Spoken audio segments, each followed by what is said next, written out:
And so the court is going to accept this plea bargain under the circumstances. Words that come to mind when I hear the evidence in this case are a senseless crime and the viciousness of the crime. And equally aggravating is the despicable act of disposing of the bodies in the manner in which they were done in this case. I could objectively say that this is perhaps the most inhumane and vicious crime that I have handled out of the thousands of cases that I have seen. Pregnant as well. How far along? 14, 15 weeks. You know, you're the woman that had an affair with this man who took out his whole family, and I didn't know. Like, I Get a divorce. You don't annihilate your family and throw them away like garbage.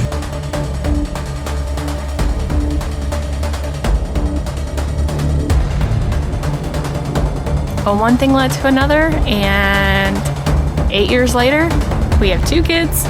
We live in Colorado, and he's the best thing that has ever happened to me. It just doesn't add up. So either you're this monster who says, I just want this young, hot girlfriend, so I'm going to kill everyone and hope it works out, or something.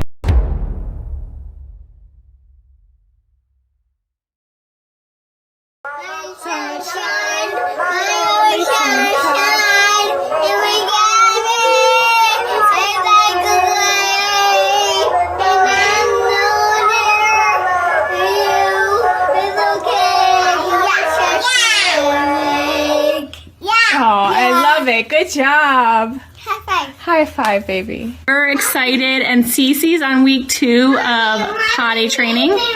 How many? Do you have any accidents today? No accidents today at school. No accidents this weekend. She's had 2 accidents in 2 weeks, which is incredible. A lot of yes, baby. Can she have a haircut? She can, but after mommy, say goodbye to everybody. Bye. Bye. Say thank you for being Thank you. the compliments. Thank you to compliment. All right, guys. Have a great day, and we're going to go celebrate our excitement over here. Talk to you guys later. Bye.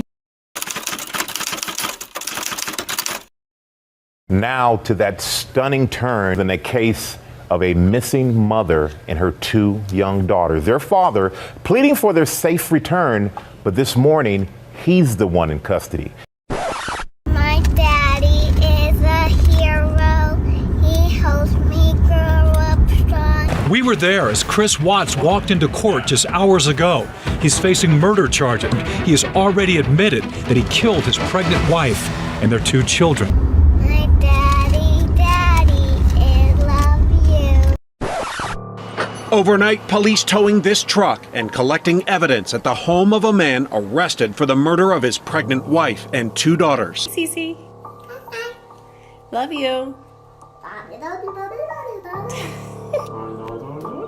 According to ABC station Denver 7, 2 law enforcement sources say Chris Watts allegedly confessed to killing 34-year-old Shanann Watts and their daughters Celeste, 3, and Bella, 4, reported missing Monday when Shanann, who was 15 weeks pregnant, missed a doctor's appointment. A panicked friend called police. Shanann, if you're hearing this or you're out there, please let somebody know you're okay. If somebody has her, just please bring her back. I just want them to come back.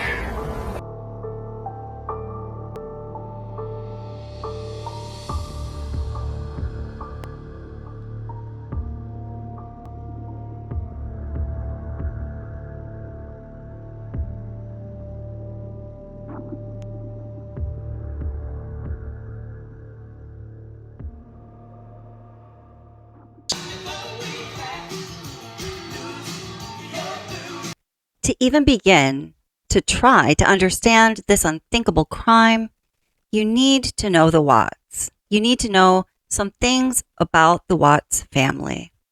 We will get an intimate look into the lives of the Watts family, an understanding of the people they are or were, and what the relationships were like through their own words, the words of people who knew them, and through documentation that has been verified, facts that are proven. Anything that I say in this documentary will not be my opinion. It will just be commentary to help tie all of the pieces together. I myself am a behavioral therapist, and I also have a channel on YouTube that has been covering the Watts case in great detail for over 5 years now. And I have been studying and researching this case since, well, this tragedy happened. Hey everybody, say hi. Say hi. You don't want to say hi? Okay. Can we look at the camera? Say hi. Hi. Yeah. So, I'm obviously, you see, I'm not gonna be able to finish my conversation with you guys, but reach out to me. You know, let me help you, girls. Girls, can I say? You want an apple? You want apple? Look at the hearts. See the hearts? Yeah. That means to shh. And they love you. Okay. So as we just met baby Grace, Bella wants another sister or brother. What do you want? Do you want another brother or sister? Sister. You want another sister? As this one's flying off the couch? Oh my goodness, who is that? Is that your mommy? And your daddy? Hi! What you doing? I Nana's here. I see Nana's here. Nana's here. Hi, baby. Hey, Bella. It's hot. Oh, big hug.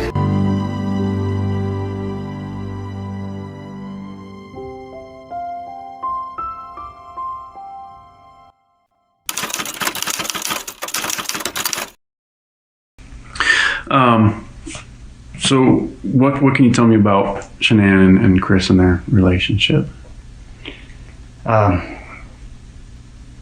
He was a great father. Okay. I mean, I couldn't ask for a better father for him, for the kids. I mean, honestly, he did everything for them. Played with them, bathed them. I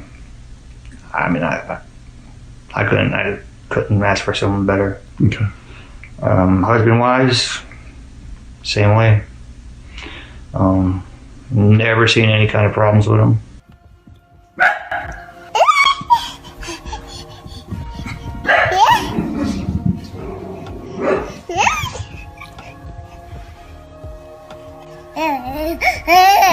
Where you going? You can walk. I'm not a monkey.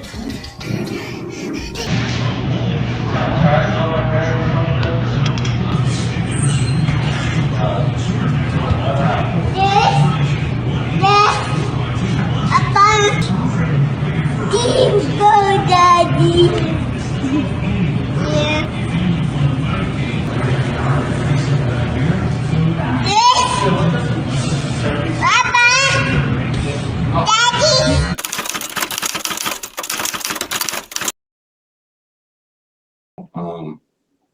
He loved playing with him and everything. Last pictures I've seen anyway of the girls, other than when I seen them on Friday with him. They were happy, laughing, and everything when we met in Fort Lupton. And like the trip that they took out to the beach in North Carolina.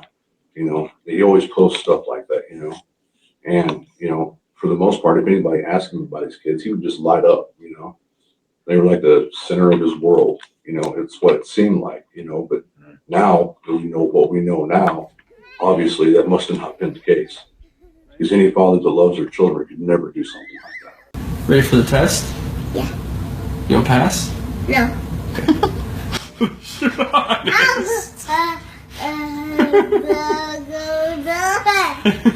Do the test. Alright.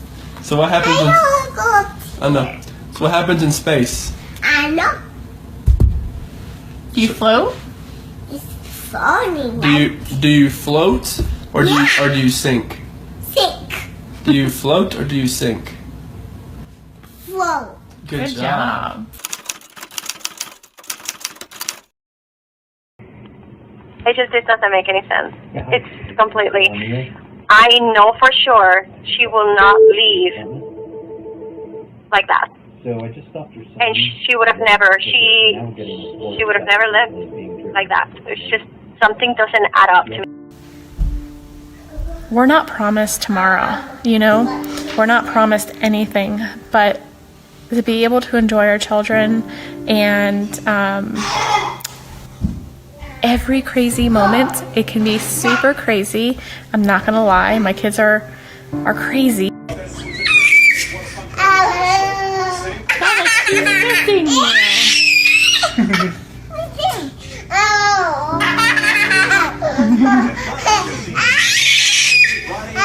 Aw, kisses. So I'm here with my little munchkins. Hi. Yes. So hopefully this goes well. I'm gonna hold on, girls. Hold on. Girls. But I love them, and I love the fact that I can be there for them. Bella knows that mommy doesn't go into work, so when mommy leaves the house without them, it's foreign to her. You know, we go everywhere together, and we do everything together, and that's what she's used to. You know, and just creating that legacy, like things that you want to be the example. You don't want to tell your kids what to do. You want to show them. And I feel like I'm able to show them how to be strong, how to work hard, how to be confident. I mean, I'm by far confident person, but I'm more confident than I ever been in my life. And I want to be able to show that to my girls. Like Bella walks around very shy. She has a mixture of myself and Chris in her. Like she's an introvert, but she's also branching out of her shell a lot sooner than I ever did in my life.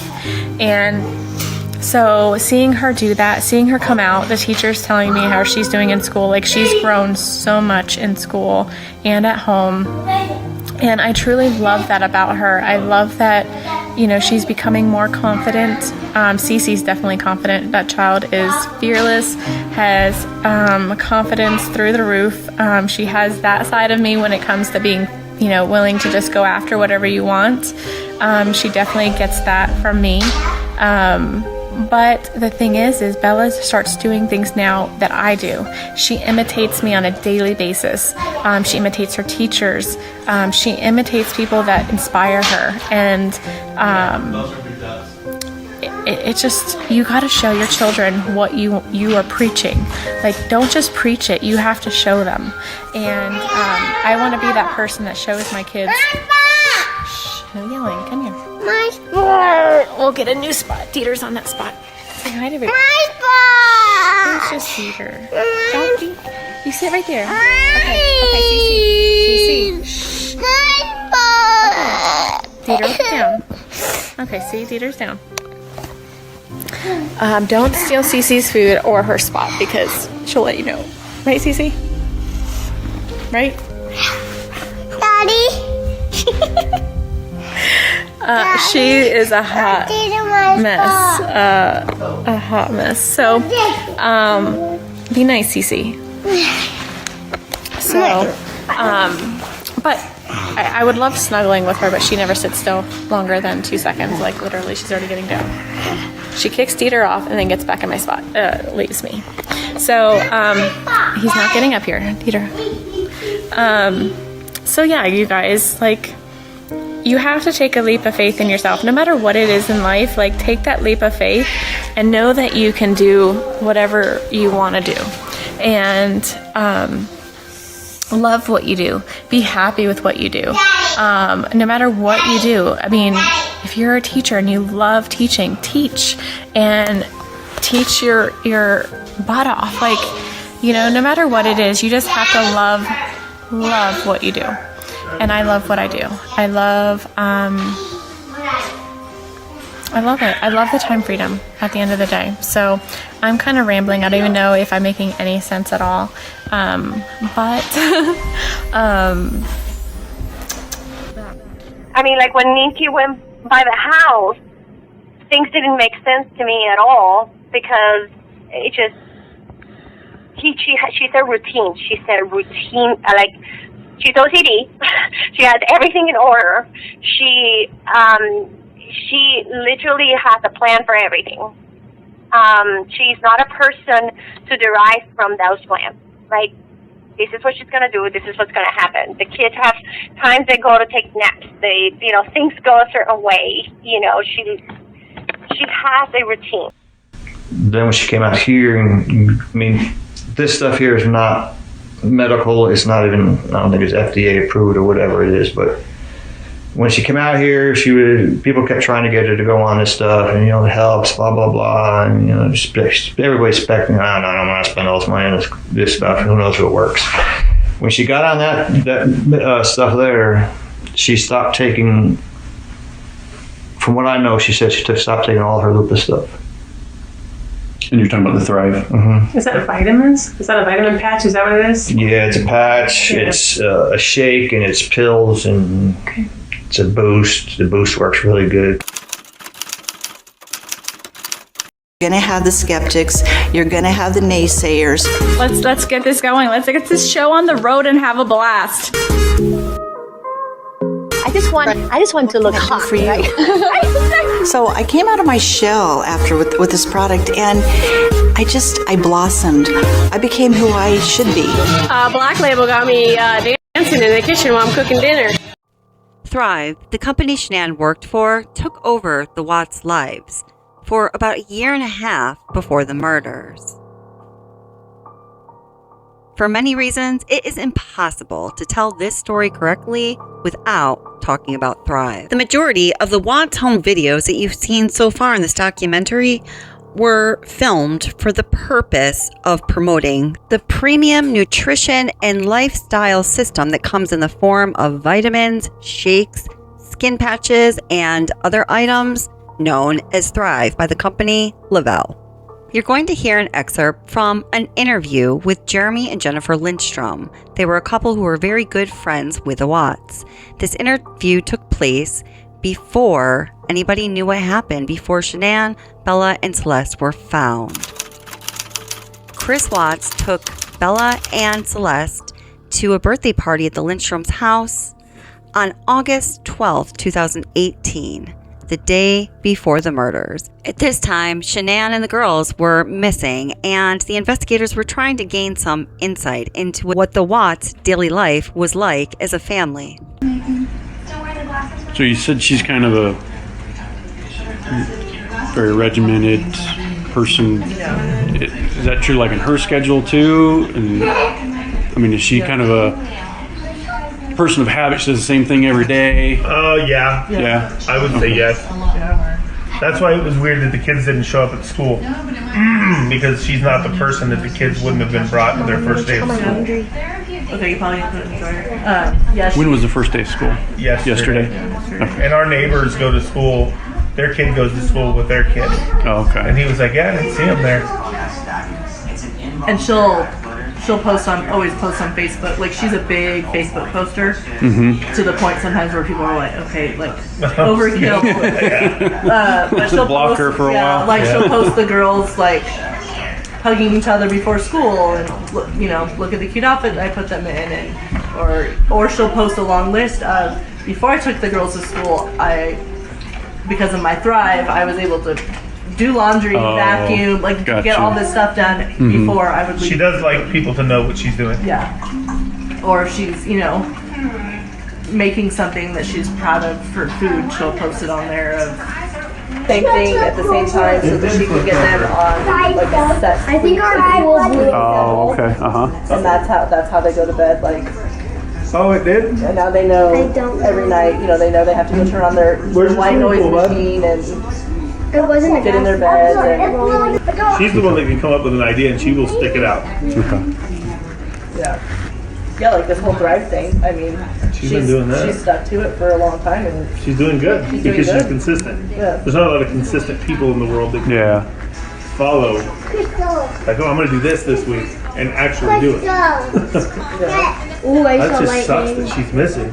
The Lindstroms were right. Shanann was regimented. The girls went to bed every night at 6:30 and napped like clockwork daily.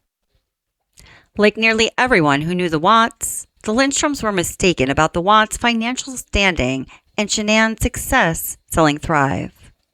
At the time of the murders, the Watts were headed towards their second bankruptcy in 3 years, and they were 3 months behind on their mortgage.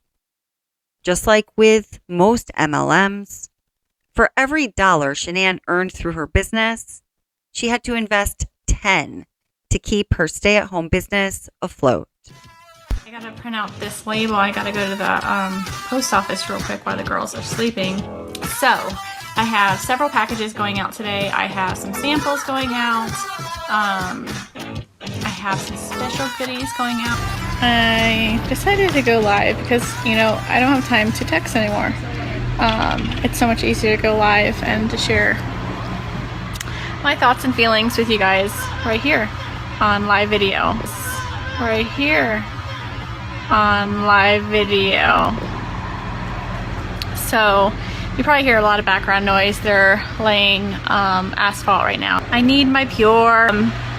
I have a promotion just for new promoters. I had 3 people take advantage of the customer promotion I had yesterday. So I am super excited for them to start their Thrive experience and clean while their kids are sleeping. So they're still sleeping, nice, peacefully sleeping. My thoughts and feelings with you guys right here on live video. Right here on live video. That's Bella. And then Cece's the animal. I think she's sleeping. Nope, she's standing in her bed. She's waiting for me. Yep. She's not crying, so she's gonna stay there for a few more minutes.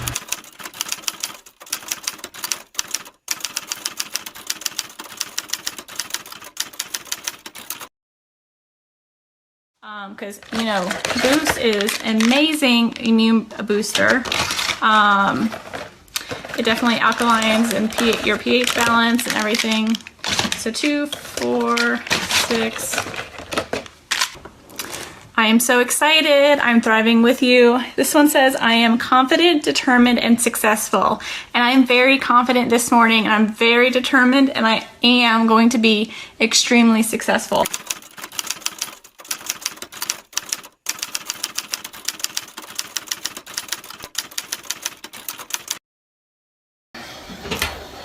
Okay, so I have a promo for you guys. My kids are up, so I may have to chase them and punish them. So timeout has been 9:30 this morning, and they've been in timeout 7 times. So it's gonna be a fun-filled day. I'm grateful for my Thrive. I have the Ultra on today, especially because right now I'm trying to still continue cutting my work on focusing on weight loss. I still want to lose a couple more pounds, so I'm using the Ultra because it definitely curbs your appetite. Did she ever say if they're having any financial trouble or anything like that? You know, she always commented that, you know, that they had, you know, that they struggle sometimes. You know, she was working really hard on her business, and he was also working. She spent a lot because she kept giving into the business to be able to continue to grow, which she was. But I know that they struggle a little bit, but I don't know to what point. Okay. But I do know that they were struggling.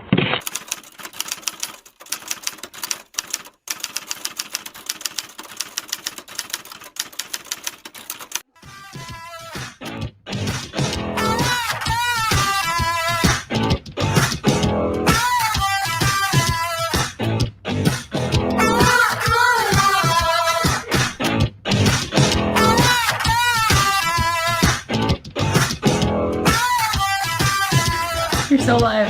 Oh.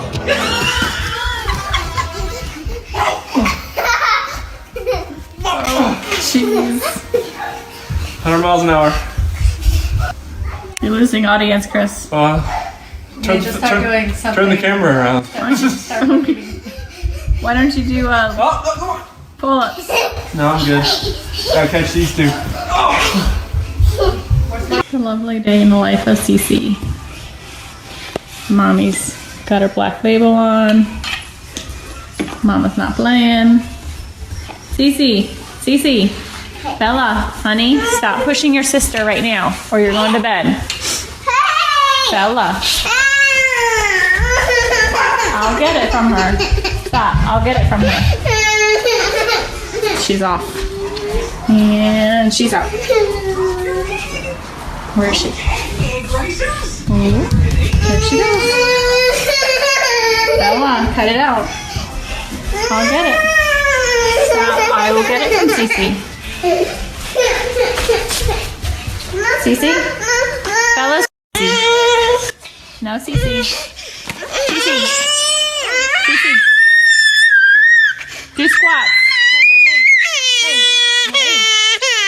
Look at the stroller. Come here.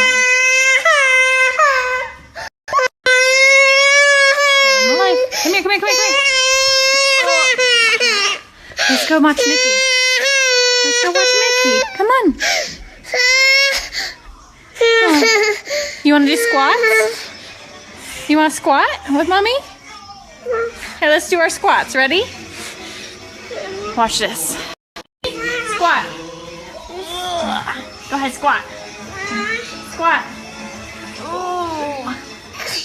Good job, Cece. Do it again. Squat again. Ready? Up. Good squatting, Cece. Can you do this, Cece? Hey, squat run.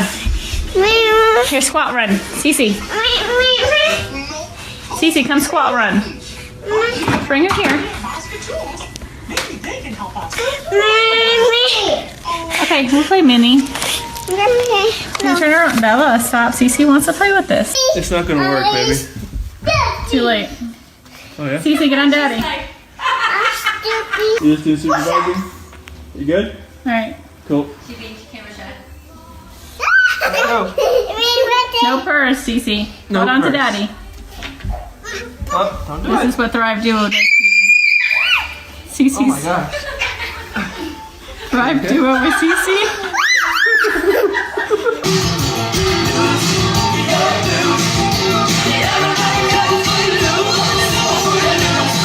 Hey guys. Black Label got me dancing in the kitchen while I'm cooking dinner. This is the first time in this documentary we'll be hearing from Chris Watts himself. This next interview excerpt is from February 18th, 2019, when local Frederick detective David Baumhover, CBI's Tammy Lee, and FBI's Graham Coder went to Wisconsin to Dodge Correctional Facility to interview Chris Watts. It was a very long interview. The question Dave Baumhover asks to start off the excerpt is, did Shanann ever belittle you? Tammy asks a follow-up question about the videos he appeared in when Shanann was posting on Facebook to sell Thrive. Listen to how the conversation goes. That's what makes all this even more hard to understand from my standpoint. No, from your still. Yeah. She ever belittle you at all? Did you ever feel that way, maybe? Well, that Did she ever make you feel like she belittled you, or you felt belittled by her? I mean, there's always points like in a marriage where like, you know, the dominant person like, you know, takes control of everything. But like, I was my whole life I just kind of went with the flow. But like, yeah, I never like put myself in the center of attention. I didn't want to be. Yeah. I just wanted to be in the back row. Mm-hmm.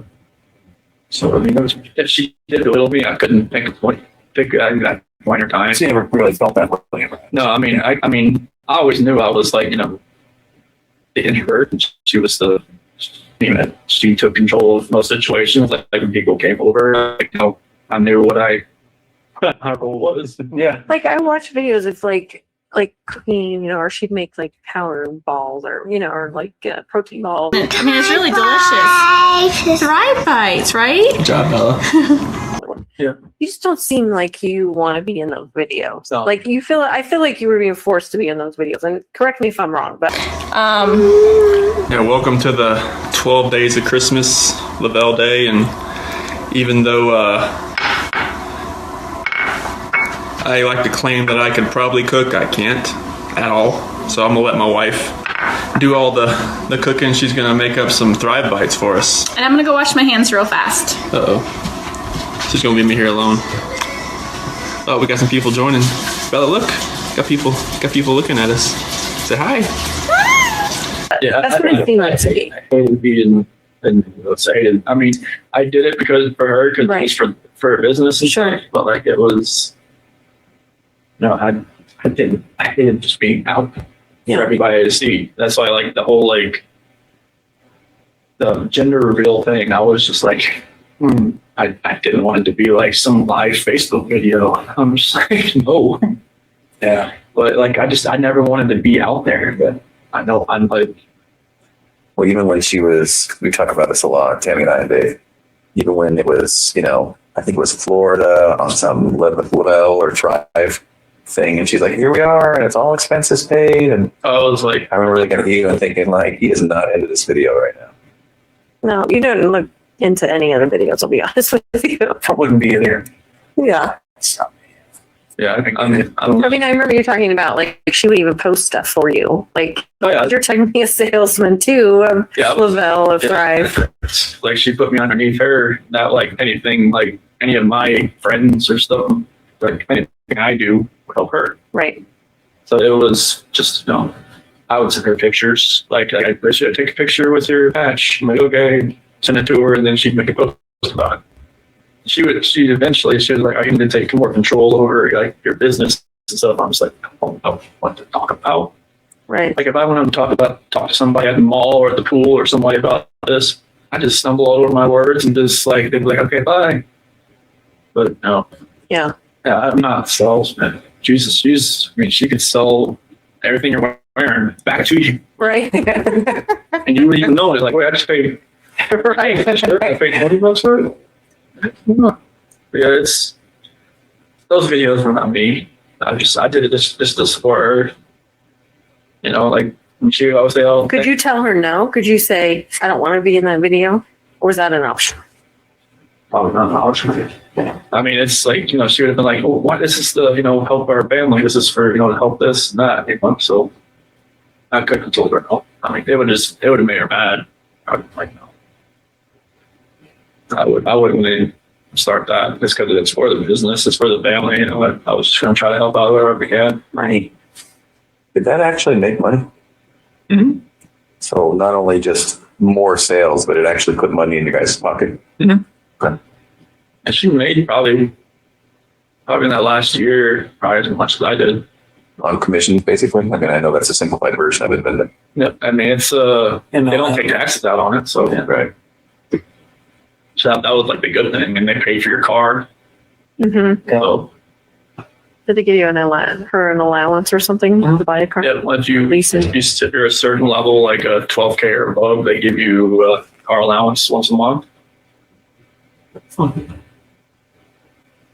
not sure how they made money. The owners doing that, but they did. Yeah. Unless there's just like an insane markup on the product, which I guess there is. Probably is, yeah. We know from financial documentation that Shanann was not making close to what he was making, which was about $65,000. She was making what can be best estimated, but accurately estimated as few $1,000s net profit the year of the murders. So it's interesting that he says that. We know that Shanann was in charge of all of the finances. Chris didn't even know the passwords to his bank accounts or his credit cards, or rather he didn't know the usernames. He says that in one of the body cam videos. So I wonder if Chris was just clueless about what she was really making and she was dishonest with him so she could continue to do it, or if he's just lying about this too for some reason. We know that clearly he's lied about a lot. Not too long after that video of Shanann talking to the camera was recorded, Shanann made these posts to Facebook about her husband, Chris. On May 16th, 2018, Shanann posted this in honor of Chris's birthday. May 16th was just about 3 months to the day before the murders. She says, "Today I celebrate you. Chris, you are absolutely the best thing that ever happened to me in 2010. That year you were placed in my life when I was at my worst. I was just diagnosed with lupus and fibro and felt like my world was crumbling around me. Then I met you. We have so many incredible memories these past 8 years. 2 beautiful girls, moved halfway across the world, sold house, built our home for our family, and you constantly do for us. You work your ass off. You're an amazing husband and an even better dad. You're the blessing I've been looking for my whole life. You are chasing big goals and dreams and never stop. You support me in so many ways. I hope you have an amazing birthday. I love you, baby. #youngin, #birthday. Wow. And then on June 17th, Shanann writes, "Chris, we are so incredibly blessed to have you. You do so much every day for us and take such great care of us. You are the reason I was brave enough to agree to number 3. And by that, she's referring to baby number 3, because at this time when she posted it, Shanann was pregnant. From laundry to kids' showers, you are incredible, and we are so lucky to have you in our life. Happy Father's Day." And then it was 5 days after that Facebook post in honor of Father's Day that Shanann and Chris got on a plane to fly to San Diego for a Thrive convention. They went there with some people from the area locally and met others from around the country who were involved with the company Lavelle, selling Thrive through the multi-level marketing structure. And they spent 4 days there, returning on June 26th. Now, also in June, just a couple weeks before Chris and Shanann Watts left for that trip to San Diego, Shanann Watts announced to the world and her husband and her children that she was pregnant with her 3rd child. Shanann Watts' very first post about her 3rd pregnancy on Facebook was on June 9th, 2018. Now, this fact is going to become very important as we learn more about how this case developed. There's a baby in mommy's belly. Mommy, your buddy. It's in mommy's belly, you silly. She's in my belly. It seemed that Shanann Watts was very excited about her pregnancy. She posted to Facebook about it on June 9th, 10th, 11th, and 12th of 2018, those 4 days in a row. This video memorializes how Shanann let Chris know that she was pregnant. We did it again. I like that shirt. Really? Really? That's awesome. So pink means... That's just the test. I know. It just says the pink is going to be girls. I don't know. Just the test. That's awesome.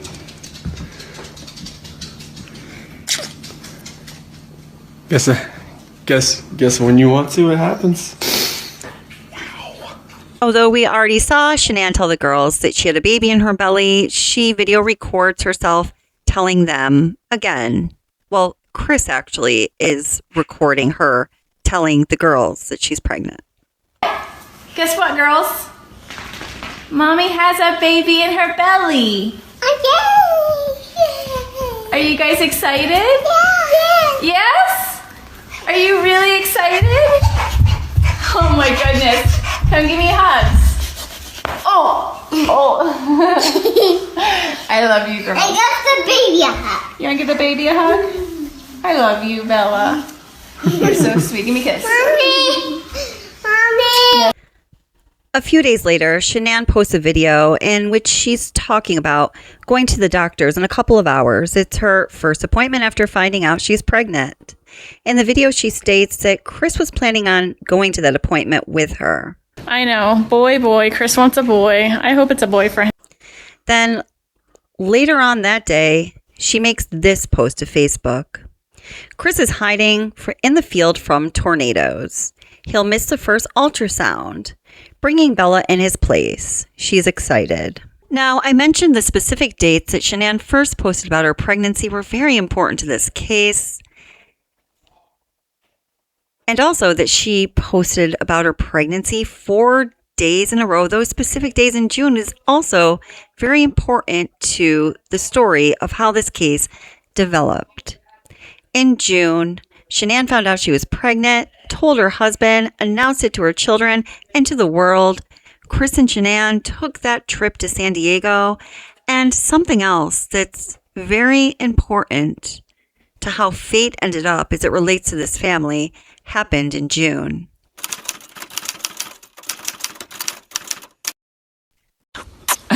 Kisses for a killer. That's Chris Watts' mistress, Nichol Kessinger, blowing him kisses and professing her love for him. I'm having a wonderful time. You mean a lot to me, and I'm glad that you're having a blast. I am so out of breath. The video, recorded just weeks before Watts murdered his wife and 2 daughters. There you go, baby. That's Watts you hear behind the camera. You're so damn sexy. HLN also obtained voicemail messages Nichol Kessinger left for Watts. She giggles like a schoolgirl. Hi. It's me. I miss your face. I was just calling to say hi. Watts also took these provocative photos of his 30-year-old co-worker. He stored them in a hidden folder on his smartphone. Chris Watts said very little about Nichol Kessinger in his first interview in Frederick, Colorado, before he was arrested. It was when the investigators traveled to Dodge Correctional Facility 3 months after he was sentenced. Did they ask about Nichol Kessinger and Chris Watts' relationship with her? Nichol Kessinger spoke about her relationship with Chris Watts all throughout the nearly 12 hours of recorded interviews that Colorado Bureau of Investigations and the FBI conducted with the Mistress. According to Kessinger and Watts, they had only been dating for 6 weeks at the time of the murders. Here's what each of them had to say about the beginning of their relationship. So walk me through it, because that was one of the things we never really got to ask you about. Right, we didn't talk. Kind of picked on and talked about where the girls were, but so what happened there?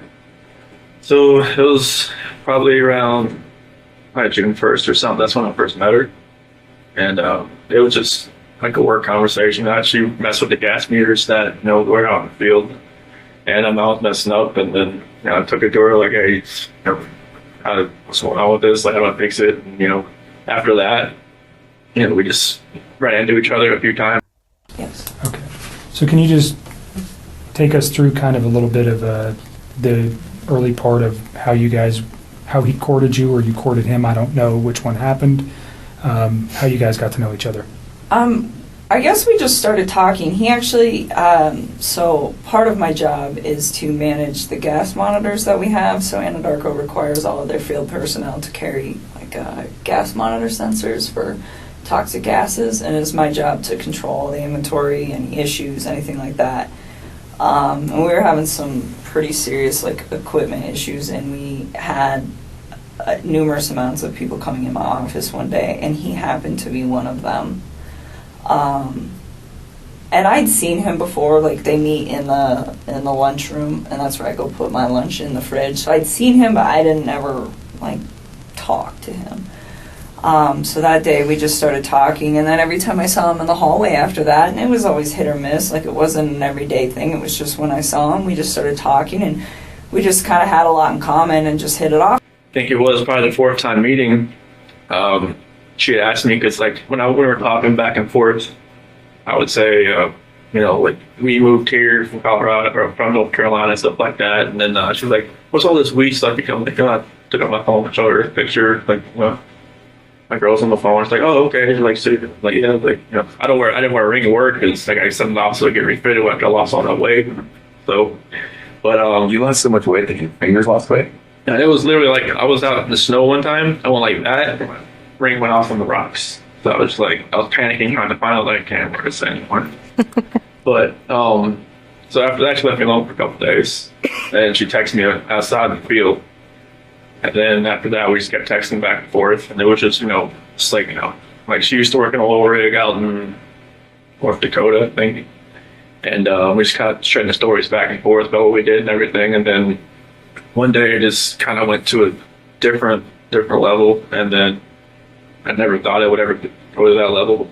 But she was talking about meeting up after we got back from San Diego. Yeah, we were in San Diego from the 22nd to the 26th of June. And we met up after we got back. And how did you guys meet up? At a park in Thornton. Thornton somewhere.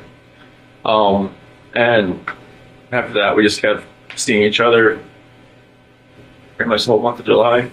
So let me ask you this. You tell me if I'm wrong. You strike me as somewhat of a shy person. So when you guys were meeting, did it was just kind of very initiatory, like flirting at first? Okay. From both sides? Yeah. It was just kind of like feeling each other out. It was kind of like, Yeah. And so text, any calls? More near the end of June. Okay.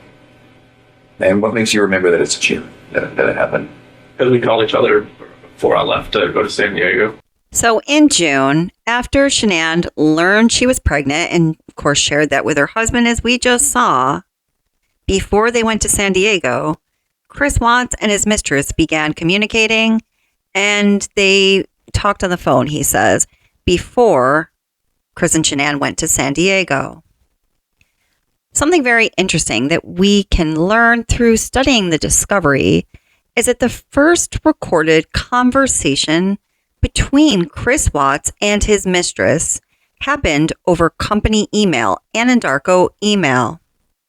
And that first communication between the two happened on June 12th, which happened to be the final day of Shanann posting for 4 consecutive days.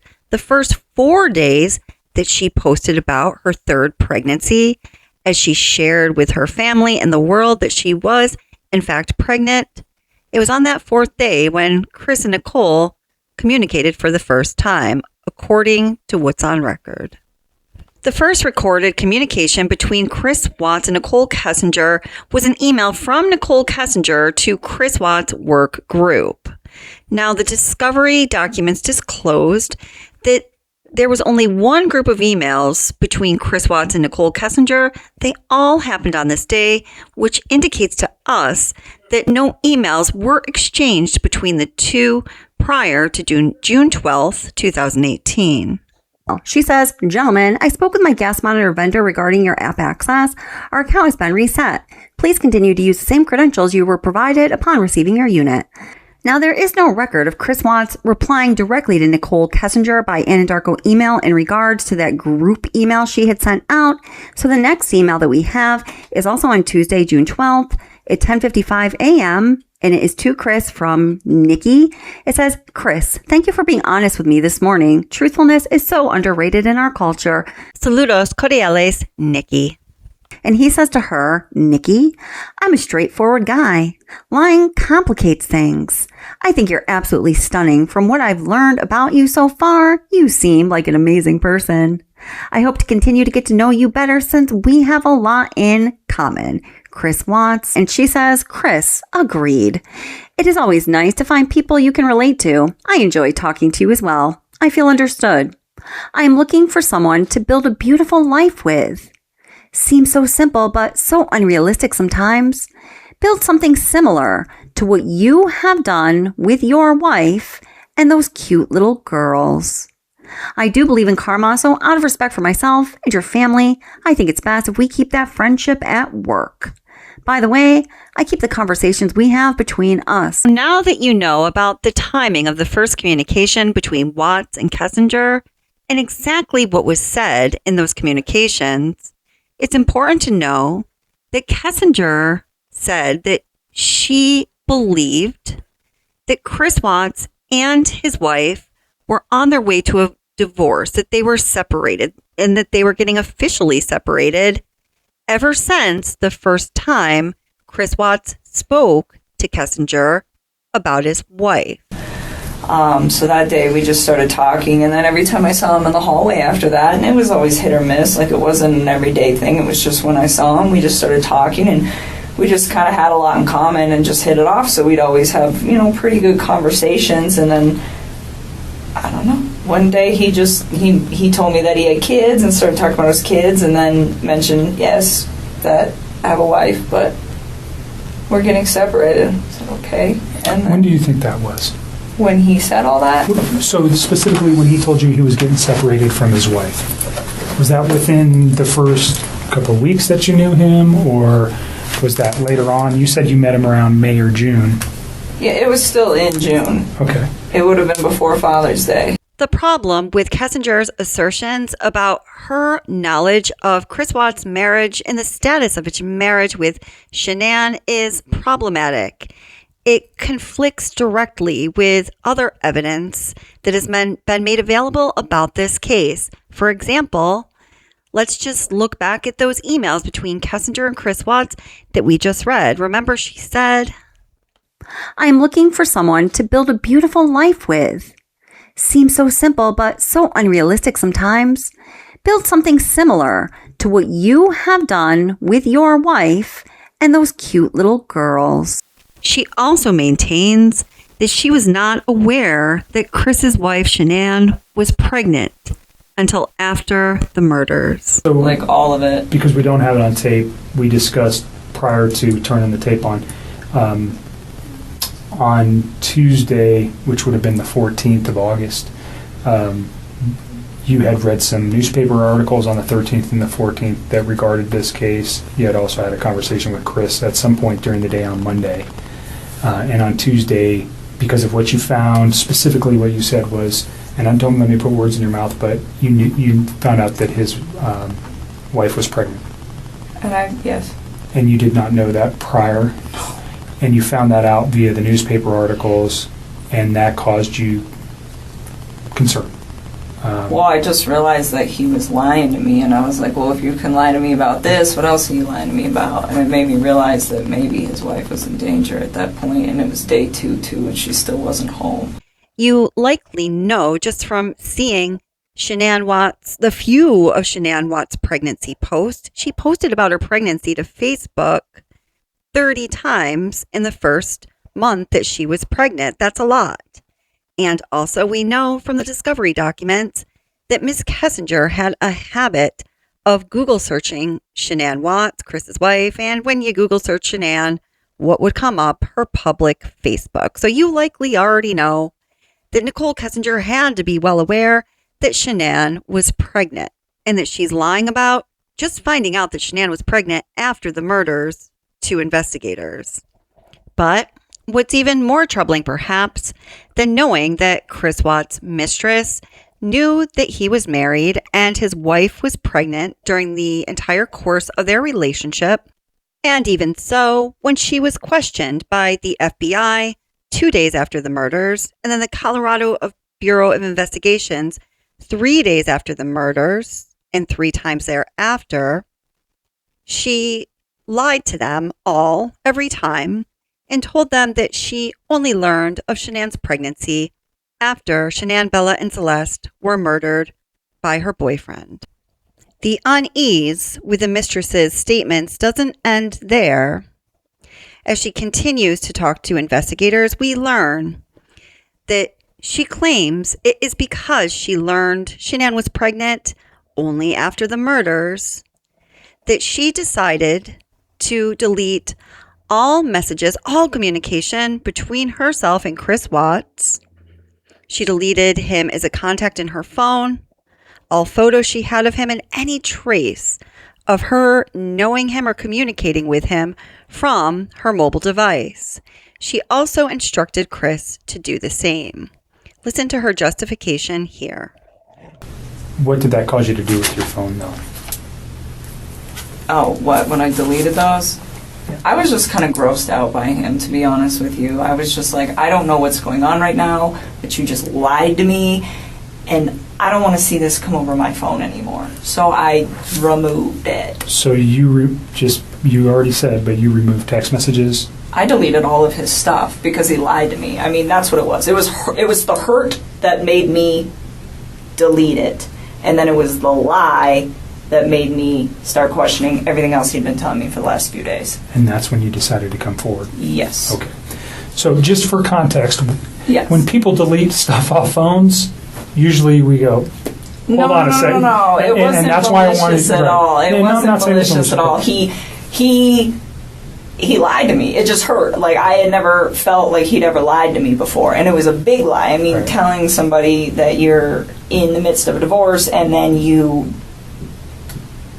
have a wife that has a 15-week-old baby on the way is a huge, huge thing. And I was very taken back, and it was hurt. And so at that point, I deleted it. I had a few more quick things to say to him, and then I just got rid of him. That's literally what I did. I just cut him out of my life. It would have honestly been like a bad breakup kind of thing. Like, if none of this other stuff would have happened, that's what it would have been. That would have been the end of it. The information was not destroyed because there was anything in there that would be harmful to you or potentially to Chris at this point, but harmful to you in particular. That's not why you did it. No. You did it out of, excuse my language, this guy's an asshole, so I'm getting rid of him, and I'm getting this stuff off my phone. That was like me kicking him out of my life. Okay. And then, like I said, and then realizing that he lied, that was when I was like, okay, maybe his family is in danger and they're not coming back and they're not staying with a friend. As Kessinger makes these claims, it's important to mention that in the discovery, we learn that Nichol Kessinger searched Google for both Chris Watts and Shanann Watts in August and September of 2017, respectively. Now, that is 9 and 8 months, respectively, before Watts and Kessinger claim to have even met.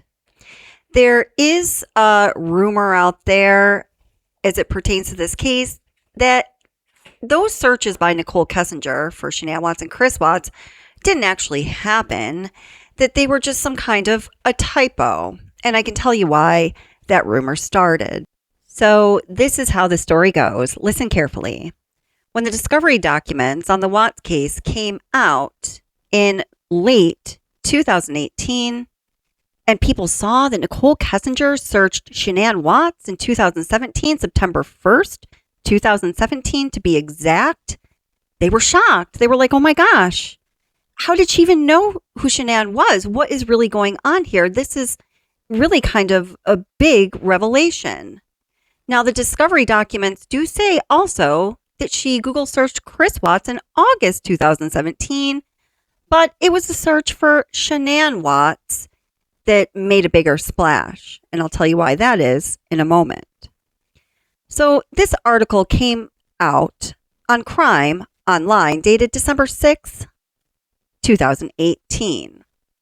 The records supervisor at the Frederick Police Department told Crime Online on Thursday that the entry in the discovery report showing Nichol Kessinger performed a Google search for Shanann Watts on September 1st, 2017 is a typo. Now, Amanda Purcell is the records keeper in the district attorney's office, and that's basically all that she said to Crime Online. It's a typo. No, Nichol Kessinger did not search for Shanann Watts via Google on September 1st, 2017. Well, just 4 days later, the big dog himself, District Attorney Michael J. Rourke, told Crime Online something totally different. And just part of that article from Crime Online says, following a series of email exchanges and phone calls with Weld County District Attorney's Office regarding these reports, Crime Online spoke by phone to the Weld County District Attorney himself, Michael Rourke, on Monday. Rourke said the reports reflect what was shown in the forensic analysis of Nichol Kessinger's phone. The dates to which you are referring in 2017, where it appears she Googled or otherwise searched Shanann, was the data that came off her phone. Michael Rourke said it's not a typographical error in the report. The detectives are reporting what was contained in the data from her phone. I don't know what the answer to the question of why or how those dates ended up in her phone. The article continued on to say, asked if the district attorney's office questioned or planned to question Kessinger about data suggesting she was aware of Chris and Shanann Watts for up to a year before the murders, Rourke said that Chris Watts' guilty plea precluded any need to further probe the results of the forensic analysis of Kessinger's phone. Quote, "We did not get to the point in our investigation of attempting to independently verify that or not because Chris Watts pled guilty." Rourke says, "When you ask me if I have verified that information, the answer to your question is no. Nichol Kessinger told us that she met and started the relationship with the defendant in 2018. So where that anomaly in the data comes from, I can't answer it for you. I don't know the answer to it." Regarding the authenticity of Miss Kessinger's search for Shanann Watts in September 2017 is the official discovery timeline. The very first item on the discovery timeline that kicks off the entire timeline of the crime is from September 1st, 2017, about 9 months before Watts and Kessinger claimed to have even met. The very first item on the timeline is Nichol Kessinger's search for Shanann Watts. Then within that timeline, there are at least 7 additional mentionings of Nichol Kessinger Googling the name Shanann Watts. And when she Googled Shanann Watts, what would come up? Of course, it would be Shanann Watts' Facebook.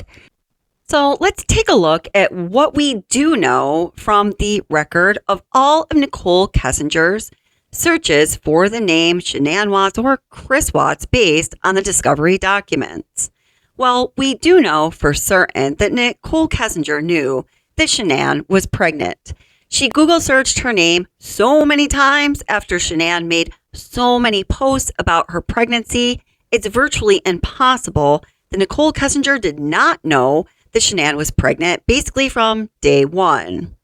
Now, we do know that the 2 searches for Shanann Watts, about a year before Chris and Kessinger claimed to have met, and then the search in January of 2018, about 6 months before they claimed to have met, and the search for Chris Watts in August of 2017, over a year before they claimed to have met.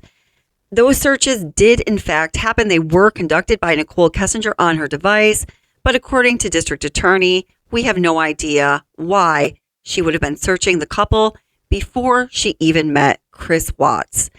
This does leave a lot of questions for many people that many believe warrant answers. Since this crime occurred, aside from the video and audio recorded interviews that were released to the public through the discovery, the world has only heard from Nichol Kessinger one time, and that was a couple months after the crime. We begin tonight with that explosive new interview. The woman who had an affair with the killer is speaking out just days before he's sentenced to life in prison. Good evening. Thank you for joining us tonight. I'm Shanann Ogden. And I'm Ann Trujillo, and she's talking about her romantic life with Christopher Watts, even up to the moments he confessed. Denver 7's Jace Larson's in the studio tonight with details of the interview given to our news partner, the Denver Post. Yeah, that's right. Her name is Nichol Kessinger, and this is what she looks like. She is a woman who worked in the oil business and in the same office building as Christopher Watts. For the first time tonight, Nichol Kessinger is agreeing to show her face and tell her side of the story. Kessinger says Watts first saw her in the break room, and then in mid-June, he came to her office to introduce himself. She said when he spoke to me, he was very soft-spoken. He appeared to be a good listener. Kessinger says Watts deceived her, though, never wearing a wedding ring and lying, saying he was in the final stages of a divorce. Then the next month, in July, she says they started dating, and they started seeing each other 4 or 5 times a week. He even asked her to help find an apartment, claiming he and his girls needed one after the divorce was final. He made me believe that he was doing all of the things that a rational man and a good father would do, she said. In an interview with Denver 7, Watts' parents said they had an inkling that their son was having an affair while his wife Shanann was visiting her family on the East Coast. I think there may have been an emotional relationship prior to her leaving to come to North Carolina. and it may have progressed into something else when she was gone. I don't know anything about it. Chris didn't talk to us a lot about any of his personal life. He didn't, but you could see it. You could see it when you went down, when you went to visit. When his family went missing and it was everywhere on the news, Kessinger says she realized he'd been lying to her, and she called the Weld County Sheriff's Office the day he was arrested. She's one of the people listed on the prosecution's witness list. I just wanted to help, she said. With a pregnant woman and 2 children missing, I was going to do anything that I could. Watts has reached a plea deal admitting that he's murdered his family, and he's set to be sentenced to life in prison on Monday. And if you're hoping that she knows why Watts did it, she says, I don't think there is a logical explanation. We mentioned that she spoke to our partners at the Denver Post. Tonight we have an early look at what the front page of tomorrow's Denver Post is going to look like. This story is front and center. You can read more of this interview. We have a link to this story posted at thedenverchannel.com. Continuing with the Watts family timeline.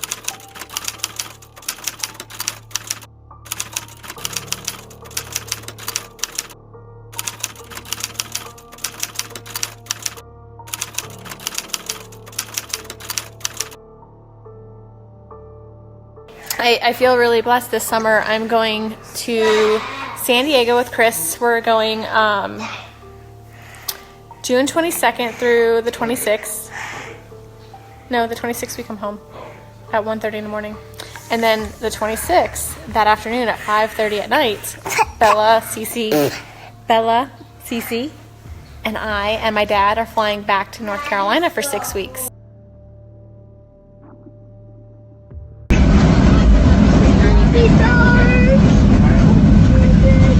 Ready?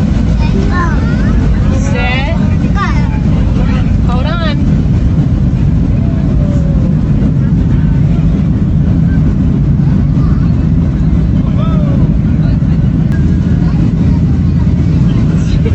She's holding on for dear life. Are we up? Yeah.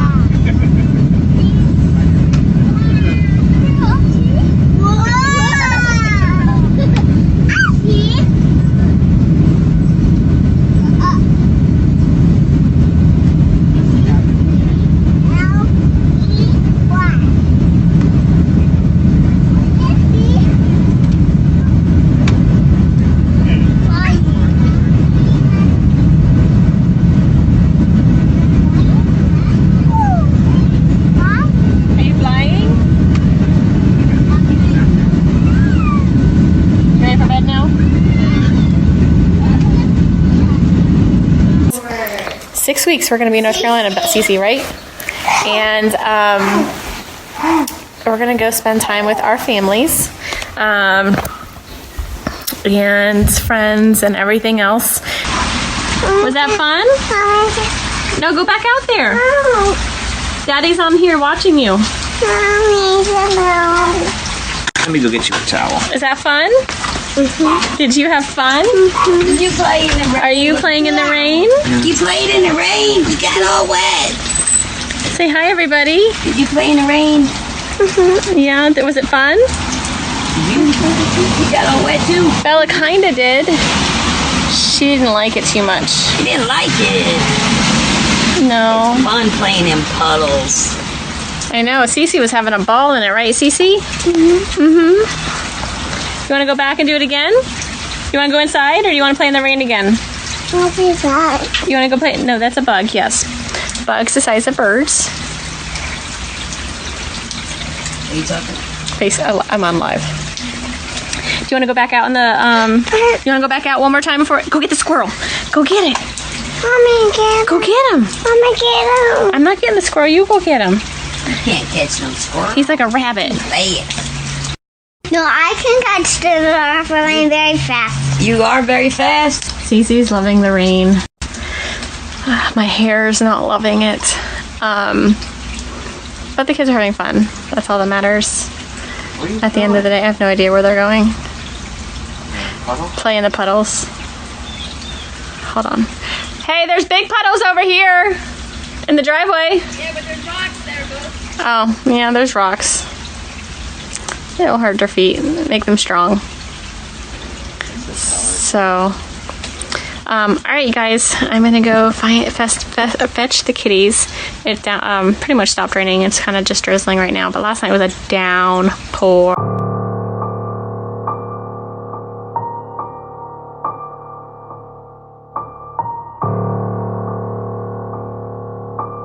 You know, the first time we went out, it was to a movie over at the Orchard, about the 144th over there, and you know, I asked her, like, hey, you want to go see this movie? And like, she's like, yeah. I'm like, okay, cool. And we got there, it was sold out. And, you know, normally we probably just have, you know, just wait 2 hours, like, you know, just go home. But now she just wanted to walk around and just talk. I'm like, okay. Oh, wow.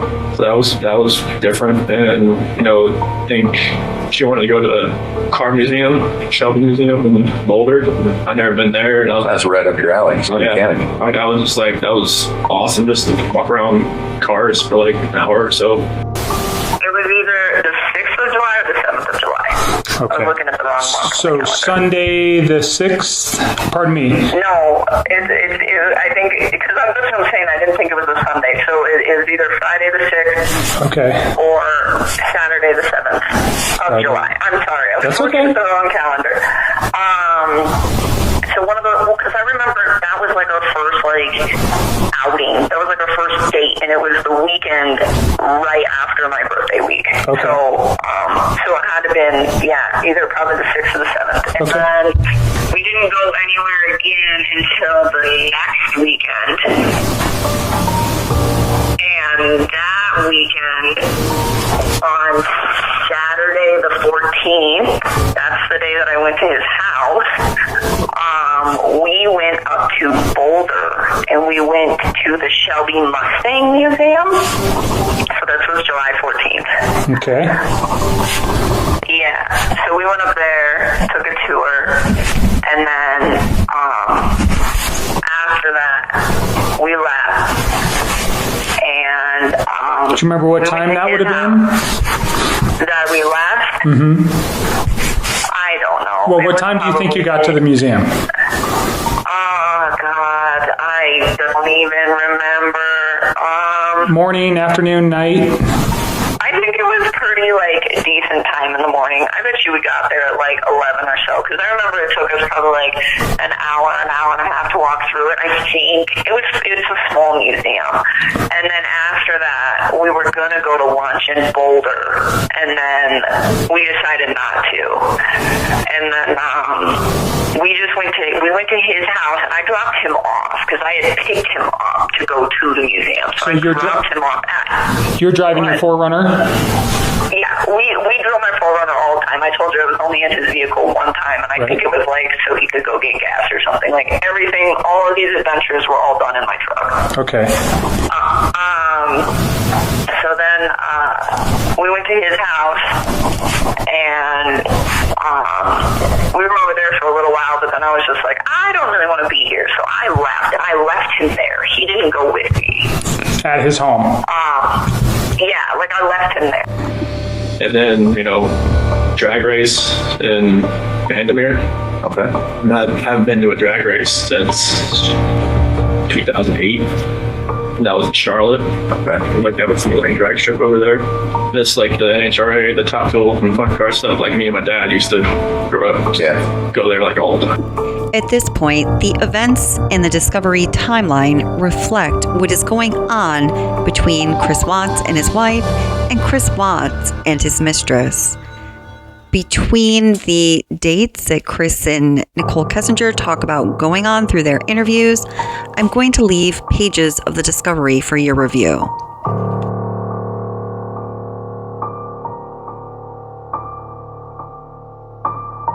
I think it was called the Mopar Mile High National. Mm-hmm. It might have been called Thunder on the Mountain. I don't know. It was the drag races, though. And it was Saturday the 21st. Okay. And we were there, the majority of the day. I think we got there, early afternoon, and we were there till it ended, pretty much. Was that late in the evening? Yeah, those things go pretty late. It gets dark.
Okay.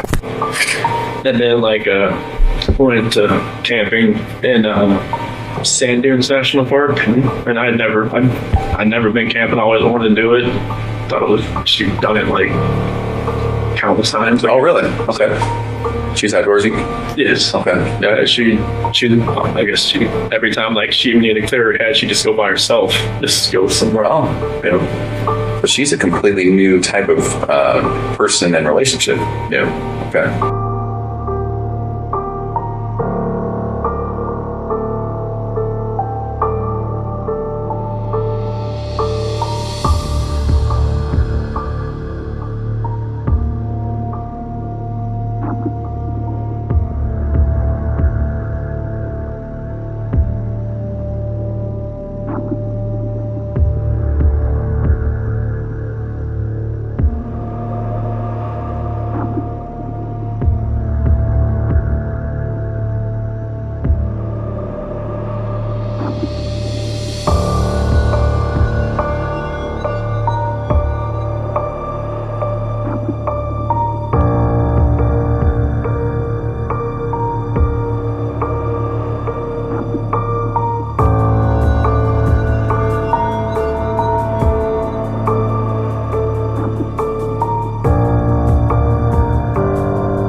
Did you have meals anywhere after you left there? Did you stop at any bars or anything?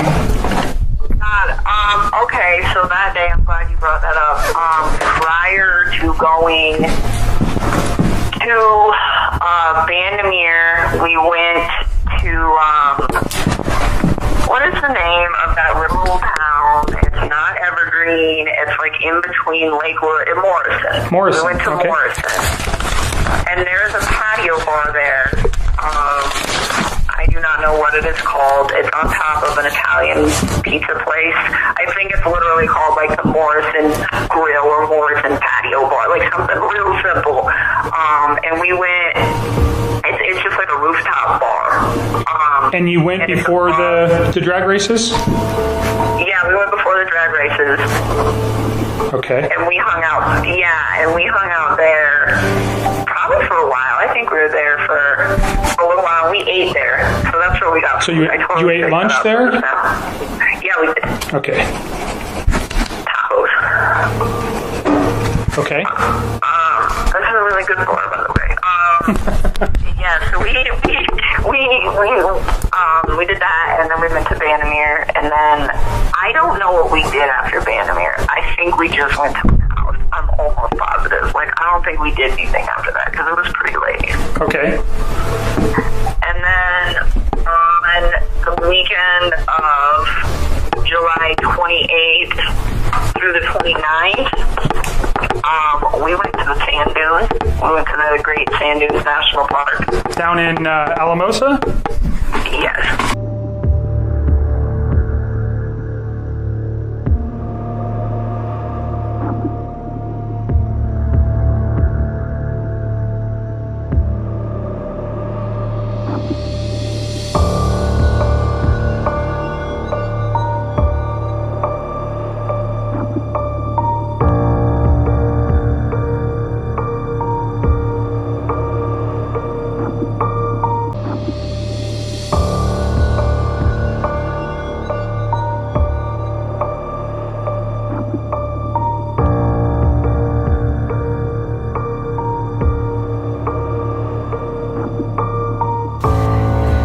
Thank you so much for coming out here with me, Christopher. I am having a wonderful time. You mean a lot to me, and I'm glad that you're having a blast. I am so out of breath.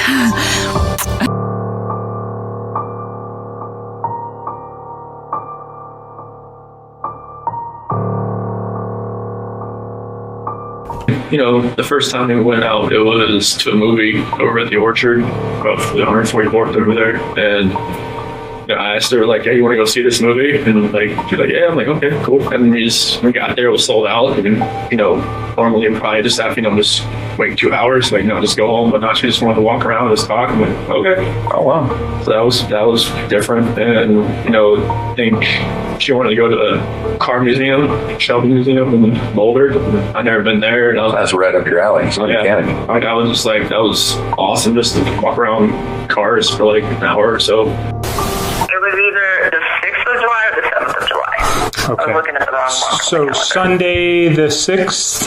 Pardon me. No, I think, because that's what I'm saying, I didn't think it was a Sunday. So it is either Friday the 6th or Saturday the 7th of July. I'm sorry. I was looking at the wrong calendar. So one of the, because I remember that was like our first outing. That was like our first date, and it was the weekend right after my birthday week. Okay. So it had to been either probably the 6th or the 7th, and then we didn't go anywhere again until the next weekend. And that weekend on Saturday the 14th, that's the day that I went to his house. We went up to Boulder and we went to the Shelby Mustang Museum. So this was July 14th. Okay. Yeah. So we went up there, took a tour, and then after that, we left. And do you remember what time that would have been? That we left? Mm-hmm. I don't know. Well, what time do you think you got to the museum? Oh, God. I don't even remember. Morning, afternoon, night? I think it was pretty, decent time in the morning. I bet you we got there at, 11 or so, because I remember it took us probably, an hour and a half to walk through it. I think it's a small museum. And then after that, we were going to go to lunch in Boulder, and then we decided not to. And then we went to his house, and I dropped him off, because I had picked him up to go to the museum. So I dropped him off at... You're driving your 4Runner? Yeah, we drove my 4Runner all the time. I told you I was only in his vehicle one time, and I think it was so he could go get gas or something. Everything, all of these adventures were all done in my truck. Okay. So then we went to his house, and we were over there for a little while, but then I was just like, I don't really want to be here, so I left, and I left him there. He didn't go with me. At his home? Yeah, I left him there. And then, drag race in Vandermeer. Okay. I haven't been to a drag race since 2008. That was in Charlotte. Okay. That was some drag strip over there. This the NHRA, the Top Fuel and fun car stuff. Me and my dad used to grow up. Yeah. Go there all the time. At this point, the events in the Discovery timeline reflect what is going on between Chris Watts and his wife and Chris Watts and his mistress. Between the dates that Chris and Nichol Kessinger talk about going on through their interviews, I'm going to leave pages of the Discovery for your review.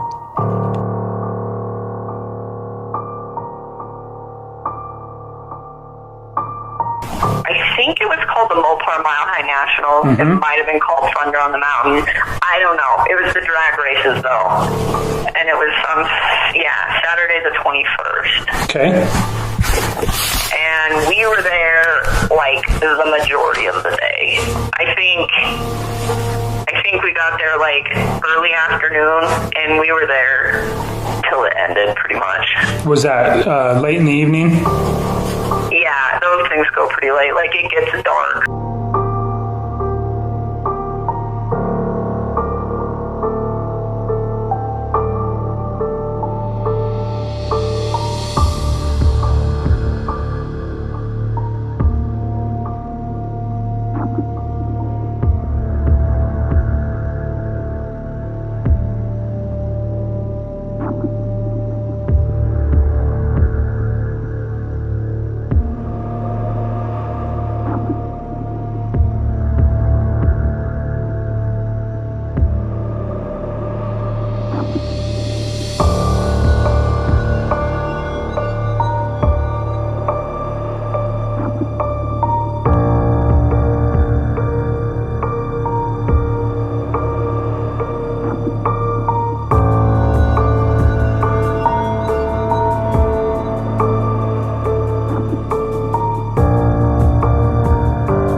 Okay. And then went to camping in Sand Dunes National Park, and I'd never been camping. I always wanted to do it. She'd done it like countless times. Oh, really? Okay. She's outdoorsy? Yes. Okay. Yeah, she I guess she every time she needed to clear her head, she'd just go by herself, just go somewhere. Oh. Yeah. But she's a completely new type of person and relationship. Yeah. Okay.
Did you have meals anywhere after you left there? Did you stop at any bars or anything?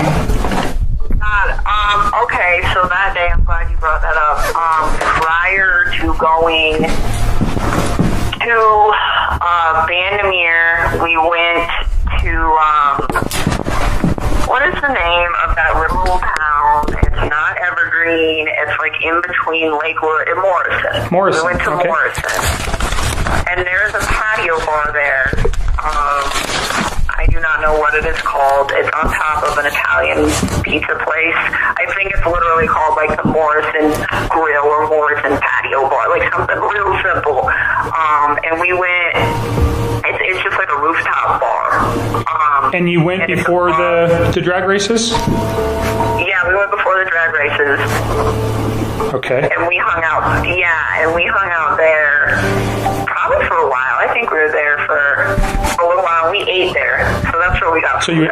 you ate lunch there? Yeah, we did. Okay. Tacos.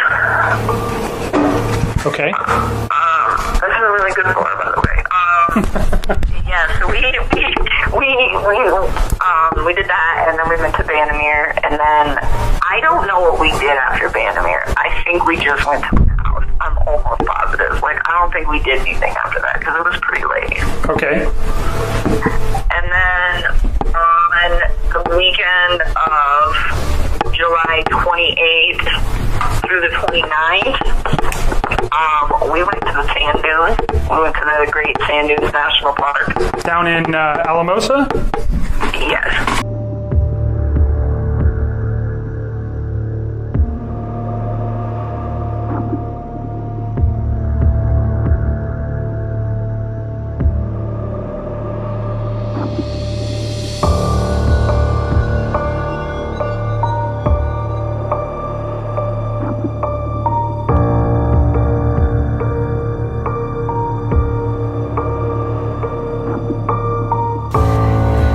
Thank you so much for coming out here with me, Christopher. I'm having a wonderful time.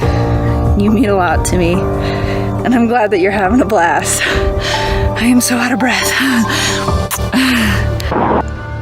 On July 31st, Watts took a flight out to North Carolina to spend a week with his family in North Carolina.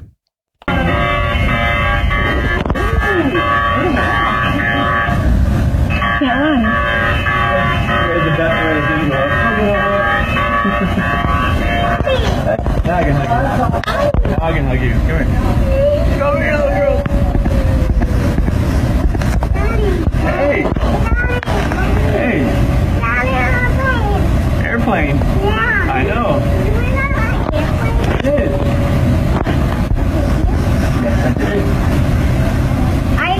The following is an excerpt from the police interview with Frankie Rusick Jr., Shanann's little brother, her only brother. She wasn't sick at all until the day he got there, which I thought was real strange. And he didn't come out to take care of her at all. She was up all night, and I kept checking out her. So this is in North Carolina? Yeah. Okay. The day he got there, he was acting real standoffish, but we never thought it, just didn't think anything. I didn't think he didn't feel good, or he's tired from the flight, or, we didn't think anything. He's just, I don't know, he's acting a little weird, distant, But if we'd have known any of this, like he was talking to someone else, boy, that would have been a whole different another story. Yeah. But my sister, she didn't act like anything was wrong until at all. Nothing. Like it was normal, same thing as it always has been. She never said anything to you about them not getting along? No, nothing. Okay. How close were you with her? Pretty close. She would tell me things like she wouldn't tell my parents. Right. That's another reason to talk to everybody. Yeah. And she told her friends things she wouldn't tell me, because she wouldn't want me to worry, and she knew eventually I'd probably tell my dad or mom. Right. So, like at the beach when she found out about her lupus or something, it was something going on, and it was like acting up or something. And she told me in the elevator, she's like, "Don't tell mom and dad." And I was like, "Okay," this was like 5 years ago. Mm-hmm. But I was like, "Oh, thanks." I feel special. Right. Thank you. But no. Other than that, that's the only thing that I can say. I kept checking on her. She's always so private and so like not to worry about her. Don't worry about me. I'm okay. I'm gonna get you wet rags. She was throwing up, and she said she had real bad headaches. She's always had headaches. Mm-hmm. That's kind of why she had a surgery in her neck. I guess that's why she had something wrong with her discs. Okay. And she just had it 5 or 6 months ago. She had to wear one of the big braces. She has a scar. Mm-hmm. But I don't sleep good. I've been depressed for a couple of years, so I don't sleep till about 5 or 6 in the morning. And I'll sleep 2 or 3 hours and I'll get up, as you probably see, and I sleep when I can. And I don't know, I just kept checking out, I'm in and out smoking cigarettes and whatever, and I go in and peek on her, and she slept on the couch, which I thought was odd, and that he never came out to see her, or because he used to be so nurturing, and so I was almost like, dude, you're a little much, dude, who cares, who's like that, he went from being the best guy I could ever picture for my sister to this guy could care less what happens to him. And the other thing was weird is when Shanann, but this is I think for all moms, she was on the back porch, and the girls could see her, literally see her, and she's on the phone making a call, and she said, "Okay, honey, just wait 1 minute," and they're screaming bloody murder, they would never see her again, screaming, "Hey, it's okay, mommy's okay." See, here she is, and they even if she opened the door, she'd go out to them, and then they'd go play somewhere else. They just wanted to know she was there, by them, and that's a mom thing, but and I was like, "Damn, Chris, what do you, chop liver?" And he was like, "Yeah, I know, right?" And that was it. And then I thought it was, something like my mom, "Hey, Dad, hey, Mom," it's a mom thing. Mm-hmm. But I don't know. He's dinner time, we had Bojangles, and they had these little separate, you probably don't know what Bojangles is, a chicken place. I've heard of it. They have little things of coleslaw, and they only had so many for the family, and there was one left, and I was like, "Shanann, do you want it?" And she's like, "No, you can have it." And Chris is over here scarfing his down, but he hasn't been there, so I was like, I didn't think, they already had Bojangles once or twice, and he loved it. He grew up at his house, and I was like, "Let me his," and I was like, "Shanann, you eat it." She's like, "No, it's okay, I promise." I'm like, "Just eat it." She won't. She'll just, that's just how we are. We're both stubborn. So it was sat there in the fridge forever till someone ate it, but I ended up eating it. But I don't know. It's just I have no idea where this would even come from. I've come up with different scenarios in my head. I don't know. When you get mad at somebody, and I've been in arguments, fights with girlfriends, and they say things that'll get you into a rage. You're like, "Oh, hell no," Mm-hmm. And I thought maybe he could have told her, or she was like, hey, well, where'd that $60 go to on your little trip you went to the baseball game? And I think he maybe could have told her what he did. He was on a date with his new girl, and she could have said, oh yeah, well, I was with some guy in North Carolina the whole time or something, and he could have done something and woke the girls up, and that's why he had to do that. I don't know. I could never see him hurting my sister, let alone like smacking her. I've never even heard her yell, get loud, curse. Seriously, like, you never unbelievable. Any violence between them? At our wedding, I'm crying, thanking God for him and being in my sister's life. And doing my speech, yeah. So one thing I just wanted to clarify, you said she got sick when he showed up in North Carolina? Yeah, right? Well, it was that night. I don't know. We ate dinner, and he's on one side, she was on the other, but it's the table's up against the wall. Mm-hmm. So, it's just the way it is, because there's not much room at Mom's kitchen. And, I was like, I bet you guys missed each other, you guys had fun tonight, and they were like, yeah, but I don't know. Now that I look at it, I kind of see it, but right. Then I didn't register. I didn't think anything of it at all. And, I don't know, she just, I was in my room watching TV. It was about maybe 2 a.m, and I don't really know. It was late. Everyone was sleeping, and I heard something going on, and I went and peeked. I don't know if it was the girls or her, and I was like, "Hey, you all right?" And she's like, "Yeah, I'm okay." I said, "What's wrong?" She said, "I was just sick." And I said, "Was it pregnancy stuff?" And she was like, "Yeah, probably." And she said I'm dehydrated, and that's what she sent one of her girlfriends, and she actually made a post saying she was dehydrated here in the South, but she's not. She drinks water like she's like no one's business, really. It's constantly, and she eats nothing but vegetables, and I have a garden in North Carolina, constantly getting her cucumbers and my peppers, and she'd make salads and things, and she's always healthy, always nut with that, and keeping the baby healthy. That was her main thing, and I was like, do you need anything? Can you take anything? She was like, no, I can't really take anything. I was like, that stinks, I said, well, what can I do? She said, it's just okay. I'll let you know. And I gave her, she asked me for some shorts. I gave her shorts. It's actually, they fit out probably with me. I wear them. But, I think I checked her 2 or 3 times, and I was just making sure she was okay. I'd like peek around the corner under the couch, make sure she was okay. And I think maybe she went in there so she didn't go back in her room, wake the kids up, maybe. So that's what I was thinking. But I heard they got in an argument that night on the back porch. So I don't know. I don't know what the argument was about. I wasn't even there. And I think it's my dad or mom or somebody said they got in a little argument. But, okay, so you didn't hear the argument? Someone told you they did? Okay. Yeah. I don't even know. I know it was about his parents and stuff that, he had just gotten back from his parents. I think that was the night before they left to go home, maybe. Shanann's brother Frankie was indeed telling law enforcement something very important as it relates to this crime when he was talking about Shanann being sick while she was in North Carolina, and only on the night and the first days that Chris Watts joined them out in North Carolina for the last week that Shanann and the girls were there. As it turns out, according to a number of sources, including author Shanann Nichol, who authored the book Letters from Christopher, that is a compilation of letters from Christopher Watts that he wrote to Shanann while he was in prison. When he went out to North Carolina on that first night, he gave Shanann a high dose of Oxycontin, hoping that it would end her.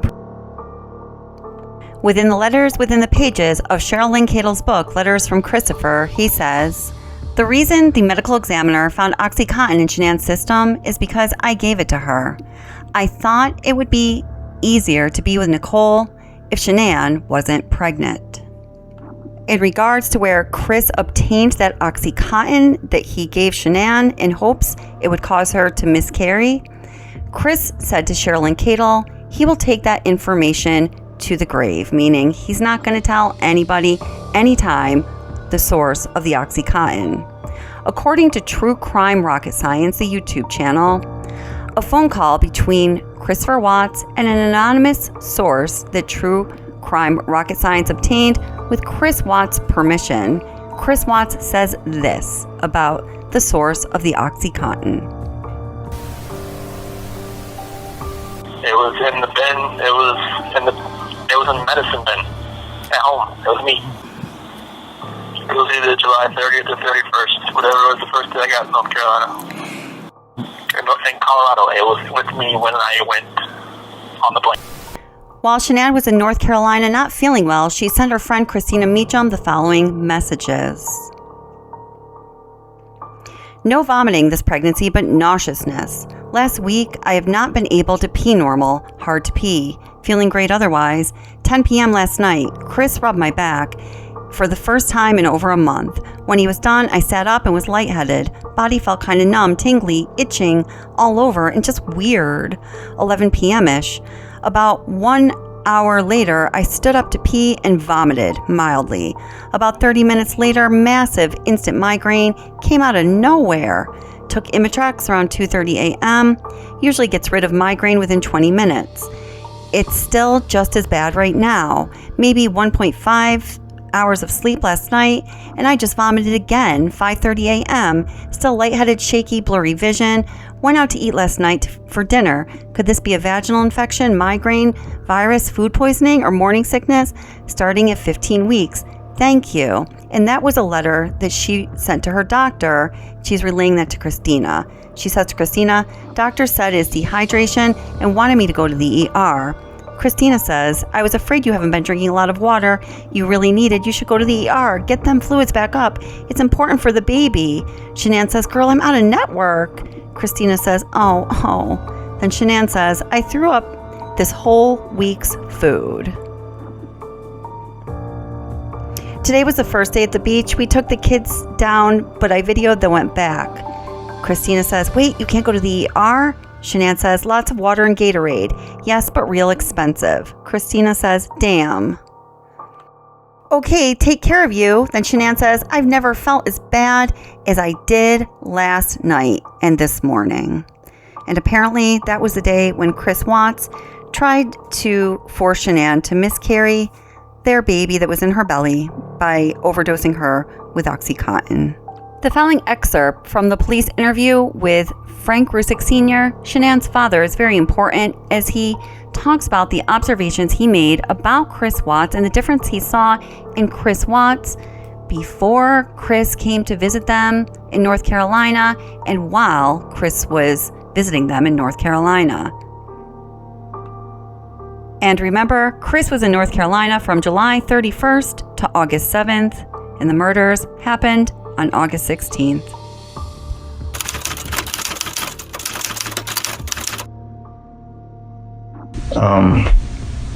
There was a few times that Shannon would FaceTime Chris because she would FaceTime every night because of the children. Mm-hmm. And there was a few times, a couple of times it did catch me off guard, like, what's going on? Because she was like, are you going to pay attention to the children?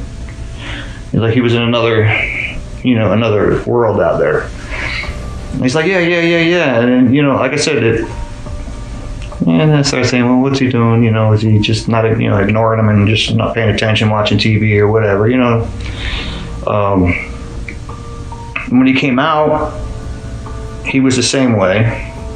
If you've ever seen anything, if you've seen with Chris, he's just the same way. That's how he is. There's everything you see in the courtrooms or whatever, he's the same way. That's just how he was. As far as his demeanor, he was just more straightforward and didn't, quiet. Yeah, he wasn't really, he would talk to us when we were there, everything would have a good time, but it just doesn't, we went to the beach. The kids, it was the first time they ever went to the beach. And he was like the same way. It didn't dawn on me anything, and Shannon never said anything to us about a separation, fights. I don't know if she wanted to just keep it from us and not, get us involved in it. Shanann's family may not have known what was going on with Shanann, but her friends did. Shanann exchanged a series of texts with her friends while she was in North Carolina, letting them know what was going on between her and Chris. Shanann says he's been so closed off and only focused on his food. Kissed me once since he's been here, and that was at the airport. I kissed him. No grabbing my ass, hug, or anything. I want to cry. Aw, tell him how you feel. I did. He said nothing's wrong. Maybe it's burn. 5 weeks away from me and not touching me doesn't make me feel good. He got me pregnant. I just want to cry. This is with her friend Christina, by the way. No, but we are sleeping alone and nothing. Like, fuck. I don't like it at all. He wanted this baby. That means I gain weight. I'm not feeling wanted. Christina says, yeah, I definitely need to make an effort and take care of you, especially now. Next, we'll hear from Shanann's good friend, Addie Maloney, and her police interview. Shanann and Addie met through Thrive.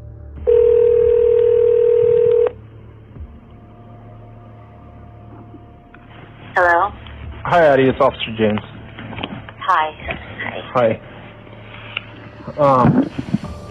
So I was just calling to see if there's any information you can provide me that you think would be beneficial.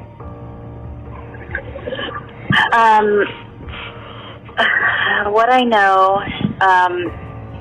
Shanann and I are really close friends, so she's confided in me a lot that things have been not so good between her and Chris. You know, they seemed like just such a perfect couple, but I also knew over the past couple of weeks she's been really just trying to save her marriage because he's been saying things like he didn't want the baby. When did she tell you that they're started having struggles with their marriage? This was about 2 weeks ago. If you have her phone, our entire conversation, I mean, we have a huge text string about it. If you have her phone, you can pretty much see everything that she told me. I mean, there were things that we talked about one-on-one too, but pretty much everything is in the messages. The following are text messages between Addie Maloney and Shanann while Shanann was in North Carolina. He's obviously not in it. He's not fighting. He's not in love. He's checked out. I can't sleep. Chris doesn't want this baby. Said he's scared to death and he's happy with just Bella and Celeste. He thought he'd wanted another baby. How I got this out of him, I said, do you want me to abort? And then Addie says, oh, mama. Shanann says, he said he's going to hell after he said that about the baby. Our conversation, I was begging him to hold me. Not saying hold me, but I wish you would hold me and make me feel safe. I'm so confused. Something has changed in the last 5 weeks. Chris was in North Carolina with Shanann, Bella, and Celeste for a total of a week. That is when everybody, including Shanann, was really getting the idea that something was very wrong. The Watts family altogether returned home to Frederick, Colorado on August 7th, 2018. Sit. Hold on.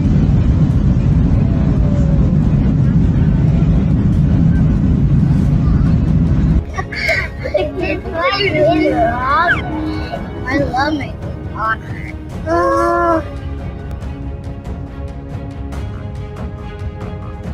It is on the next day, August 8th, that Watts deletes his Facebook account. It is also on that next day, August 8th, that Nichol Kessinger makes a Google search, marrying your mistress. If that's not enough to happen in one single day after the Watts family arrives home for the first time as a family together just for one night in Colorado, Chris Watts deletes his Facebook page, Nichol Kessinger Googles marrying your mistress.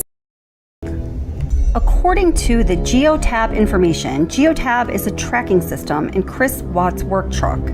Chris Watts arrives in Nichol Kessinger's apartment at 3:09 p.m. He arrives at 12234 Ray Street, and his truck remains there for 2 hours and 50 minutes. 2 minutes after he parks at NK's apartment complex, he modifies Shanann's contact information in his cell phone. That's at 3:11 p.m. on August 8th.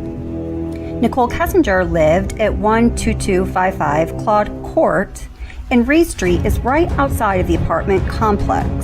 Both Chris and Nichol stated that he would park on the street and walk into the complex from Ray Street. He departs from Nichol Kessinger's apartment at 6 p.m., 1 hour before the ultrasound appointment with Shanann, and drives 20 minutes, which is 16 miles. So, do you want to know something that happened while Chris was at Nikki's apartment that day? Now, this diverges a little bit from the timeline, but according to the book Letters from Christopher by Sherilyn Cadle, Christopher says, "When I returned to Colorado, I saw Nikki after work. I went to her house in my work truck, and she gave me a key to her place. I saw this as a pretty big step, because what woman gives another man a key to her place without wanting to take a big step in their relationship? I had told her that Shanann and I were going to get a separation and that the relationship was going to end. Shanann had mentioned the word separation, but she was still actively trying to fix our marriage. I don't know if this is the day when I received the key to Nikki's place that I realized I couldn't have my family and her at the same time." This day was significant to Shanann Watts for different reasons. This is a day when they were scheduled to go to the ultrasound where they would find out the gender of the baby. At 7:24 a.m., Sarah Nudd, who's a friend of Shanann, asked Shanann if they were doing any better. Shanann replied, "No, it's so bad and I don't know what to do. He told me he doesn't want this baby and he's happy with just Bella and Celeste. He thought he wanted another one. I'm so sick to my stomach. Tried to have sex with him last night just to see if that would help him, and he rejected me." Shanann said she hasn't cried this hard ever. Shanann added, "He said he feels like there's a lack of communication and it's not for me. I sent him 12 texts over the month begging him to talk to me. He fell asleep at 7 or 8. Shanann told Sarah, "I tried talking to him after rejection last night and me crying for an hour alone on the couch. He slept. I kicked his sorry ass out of the bed and I refused to sleep on the couch anymore this week. Told him this morning not to come home today, and if he can't tell me the damn truth and what is wrong." Shanann continued, "We are supposed to go to the ultrasound tonight and he doesn't even want the baby. He'd abort it if I said it was okay." At 8:06 a.m., Shanann told Sarah he said he's not having an affair.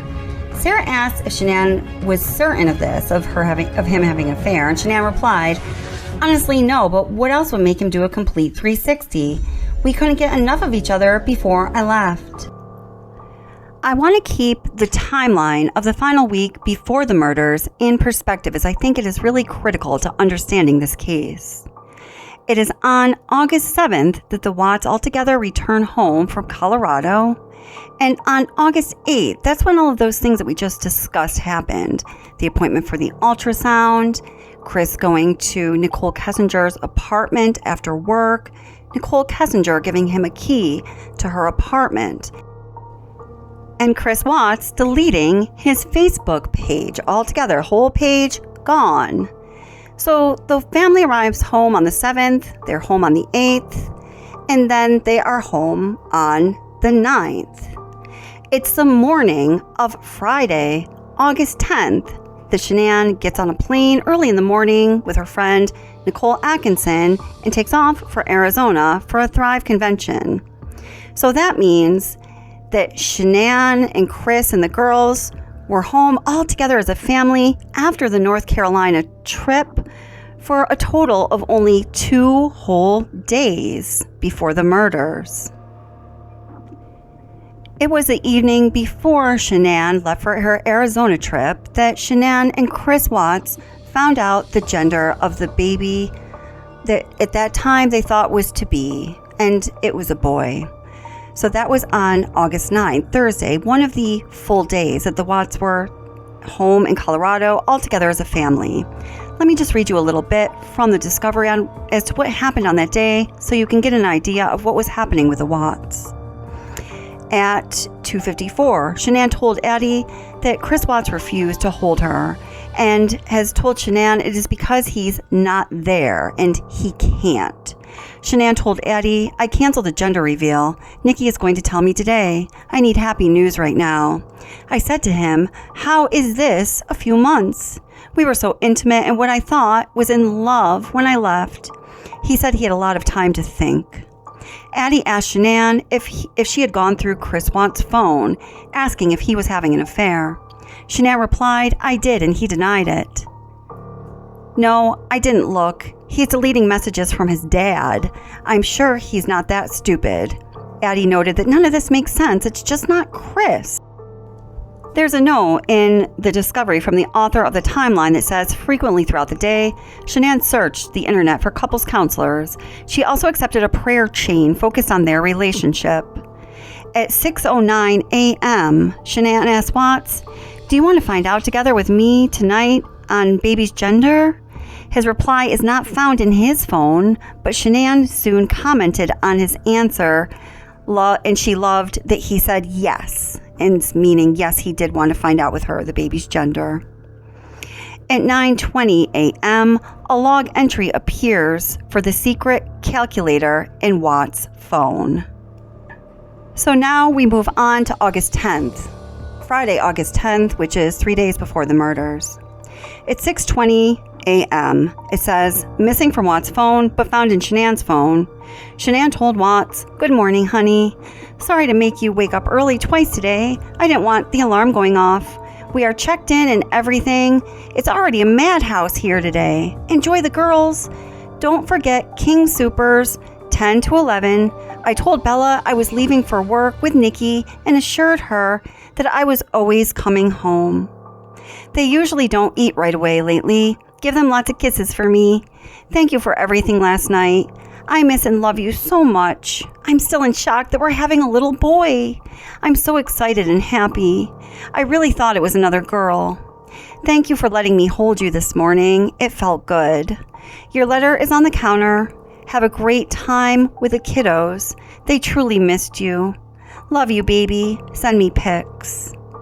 And then Shanann told Watts at 6:43 a.m., I don't know why I'm feeling really weak standing. I'm drinking a Gatorade, had a biscuit, getting ready to take off. What time kids wake up? Watts speculated that her weakness was from lack of sleep. Watts told her that Bella just woke up and Celeste was still asleep. Before leaving for her Arizona trip, Shanann left Chris Watts a note professing her love to him and telling him how much she wanted their marriage to work out and that she would do anything to help their marriage work out. She also left him a book that she wanted him to read called Hold Me Tight, which was a therapeutic book for couples going through difficult times. The day after Shanann left Colorado to go to that trip to Arizona for the Thrive Convention, Chris and Nichol Kessinger went on that date to the Lazy Dog restaurant. Now, every time Nichol Kessinger talks about what happened between Chris and Kessinger on that date, what they talked about, and she's asked about this at least 4 times during the course of her almost 12 hours of interviews, she gives a different answer. In her final interview, I personally believe we get closest to what they really talked about that night at the Lazy Dog because she reveals some information by accident. Take a listen to this.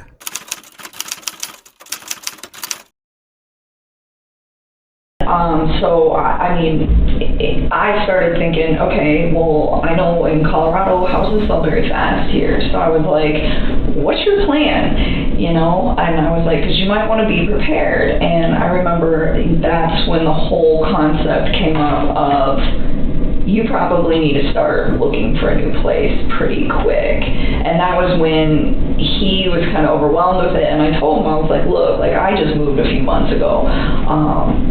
And I was like, to find a place that was comfortable for me, it was like, it took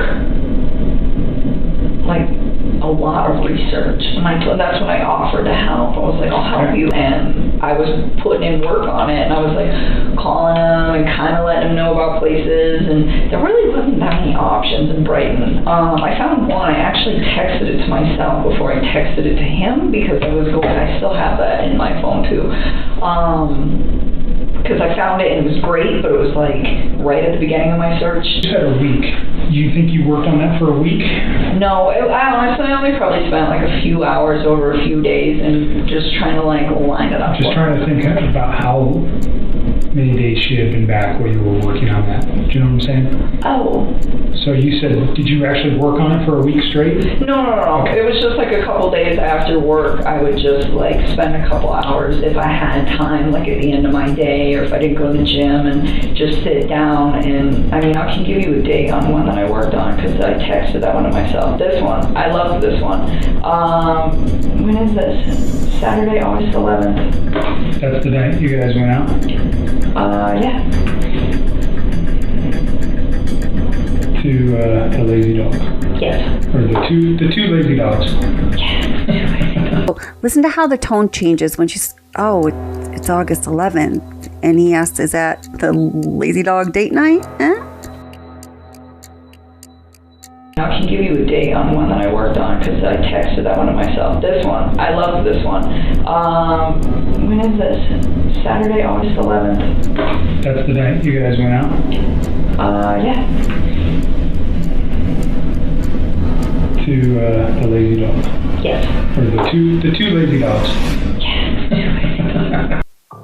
Okay, then you remember how Chris Watts' friend Jeremy had invited him to go to a Broncos game that night, Saturday, August 11th, when he went on that date with Nichol Kessinger at the Lazy Dog? Well, listen to what Chris Watts has to say about that evening and the choices he made and the choices he didn't make. I just felt like, like looking back at everything, like just like reading the scripture more and more now, I can see like, God gave me opportunities to get out. Like even my friend Jeremy Lindstrom, he even invited me because like it was his daughter that came and watched the kids on that Saturday night. And he was like, hey, you said we're going to a Rocky game, you want to go to me with the Bronco game and watch the Arizona Cardinals? Like in my mind it was like, go. Just say, hey, I can't find a babysitter. To Nikki. Yeah. And maybe that would have been like, like a light switch in my head goes off, light switch in her head goes off, maybe it just like goes different directions. He's saying if he hadn't gone out on that date with Nichol Kessinger to the Lazy Dog on that Saturday, maybe a light switch would go off on his head or her head and things would go in a different direction.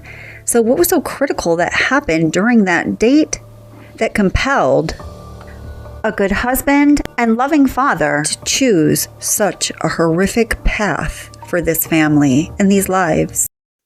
2 minutes after Chris Watts left Nichol Kessinger's apartment after their dinner date at the Lazy Dog restaurant on Saturday, August 11th,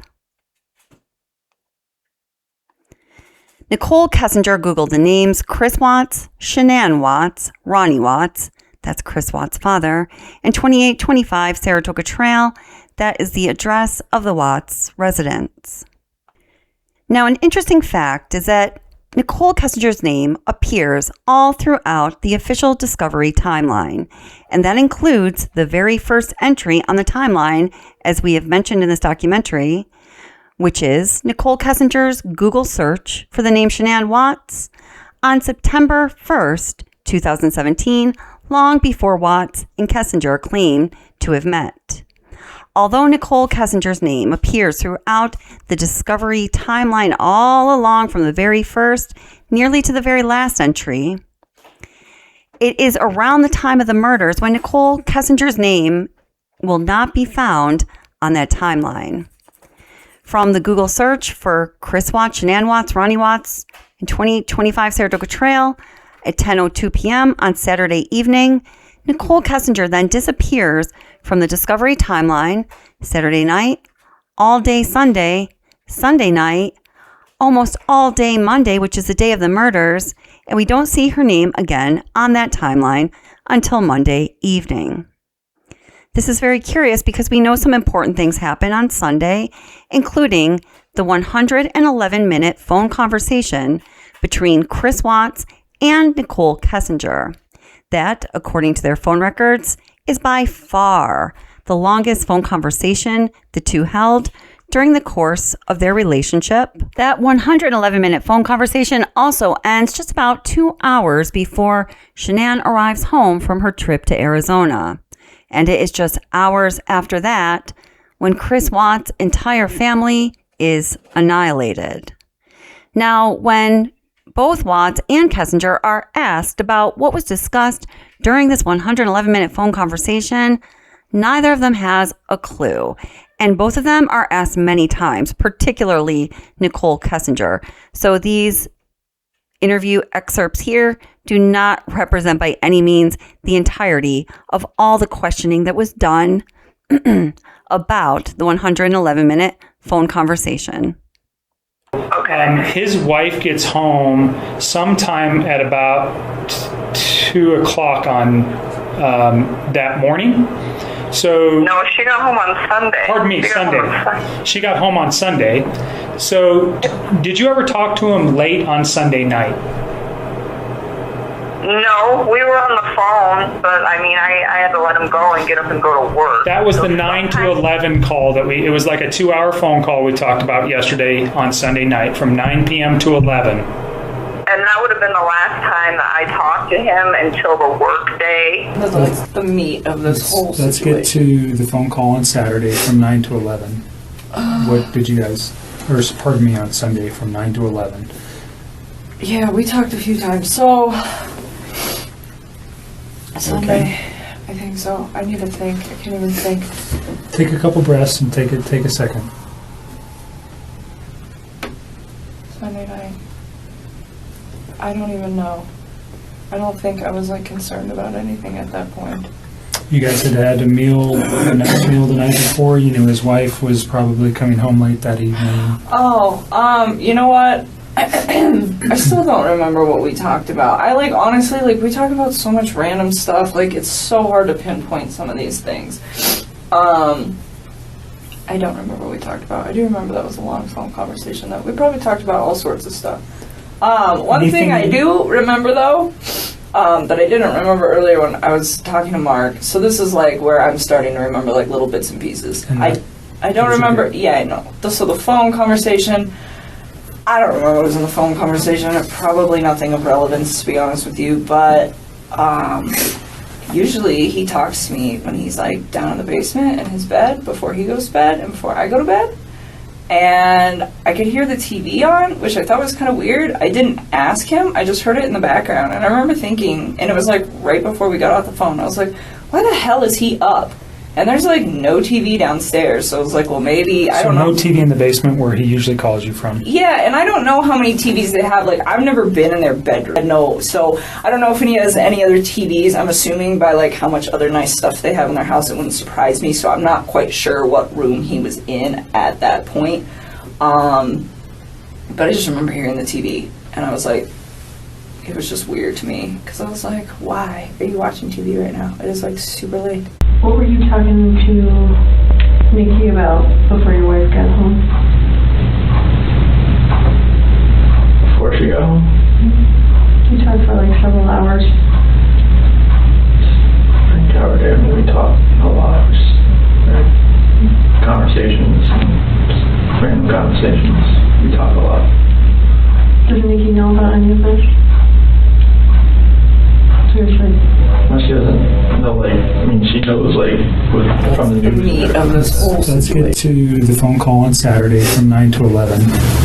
What did you guys, or pardon me, on Sunday from 9 to 11? Yeah, we talked a few times. So, Sunday, I think so. I need to think. When discussing the 111-minute phone call between Kessinger and Watts on Sunday evening, August 12th, from 9:28 to 11:19 p.m., we also have to talk about the next item on Nichol Kessinger's phone bill, which is a ping in Frederick, Colorado. That's right, that's where the Watts live, at 6:16 a.m. Now, it should be noted that Kessinger lives about 25 minutes away from the Watts house, and her path to work is not via passing by the Watts house.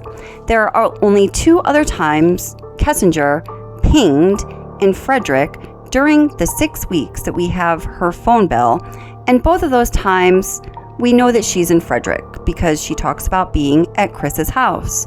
So this 6:16 a.m. ping in Frederick, Colorado, right near the Watts house on the morning of the murders is truly unexplainable. Also, when we look at Chris Watts' timeline that morning, we know that Shanann got home at 1:48 p.m. This is the last time Shanann was seen in life on camera. We know then that he started making trips out to his truck from the garage, backing his truck into the garage, which is something he had never done before, apparently, according to his family members and his neighbor. After making several trips from the house to his truck, we know that Chris left his house at 5:46 a.m. He then took off on a 1 hour and 7 minute ride to Survey 319 in his truck.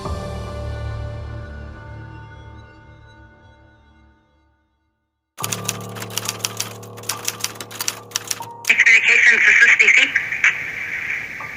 Hi, Stacey. My name's Nichol, and I'm calling because I'm concerned about a friend of mine. I dropped her off at her house at 2 in the morning last night because we were out of town together, and we were on the way back from the airport, and she's having issues, and she's pregnant, and I haven't been able to get a hold of her this morning, and I've gone to her house, and her car's there, and stuff like that, but she won't answer the door, she won't answer phone calls, she won't answer text messages, and I'm just really, really concerned, and she had a doctor's appointment this morning, and she didn't go to it, and I don't know what to do. I've called him and talked to him, and he said that she went on a play date with her other 2 daughters, but, like, if she went on a play date, they're both in car seats. Why would she not take her car? Perfectly understandable. Do you happen to know her address, Nichol? I'm at the tenant up at the house. It's 2825 Saratoga Trail in Frederick. And then I said, like, Chris, can you just come home and check to make sure she's okay? Because the shoes she wears every single day are right inside her door. And he was like, yeah, I'll be there in 3 minutes. Well, that was 45 minutes ago. And I called him and asked him again, can you please come home? And he's like, I'm 45 minutes out. Tell me exactly what happened. So, we were out of town for work, and we flew in last night. Our flight got delayed, and I dropped her off at her house at 2 in the morning. She's 15 weeks pregnant. And she wasn't feeling well over the weekend, and she was very, like, distraught and out of the sorts because her and her husband are having issues. So I was concerned because she wasn't, like, eating or drinking and stuff like that. So then this morning I was like, let me know if you need me to take you to your doctor's appointment because you're not feeling well. And I have called and texted. I've come to her house. She's not answering the door. She's not responding to text messages, phone calls. I've had other friends reach out to her. None of us can get her to respond to us. They have 2 little girls that are 3 and 4. I mean, there's no movement in the house whatsoever, and he states that she didn't take them to daycare and was going to go on a play date, but they're both in car seats, and her car is here. What's her name? It's in the garage. And I'm like, well, huh? What's her name? Shanann Watts. It's SHANANN Watts, WATTS. Do you know her date of birth or how old she might be? Oh, if you would have asked me that, I would know it. That's okay. If you just know her approximate age, she's in her 20s, early 30s.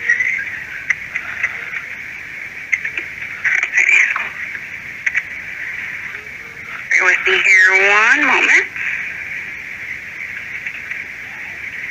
When was the last time that you heard from her?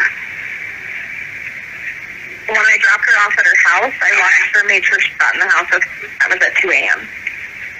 It was actually 1:55. I literally lived like 5-10 minutes from her.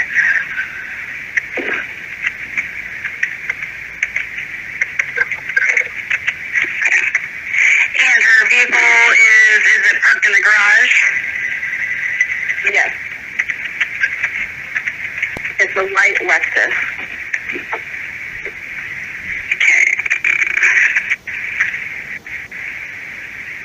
And I probably, because I was concerned, I know I don't want to get a doctor's office in trouble. but I went to the doctor's office because I've been used in as doctors, and I said, I know you can't give me things because of HIPAA, but can you just tell me if she showed up at her appointment this morning? And the lady was like, no, she did not. Okay. That's unusual behavior for her to not show up to her doctor's appointment? No. Okay. No. Pregnancy, like, she was so excited and then got blindsided from her husband that he wanted to separate a week ago. And her husband's name is Chris? Yes, his name is Chris Watts. And he told you that she went on a play date today with the girls. Okay. Yeah, but they're 4-year-old, and she told me last night when we were driving home, she's like, the morning's going to suck because I have to take the girls to daycare tomorrow. And I made the statement, well, you could keep them home with you. And she was like, no, that'd be more exhausting. She's like, I have to get up and take them because I have a doctor's appointment at 9. Bear with me here one moment. I'm just typing this information in the call here. And I'm not trying to cause problems more between them. I just want to know she's okay. Okay.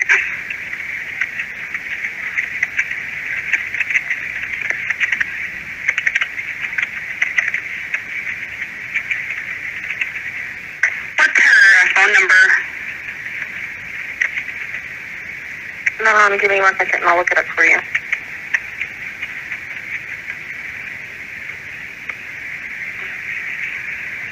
It is 910-850-3286. Okay. And Chris told you that he was on his way. Yes, I just talked to him. Well, I talked to the earlier.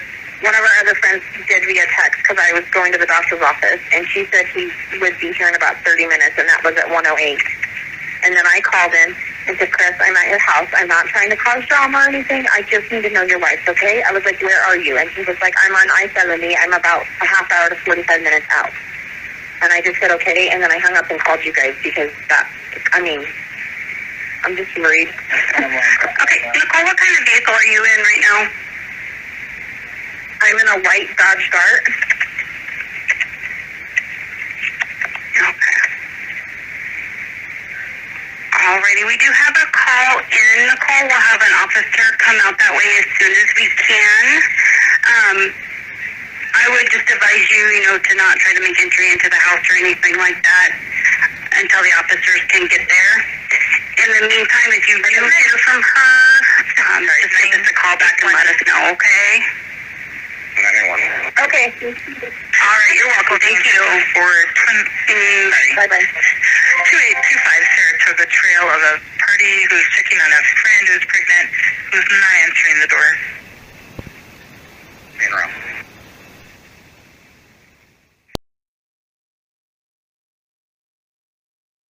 How you guys doing? Brother?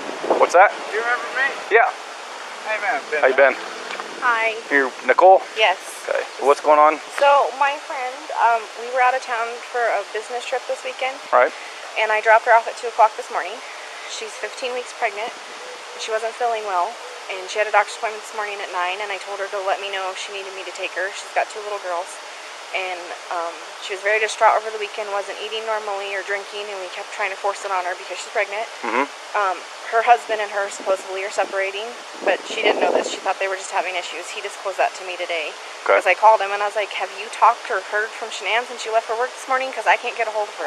I've called, I've texted. Her car's in the garage. Her shoes she wears every single day are by the front door. She only has one vehicle? No, they only have the one vehicle in his work truck. Okay, that's what I'm asking. There's not She a... took the girls and went on a play date, but they're 4 and 2. She went on a play date. Why wouldn't she take in a car?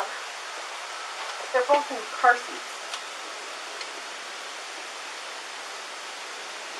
And she had a doctor's appointment this morning at 9, and she didn't go to the doctor's appointment. Okay. No answer on the phone. Husband's on his way. Supposedly, but he said that 30 minutes ago, and I called him again, and he said he was 45 minutes out still. And I know the code to the door. You do? I do, but there's a thing on it. There's a, no, it'll, even Chris and you can do it. There's a, they have the thing flipped up here. Oh, what about the garage door? I don't Is know. there... It's Officer Coonrod for the police department. Pretty good. So, do you have any idea where your wife is?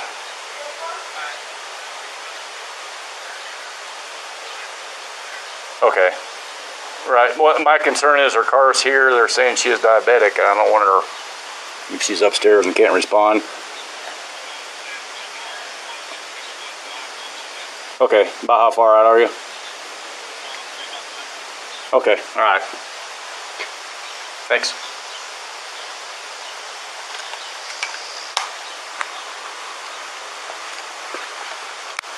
Dispatch rec 981. East Stage Medical. This female is diabetic. Unknown if she is home though. Husband is on his way.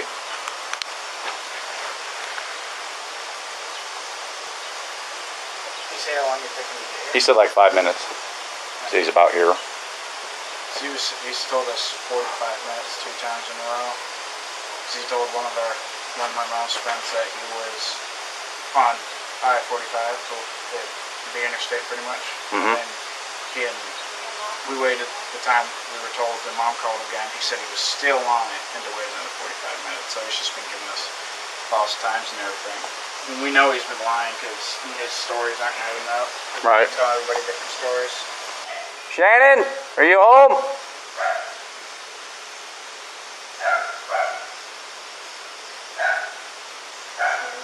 Police department, if anyone's inside, make yourself known.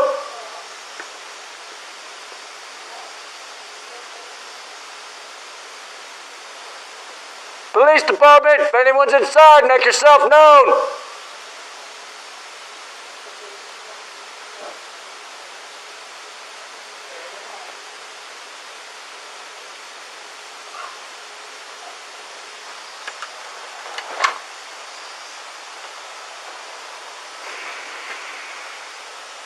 Yeah, you'd think they were here, the kids or someone would respond though. You'd hear some kind of noise.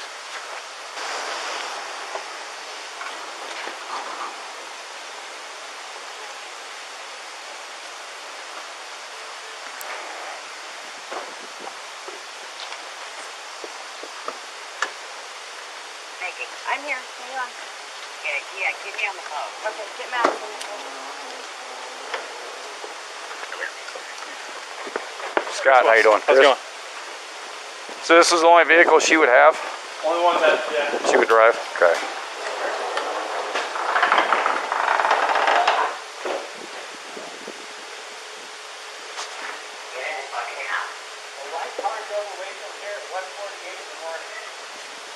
That's me. Yeah. The neighbors went and checked his cameras and they said that a white car drove away at 1.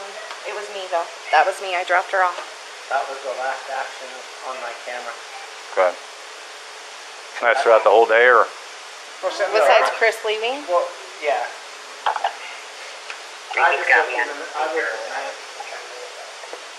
What about the, there's no way you can look for the day? During the daytime? What?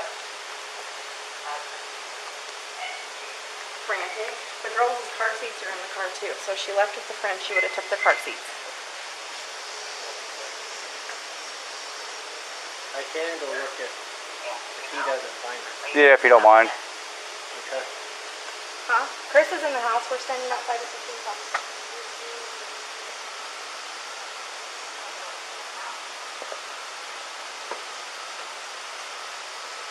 Can we go in the house? We can.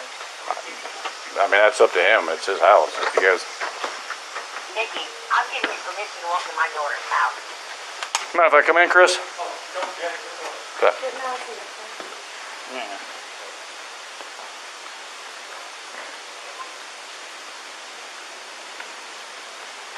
You checked upstairs? She's not there?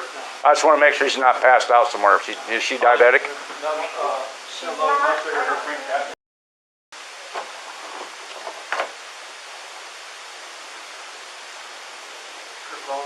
Her phone's here? Yeah. Her phone's here. Does she work? Yeah, she works from home. Oh, from home? She works, this is her lifeline.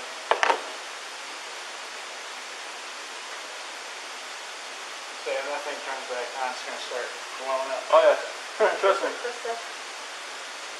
It was shut down? She's in the play. Yeah.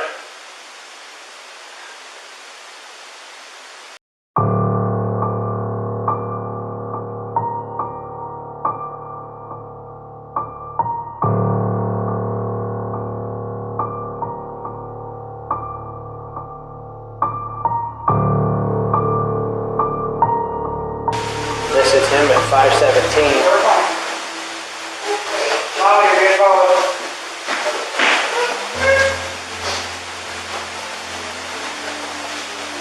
Usually park out there on the side. I just want to get everything back in. Be easier to lug everything out there, all the tools that I had to bring in.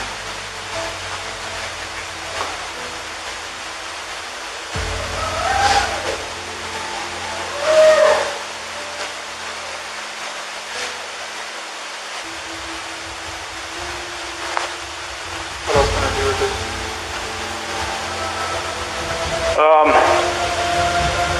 My detective just showed up, so he'll probably want to talk to you. He'd probably, like I said, he might have you call at the bank and see if there's any kind of activity. Because if there was any sort of action out there, His cameras, I would have got it. like we had issues the other week when people were kind of stealing stuff out of like garages and stuff like that, and I had parked my truck. I had to park right here. Yeah, because someone See if I could see anything where someone tried to jimmy with a flathead screwdriver over there, and it was just like. But if any action would have happened, any cars or anything left your house, I would have It would have been like right in that area. It should have picked me. Oh, it'll pick up anything coming down the street this way. You know where that tree is? Oh, yeah. Okay.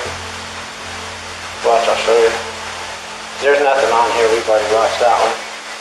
But like, you'll see this car. What security system do you have? You can see this car starting to drive down the street. That one. See what I'm saying? It picked up all the way down there. He's next door. Here we go. Talking about dispatcher. It'll be code 4. Yeah, we can pick up cars coming this way. Again, anything coming this way and making this turn. So, and usually at night I pick up the cars pulling a U-turn. So, unless they pulled right here, yeah, but I would have caught her walking out.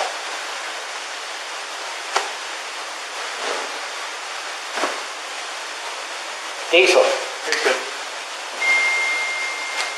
But yeah, I thought nothing. Nothing for the rest of the day. No, that's it. She's pregnant as well. How far along? 15 weeks.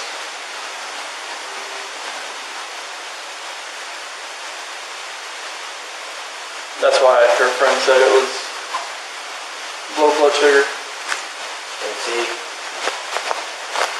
I've got her friend leaving. You mean a lot to me, and I'm glad that you're having a blast. I am so out of breath.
No, she is like...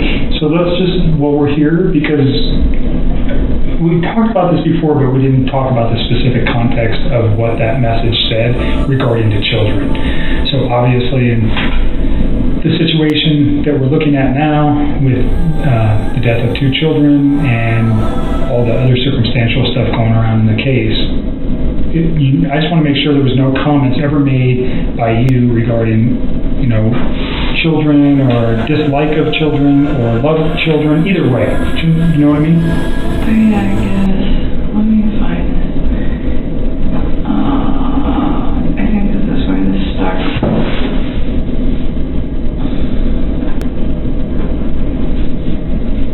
You guys can just take whatever you want off of there. So it's easier for me to just take everything than it is to single it out. Plus, for the purposes of this case, the less exposure, we already have, initially you drew concern from me when you told me you deleted everything from Chris. I've already told you that. You understand why. There's no question as to why that might cause concern. So if there's anything else that ever comes up, I have it, and then we can just discuss it.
How long does it typically record for? 30 seconds, I believe, at a time. But this is at 148, and then the next one I have is 105, whatever. So nothing, no cars came through, because I guarantee, with the headlights, it picked up the headlights automatically. And my Vivint said that at 5:27, my garage door was left open. But that could have been the sensor as well. It says it was shut during the day, but I think when Nikki's son, he may try to move the door around, maybe when they were trying to get in the door, in the garage door, and it probably broke the laser there. That's because my alarm started going off. Well, I know he said the front door he tried going in, but he had the lock up. That's for so the that kids, set so it they off, don't get out. right?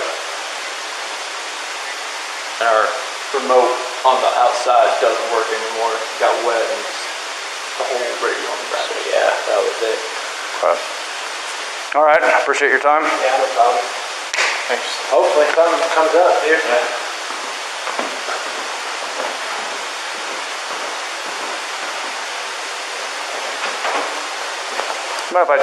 You just want to go talk to him? I'm going to get his info real quick. He's not acting right at all. No. He's never faking you. He's never rocking back and forth. And if you look, don't you think it's, look at the... I know. I'm trying not to. No, I'm just saying it's kind of odd that he pulls his truck back behind my camera. The cutoff, the truck's in the garage right now. Yeah. And he never backs his truck into the That's driveway. what her friend Kessinger was saying. Diesel. She's like, he never backs his truck up. My mom said it too. She's like, he carries his stuff out in the house. He doesn't back his truck up. Well, I have him on camera doing that when he does it. Because when he was parking his truck over here, the other thing was odd is while she was gone, he kept parking his truck and her car over here. And I used to see him walk out of his house right here. He took the car out of the garage? Oh, the car was parked over there for a long time, like a couple days. This was past weekend? No. It was when she was gone for the 6 weeks. Oh. But I thought it was kind of odd that he never parked in front of here or right here. He said someone broke into his truck and he parked over here. I have no idea. Hey, he's acting so suspicious. He's normally, you can ask them, he's normally quiet, real subdued. He's over here telling you 3 times what he took out, what he did. He's very, he never talks. So the fact that he's over here blabbing his mouth makes me kind of suspicious. Yeah, but I mean, put yourself in his situation. Oh, I agree. You know, anyone's going to be nervous. You don't know what to do. No, I agree, but I'm just saying the way he told you 3 times what he brought with him, why is he telling you exactly what he brought with him instead of saying, oh, they didn't see anybody out here, he didn't see anybody doing anything? You know what I'm saying? Mm-hmm. Why is he so worried about you knowing what he's carrying out? That's all I'm saying. The detective's talking to him. What's that? The detective's talking to him. He's talking to him right now? Okay.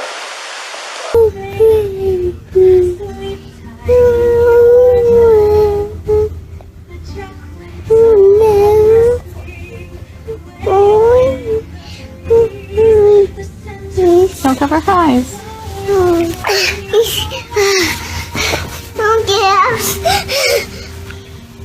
You guys finish singing?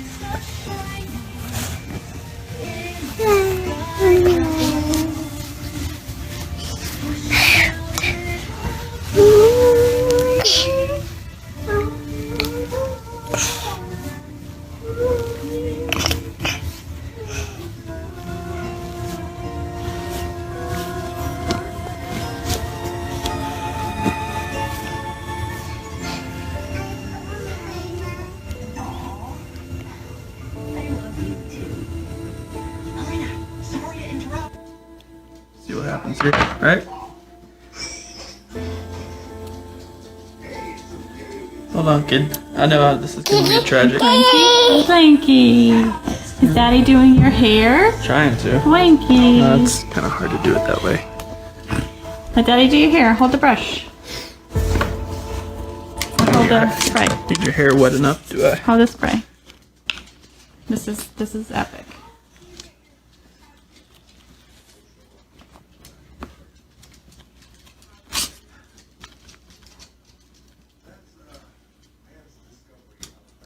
Alright, now I'm confused what I gotta do, right? I don't know what's... yeah. So, Cece, I might just have to comb over your hair like this and say, hey, let me just slick it back real fast so it's not parted. We'll go a little Val Kilmer look from Top Gun. Yeah? Let's do it. Do a little hair. Ready? Set? Cece, what's Cece, Daddy I am doing? so sorry. So this is what happens when I go to Dallas. You're not gonna get your hair done. No, I'll brush it. All done. I'll brush it. We'll do mohawks. I'll put a little gel in it. I'm sorry. We'll take Daddy. Nobody was here. What's your wife's name? Shanann. S-H-A-N-A-N-N. What's your kids? Literally, this place has been paradise. We've had amazing days. Spent the days at the beach, at the pool, at Sanoa Island. We went to the spa. Where else did we do? All the different lounges at night, all the different food. Hi, Sharon. The amazing food. I mean, seriously, I think I gained 10 pounds while I was here. Hey, Kevin.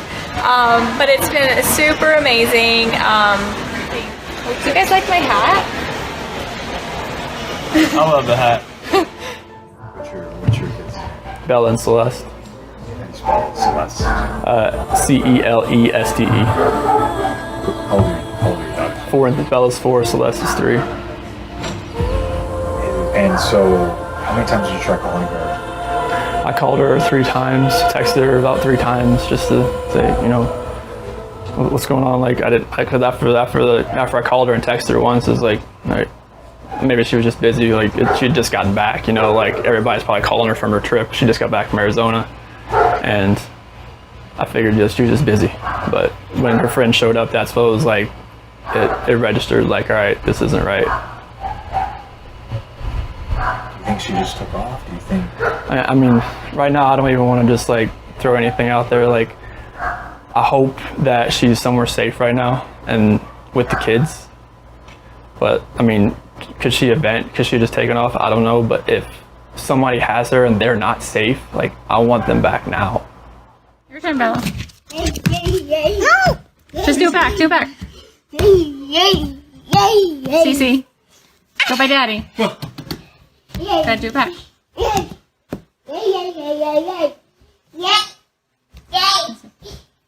Watch this. Watch. I'm gonna get Cece.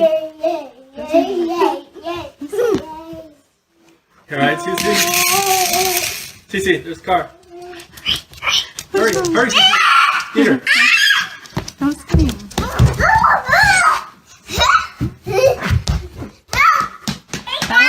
Bella, come back over here. You alright, Belle? Oh, Cece's behind the curtains. Crash. And no longer having fun. Cece, not on the window, babe. Cece! Hold on. Alright, guys. See you later. We're gonna tease you a little bit more. Yeah, it's a German. We adopted him from a friend, and it's definitely a German name. So, hey, Juanita, get it? Where's Dieter? I just got it. Nope. Hey, Bella, your turn. All right, they're not gonna play fairly. Bye, guys. Bye, guys. Girl, say goodbye. Bye, Cece, don't do that. Bye. Say goodbye. Like that's what's in my head. Like, if they're safe right now, they're gonna come back. But if they're not safe right now, that's the not knowing part. Like, if they're not safe, last night I had every light in the house on. I was hoping that I would just ran over by the kids running in the door and just like barrel rushing me, but it didn't happen. And it was just a traumatic night trying to be here. I'm gonna ask some kind of tough questions about your relationship with your kids. Yeah, my kids are my life. I mean, those smiles light up my life. And there's like, I mean, last night, like during when they usually eat dinner, it was just like I missed them. Like, I mean, I missed telling them, hey, you got to eat that, or you're not gonna get your dessert. Just like you're not gonna get your snack afterward. I miss that. Like I miss them. Cuddle up on their couches. They have like a Minnie Mouse couch and a Sophia couch that they cuddle up on and watch, Bubble Guppies or something. And it was just like, I was, it was tearing me apart last night, and I needed that. I needed that last night, and for nobody to be here last night and to go into their rooms and know that I wasn't going to turn the rain machines on, and I know that I wasn't going to turn their monitor on, and know I wasn't going to kiss them to bed tonight. It was. That's why last night was just horrible. I couldn't do it. I want everybody to just come home. Like, wherever they're at, come home. That's what I want.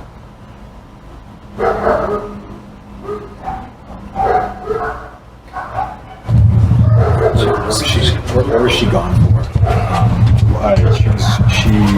She was on.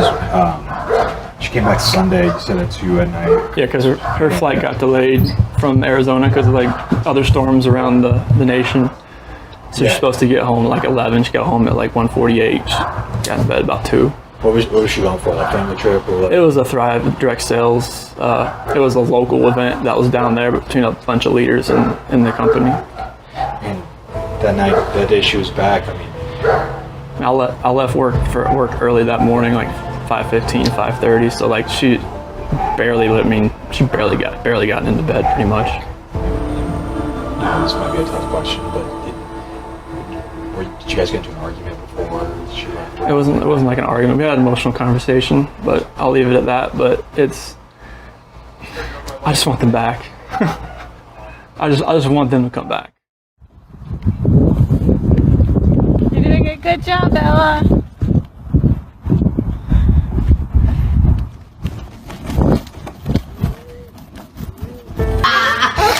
Nice. Nice. Hey, high five. Alright, who's next? Cece, Who's next? Cece, you're next. Cece. Cece's turn. You go on the other side, Cece. Alright, go ahead. Go, Cece. No more? Cece. Go on the other side. You have to hold her up a little bit. Mine. What's that? Oh, she wants to hit it, Chris. Chris, tell it.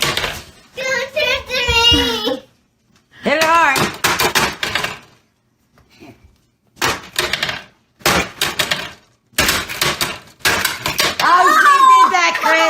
Nice. She did that. Yeah. Okay. It's good thing the floor is clean. You want to do it? Come on, let's do it. Chris, Bella wants to do it. No. Come on. Cece Yes, does. Cece does. Stay there, Okay, Cece. help Cece, Chris. Here, give me the hammer. We're gonna put her head higher. Wait till Daddy gets there. No, no. Are you Chris, doing put it? her head in there. No, put her head. Hold on. Just go ahead. I'll do it. Okay, ready? Move your hands. Move your hands, Cece.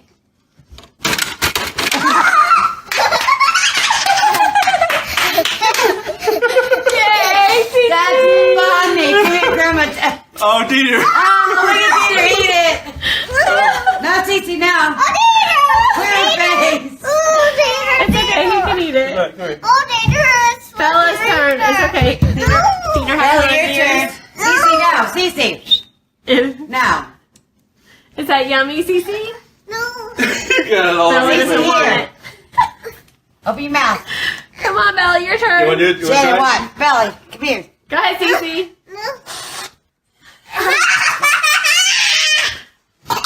You want it? Okay. Oh my Come here, I'm going to do goodness. Chris's You want mouth. Chris, come here. No, do pie in the face.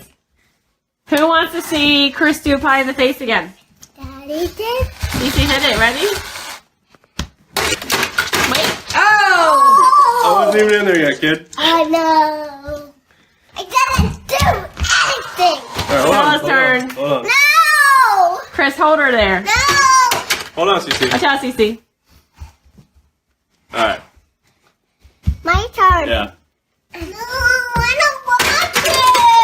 Harder, Cece. Hit it. Shannon's turn. Yeah. That's Nope. Shannon, Oh, it's your come turn. on. After Bella. Come on, it's your turn. Bella's turn.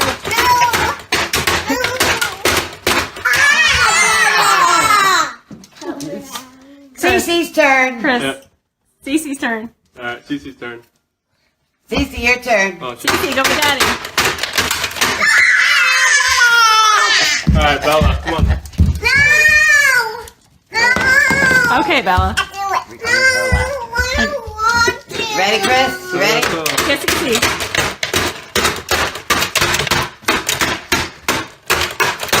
Hit it. Harder. Help. All right, you're good. All right, Cece's turn again. Go behind Daddy. Go by Daddy. Let's get pie in the face. Look at Dieter. Look at Dieter's face. Okay, Chris, Cece's turn. No. Hold Cece.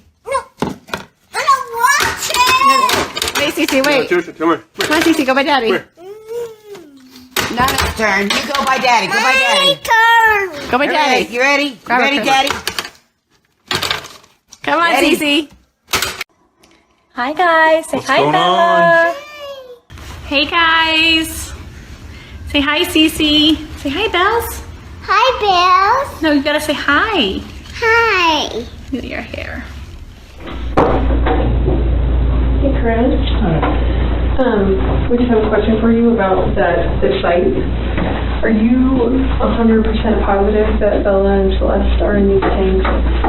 So Bella saw my video earlier and she was like, I want to do that. So we went live and I have my new tripod that just came in the mail. So I'm super excited to be using it hands-free. And we can't forget Dieter. Here comes Dieter. Say hi, Dee Dee. Hi, Dieter, baby. Okay, come here. How did you get them in the tanks? 'Cause The hatch on top. the hatch. How do you access that? Walk upstairs. And then what? Open it. So they were saying like you could barely fit an arm through that. How big is it? That's like, you can use, that's how we gauge tanks. So you think it's about like just like a pot or a what's that thing on the ground of the street? Like a manhole? Like a manhole cover? Like is it that big? It's not that big, no. Okay. Come here. Say hi, Ann. Hi, Ann. Say hi, Christina. Hi, Christina. Say hi, Caitlin. Hi, Caitlin. Tell Ann thank you for the pumpkin stickers. Thank you, stickers. Yeah, tell her. Thank you. What is? All right, guys. I wanted to just say hi, let Bella say hi. Oh, and Cece's trying to get the phone. And Cece, say hi. Can you wave? Can you wave? Was it hard to get them in there? Did you have to push or anything, or? Not really. Okay. We're sure? You're sure? Yes. Okay, like we're gonna have to drain these tanks. It's gonna be kind of a mess. So I just want to make sure that you're being truthful about that. Well, wave this way, silly. Wave. Wave. Cece, wave. Oh, you silly goose. All right, guys. Bella, will you wave? Say bye-bye. Show them your shirt. Here. See it? It's pretty. Where did Mommy get it for you? In NOLA? Hey, hey, hey, hey. It's stuck, honey. Give me a second. Let me get it. Hold on. Bella. All right, will you say goodbye to everybody? Bella? Bye. Wave. Can they have kisses? Yeah. I need kisses. Hug? Okay. Oh. Say bye, Cece. Oh. Oh. Will they have kisses? Bye, guys.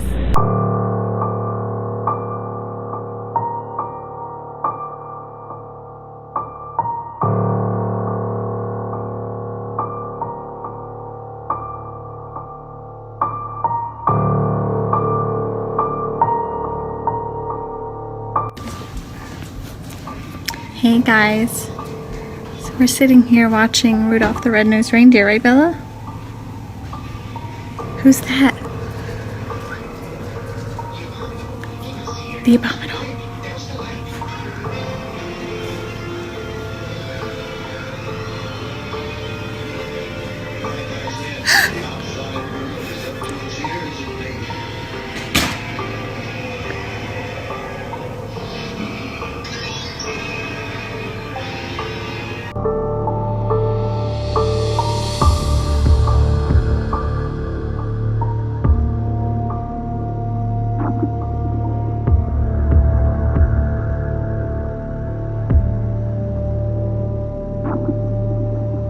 He's not scary, right? Hey. He's not scary. What are you doing? What's wrong? No? She loves this. Every night we have to watch this. Thanks, Christina. Hey, Kevin. We're letting her stay up late tonight because I had to run some errands, so. Christina says hi, Bella. Say hi, Christina. Hi. Say hi, Christina. Hi, Janina. Say hi, Kevin. Are you being bashful? Cece's already in bed. We're sitting here and I had Chris take a picture of me and Bella laying on the couch together, and she holds my arm up and says, Patch, Patch, picture, Patch. She wanted my picture of my patch. She is obviously very observant. Kids are so smart.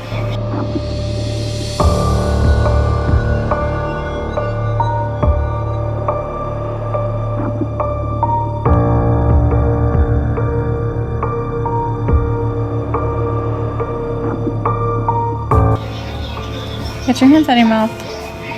Snow monster. I love you too, Christina. Save me. I'm right here. No one, you don't need a saving. I'm right here. Uh-oh.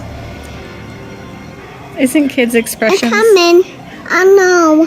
I don't know. Say hi.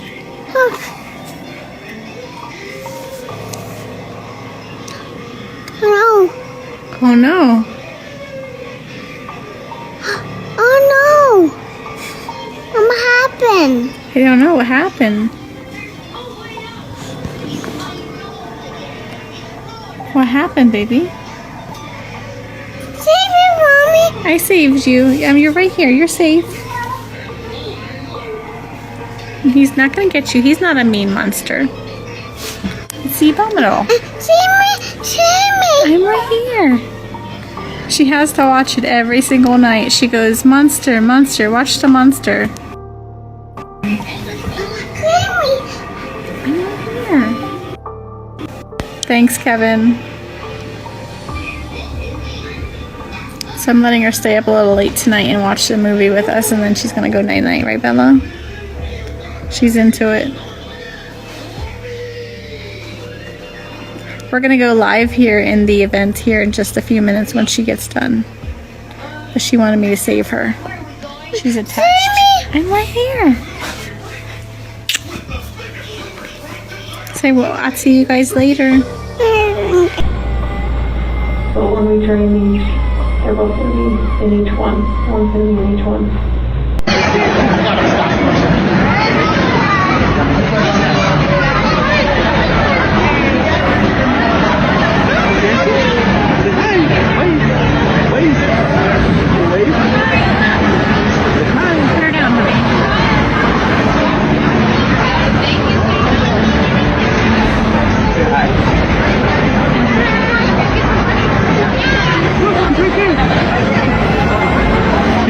She's climbing on you.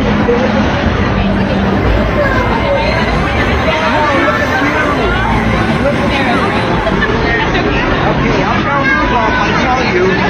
Say hi, Bella. How are you, sweetheart? Hi. You're looking so good. I love your dress. Yes, that's wrong. And is that Dad? Is that Daddy? Thank you.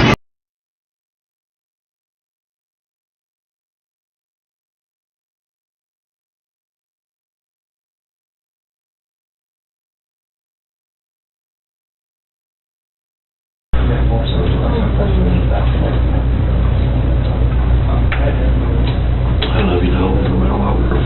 You know that. And your mother loves you. Jim loves you. I love you.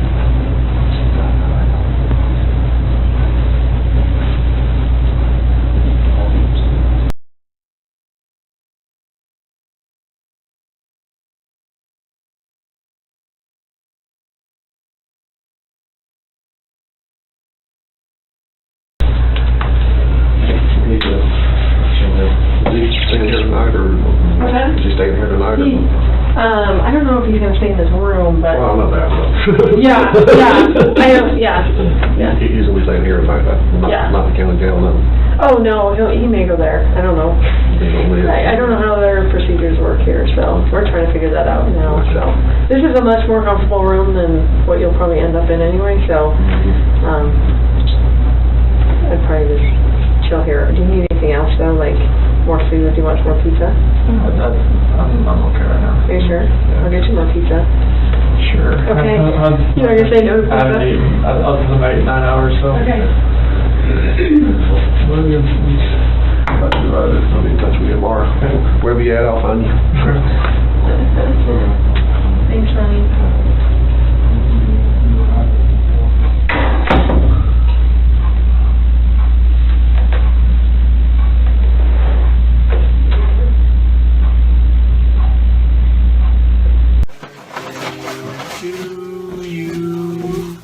Happy birthday. Give it to Dieter for his birthday. Say happy birthday, Dieter. Happy birthday.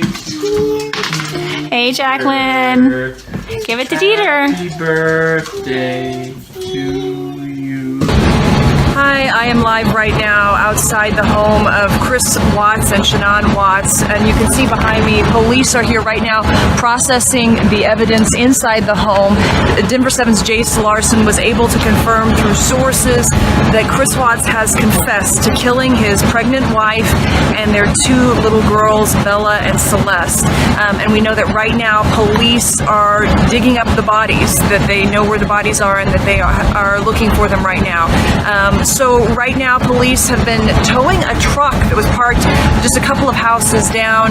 We didn't know it was connected to the house, but they towed that as well.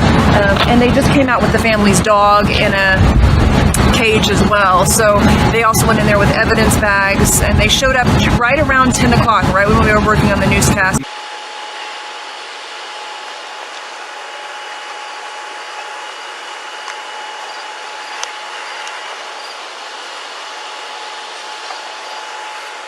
That's fine.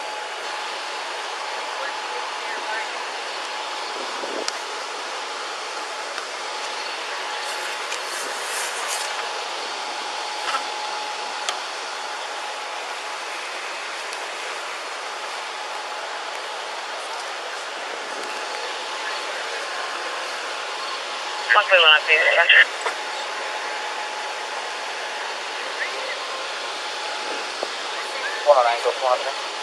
I'm just advising my medical head at 204 Zanty Street, 204 Zanty Street, 430. Stop right there. Do not pull into the driveway. Okay, I need you to park over there. We will have the dog brought out to you.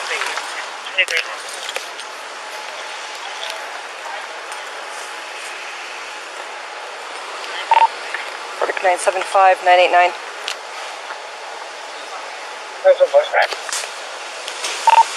Folks are here to pick up the dog.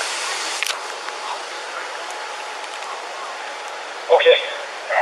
I'm gonna try to catch her first. Just keep her outside. Copy.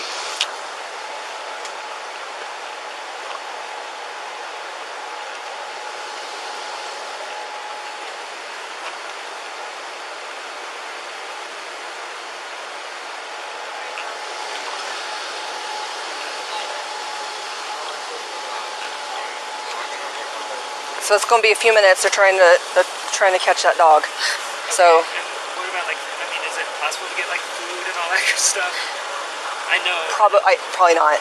I mean, no, it's not going to happen. I can't. If possible, he has a black blanket that's usually on the couch. He's being really uncooperative. So we're going to be lucky to get him in the kennel and out the door at this point. So. I know that's not the best news, but for right now, we can at least get him out. Meanwhile, just stay here. Like I stopped you guys. Can't have anybody going past the property line, so just hang. We'll get him to you, okay?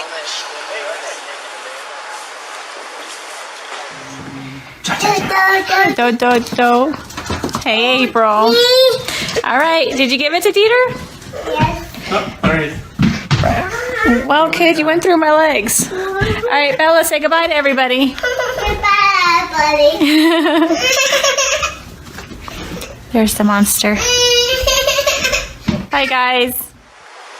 379 will be entering the east garage for clearance.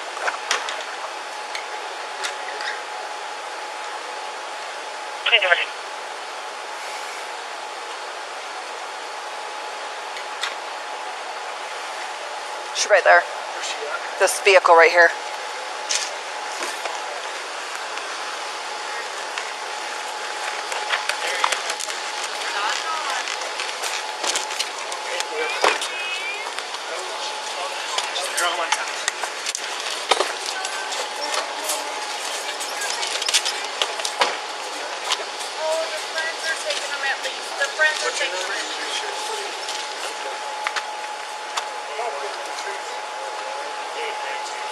They were asking about food. I told them I didn't know if that was a possibility or not. Back up for me. Yep. I got food. I got dog food. I don't know if it was accessible in there or not. Let me go look. I'll be right back. Okay. I'll get free dog food at my house on the way out. What's that? You don't have to. They were get the dog asking. food from inside. I'll give them the rest of my bag. He's gonna go look. It's fine. I got blue. I got the rest of the dog. Your turn, Bella. I got 2 bags. Just do it back. Do it back. Cece, go by Daddy. Gotta do it back. As long as you stay on this side of the line. That's fine. Watch this. Watch. I'm gonna get Cece. Alright, Cece, there's a car. Hurry, hurry, Peter. Don't scream.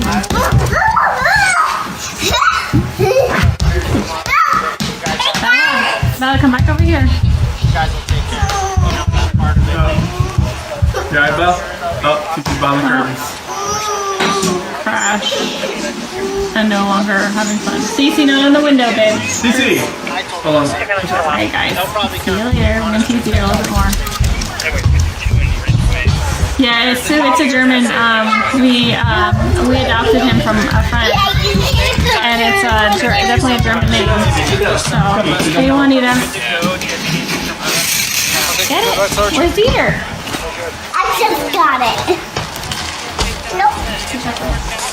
Hey, Belle, your turn. All right, they're not gonna play fairly. Yep. Good. Bye, guys. Bye, guys. Girls, say goodbye. Bye, Easy, don't do that. Bye, Say goodbye. I'm guessing sometime tomorrow they'll get in touch with me and ask me what's going on because they have no idea from there. I've been their contact since this whole thing started. We'll be home all day tomorrow. There's no way. I can't believe that you guys dumped those bodies and came back and I was standing out here. I was standing out here when he came home and let everybody in the house for this time. My video right there was That's good that you have that. And listen to this. I don't know if you believe whatever, but his camera was facing this way, and I was like, no, I want as much of it straight away. So he readjusted it. So oh, really? Cece.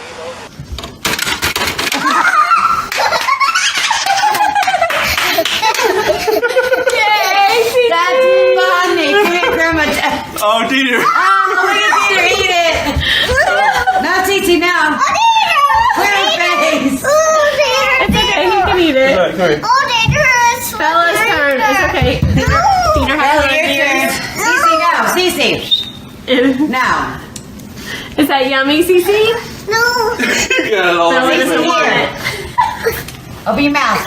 Come on, Bella, your turn. You want to do it? You want to Shannon, try? what? Belly, come here. Go ahead, Cece.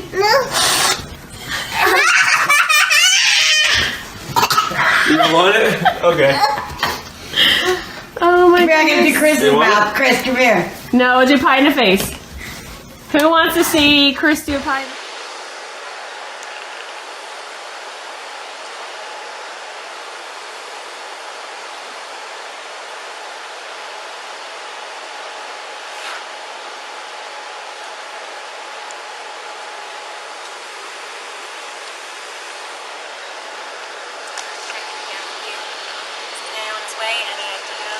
No idea. Okay. Do you know if he will? Can you find out if he will come so we all stay here all night? I can't find that out. Sergeant would be the only person to talk to you about that. Sorry. Wish I could help. Yep.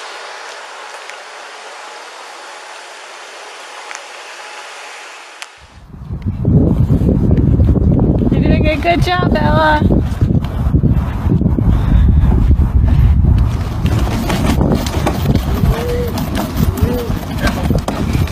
Careful.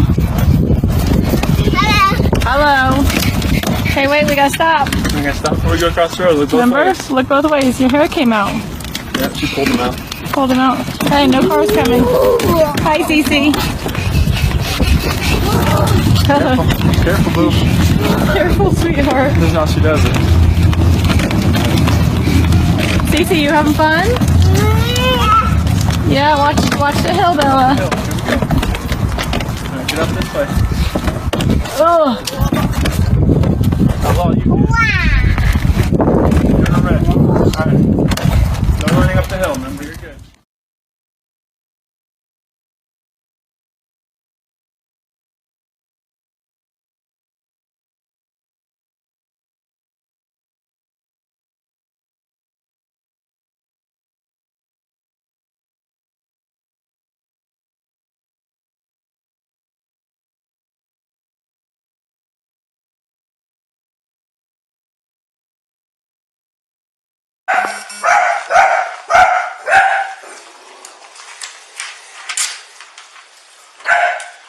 How do you spell that name?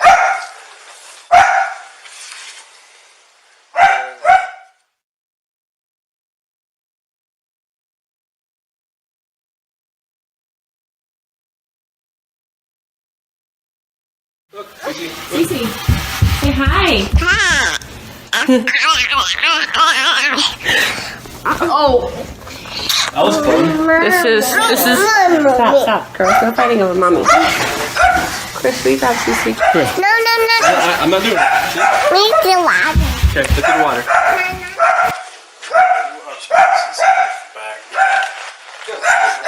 Yeah, so where's the one? Bella's this one right up here.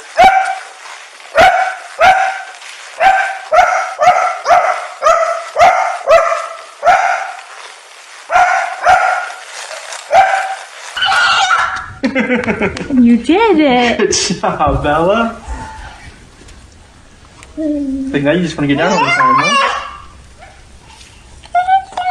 Now you just want to get down all the time?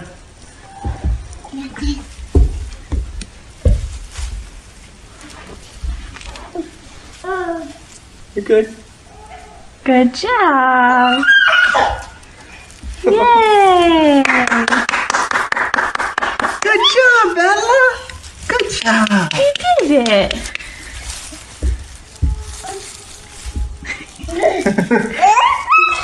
Good job. You just want us to praise you.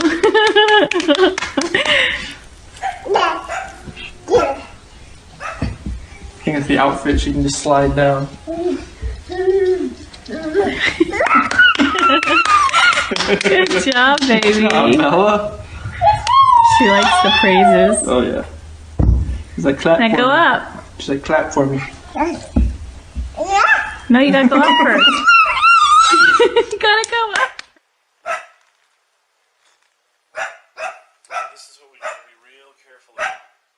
You want a brother or a sister? Sister.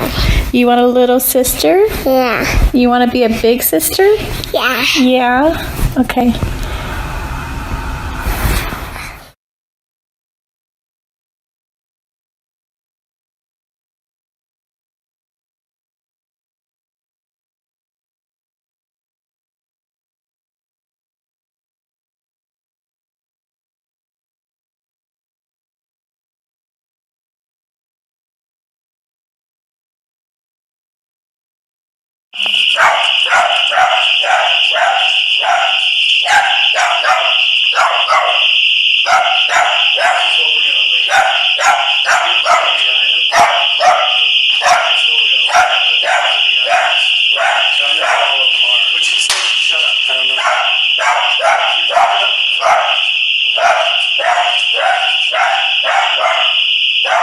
Brad's on scene.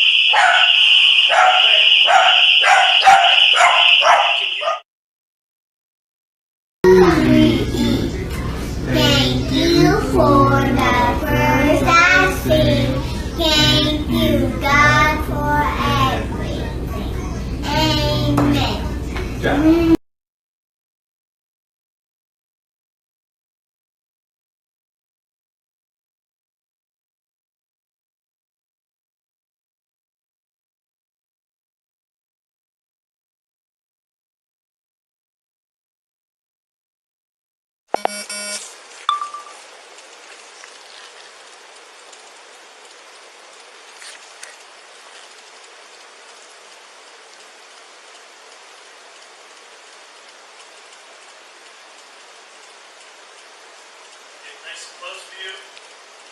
Go back in there. Go back in there. Well, I'll tell you when you're done. She's sharing with her, but she's real. In the sky, she's do that. Yeah. Her God is she's so sad. After we go night, now we can go to school. Class is not gonna be here. Okay. But she's not wearing dress. But she's wearing dress.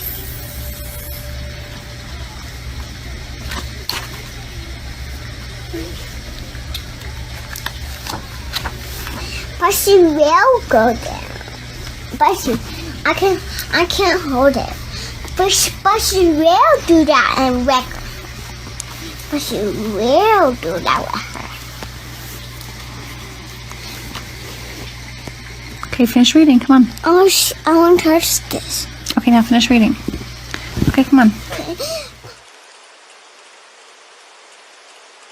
Keep Keep going. Hold on and keep switching.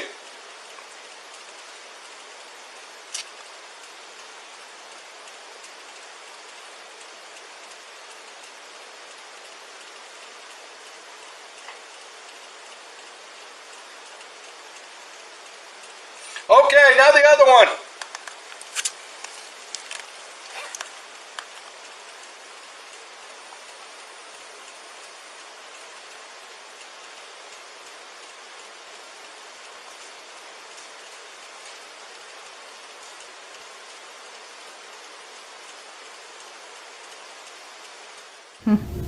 Mm-hmm.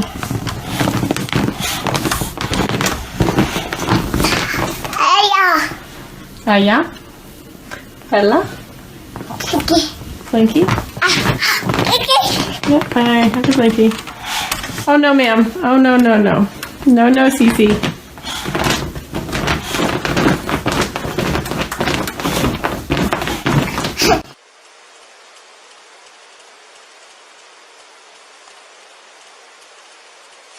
Okay.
Contact you. Thank you. Right now, Well, not. definitely isn't the time. Well, obviously. Probably not in the next couple days. Obviously. But I just want to know. Yep, I will have them contact you. Okay. Thank you. Yep, you bet. The security camera footage from the Watts neighbor, Nate Trinistitch's home, that gives a view of the Watts driveway from the hours of 5:18 a.m. to 5:46 a.m. is some of the most mysterious footage that we have from evidence in this case. And the reason is this.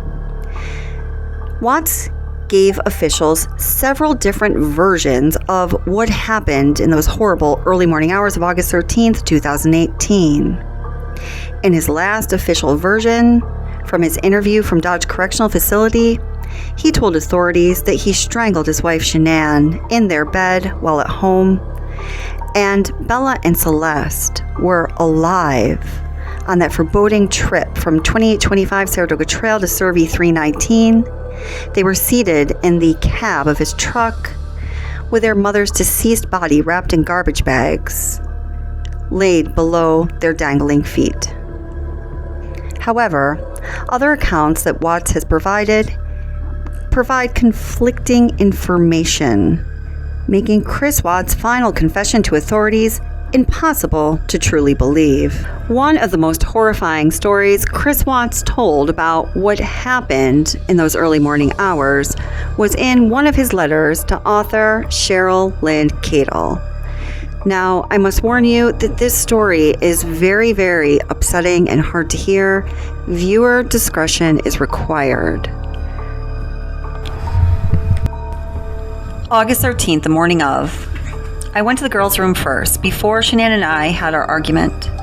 I went to Bella's room, then Cece's room, and used a pillow from their bed. That's why the cause of death was smothering. After I left Cece's room, I then climbed back into bed with Shanann, and our argument ensued. After Shanann had passed, Bella and Cece woke back up. I'm not sure how they woke back up, but they did. It makes the act that much worse knowing I went to their rooms first and knowing I still took their lives at the oil field. For a number of substantial reasons, many people believe that Chris's first attempt to take the lives of his daughter was successful in taking the life of Cece, but not Bella.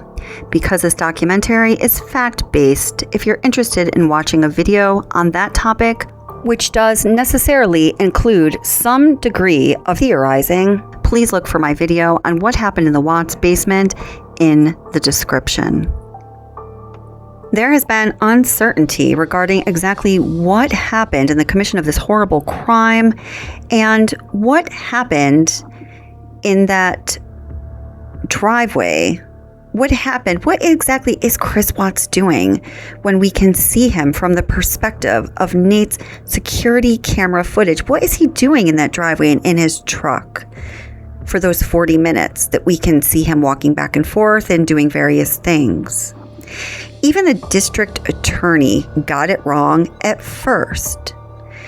At Chris Watts' sentencing hearing, listen to how District Attorney Michael J. Rourke describes how the crime went down.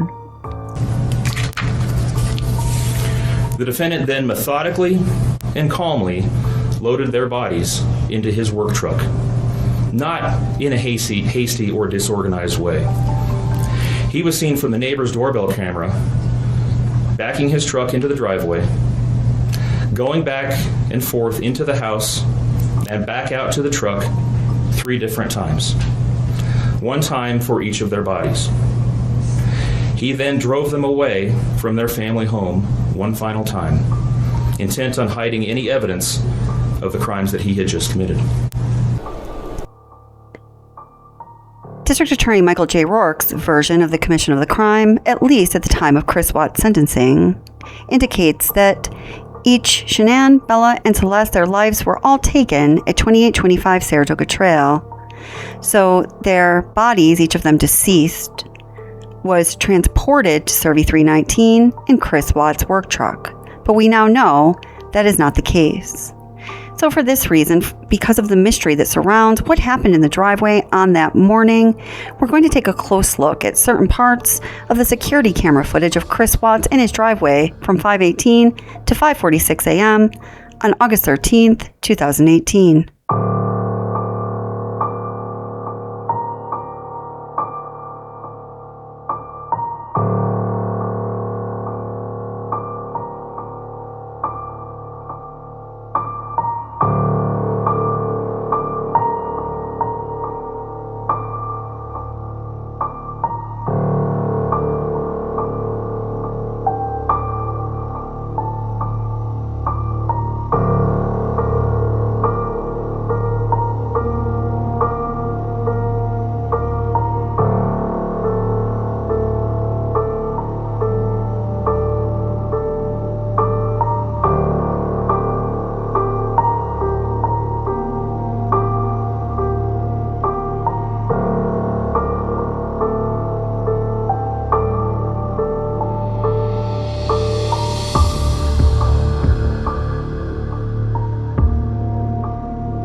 In Chris Watts' interview from prison, he offers the interviewer some details about what happened logistically that morning as he prepared to head off to Survey 319 and what happened during the commission of the crimes, according to him, at this time at least.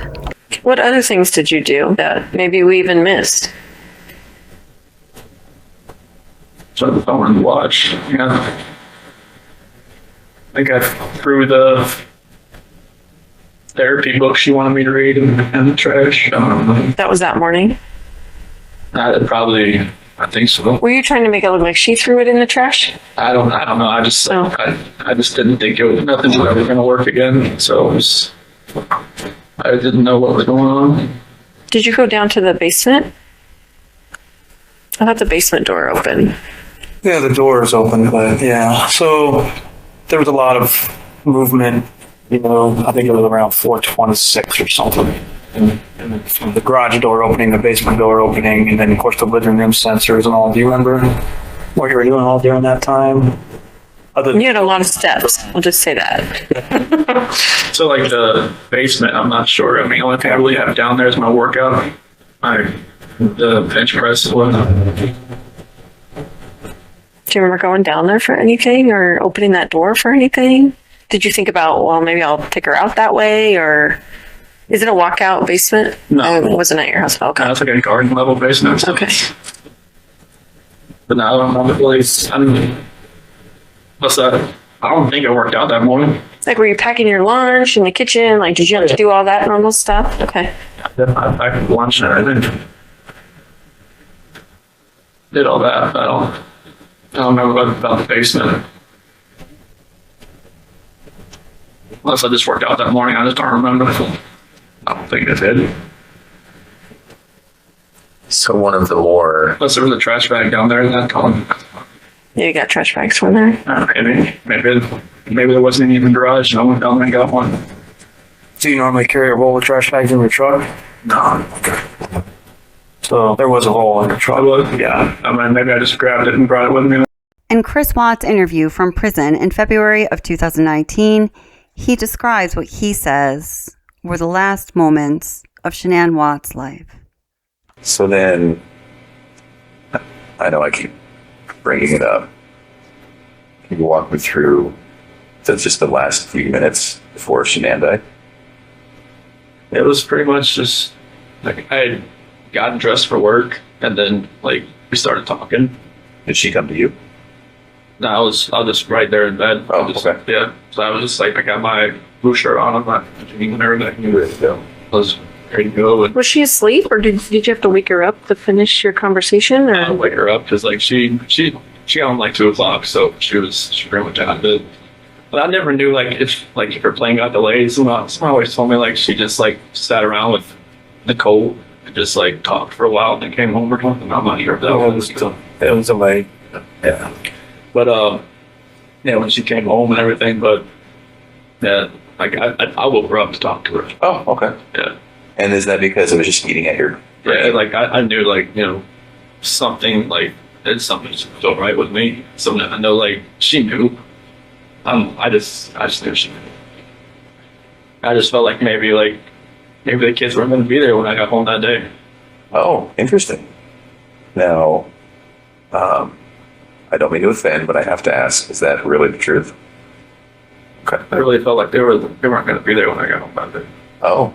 Like she would take them somewhere? No, I just felt like either maybe I wouldn't go home, maybe they weren't going to be there, or I wouldn't be allowed in, type thing. I think I saw some text messages where Shanann talked about that she would take the kids to another state or something because she wouldn't be able to afford to live in Colorado or something like that. Did she say that kind of stuff to you, or what did she say about that? She said she couldn't afford to live in Colorado on her own, and that I told her like, well, you thrive, which pretty much makes the same amount I do. Yeah. But she said she wouldn't want to try, just because Colorado just the price of living there was a lot higher than North Carolina. And just so I'm clear, you thought maybe in your mind, you thought maybe she would take the kids somewhere else or like lock you out of the house or just like, I wouldn't want to make a scene like, trying like out on the door, trying to get in or anything like that. But like, I just felt like, that was what I did on Sunday. it was kind of like, or Saturday night was kind of like the last straw. Kind of like going out with somebody and actually having a account card and just like not trying at all. So walk me through it though, because she comes home, she touches you, you guys have sex, you fall asleep, then you wake up for work, all natural, all, a normal day's work type thing. Yeah. What was it that made you think, I just can't do this anymore, I have to talk to her? It was eating away at me. Like, I knew, like, something, I knew everything that I did. Like, I know, like, when I was with Nikki, it was, different. Like, I wasn't even, like, in the realm of, I'm a dad, I'm a husband type thing. Oh. And then, like I was saying, when I'm never at home, like, sleeping in my own bed, like, I have no, like, concept of that anymore. Interesting. So in your mind and heart, you can have moved on. Like, it kind of felt like if I wasn't at home, like, I didn't think about it almost. Cause like, if I wasn't sleeping on my own, but like, I think there was at one point, like, Nikki had gone to the mountains with her friends for like a few days, like, into June, first part of July. And then, like, that part, obviously I was home. But like, from that whole month of July on, it was like, I was never at home. Like, I never had all those reminders around me. I never had, like, every time my wife would call me, I would be at Nikki's house. Oh. While she was in North Carolina? Yeah. Okay. And I would, like, walk outside and talk to her, like, when I was next to the car or something like that. I would never be at home looking, like, have all these pictures around me and just being in the same bed, seeing my kid's bed, seeing everything that we go for the last 6 years. And so, did you just want to once and for all get it out in the open? I just wanted to just tell her how I was feeling at that point in time. Like, I didn't feel like me and her were compatible anymore. Honestly, I didn't feel like that because what was going on with Nikki, it was new. It was new. Right, absolutely. Anything that's new always feels better than the old. Yes. You were probably bitten by the love bug. Yeah, it's how a lot of therapists. Unfortunately, it was just like, I never felt that. I mean, even like with new relationships in the past, like, it always feels different, like, the first couple of weeks. And then, but it just, with someone Nikki felt different. I don't know what it was. Maybe it was just like you said, like, I was more in control and like, it was more of like, maybe more of me coming out. Because Shanann always said, like, it always seemed I was more myself around other people, like, her cousin Cody. Like, Cody came up, visited us for a little bit while we were in Colorado for a little while, and Cody always talked about, like, oh, Chris is so funny, Chris is like, Shanann would always like, why are you never like that with me? I'm just like, well, maybe I always felt nervous around you. There's only so much oxygen in the room, right? I say this to some people with dominant personalities, I just always felt nervous. I always felt like I was, never could actually just be myself. Right. Nikki, I was myself, like, all the time. It was just different.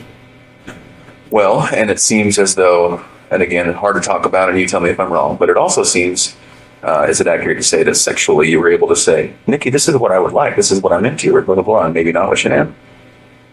No, Nikki just she wanted what she wanted. She wanted to do it pretty much all the time. I was like, okay, that's fine with me. Okay. With Shanann, it was like, I'm like, hey. Sometimes it happens, sometimes it didn't. But that wasn't the case as far as that way. It wasn't just like sexual. But it was mainly, I was just more myself. Just not think about what I was going to say or plan what I was going to say or not, going to say something stupid or something. Right. A little bit of freedom. Can I ask you something about that morning that you had sex with Shanann? Did you feel at all like maybe you were kind of cheating on Nikki by doing that? I felt strange. I felt like, the first time I was with Nikki, I felt weird. First time, Sure. And then the last time I was with Shanann, I felt totally strange. I was just like, I didn't know who I was. I didn't know who I had become. I felt like I had become people I see on TV, and that did not feel right with me.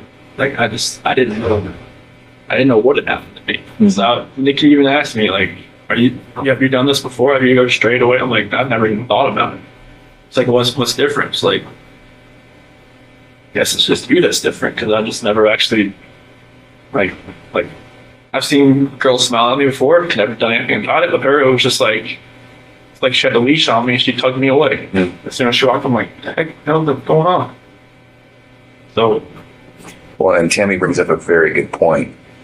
I wonder if that last time with Shanann having sex had a somewhat of a role in you thinking, like a trigger? I gotta do something, I gotta say something, we gotta have a talk, something's gotta change. Is that accurate? Yeah, I felt like it was like maybe like a trigger point or something, like you hit the push button on a bomb and it just blows up. Right.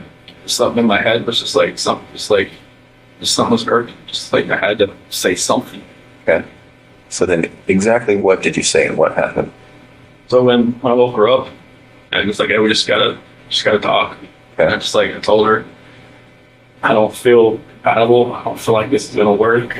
I just, I don't wanna, can we cancel the trip to Aspen? Because she had booked a trip that week to go to some mystery 4-star luxury hotel or something. Just the two of you or the whole family? Just me and her. Okay. And she had Amanda there, couldn't watch the kids that weekend or something. Okay.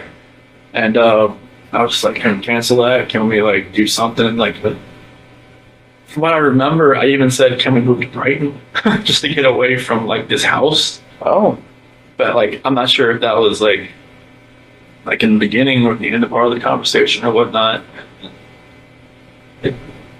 That conversation went so many different ways. They'd gone from staying together to not staying together to just all of the above. Okay. So this is half an hour, what? Definitely not more than half an hour. Okay. I don't think. Are you crying? Is he crying? It's back and forth. It's she's got mascara. She didn't wash her face when she got home. She had makeup on still, so mascara was running all over her and stuff like that. Yeah, it was nothing about that conversation. I just wish I could take all of it back. The whole negative thing back, everything. But so then when did it turn? As far as that conversation, just at the end when I was telling her I told her I didn't love her anymore. That's when it happened. What happened?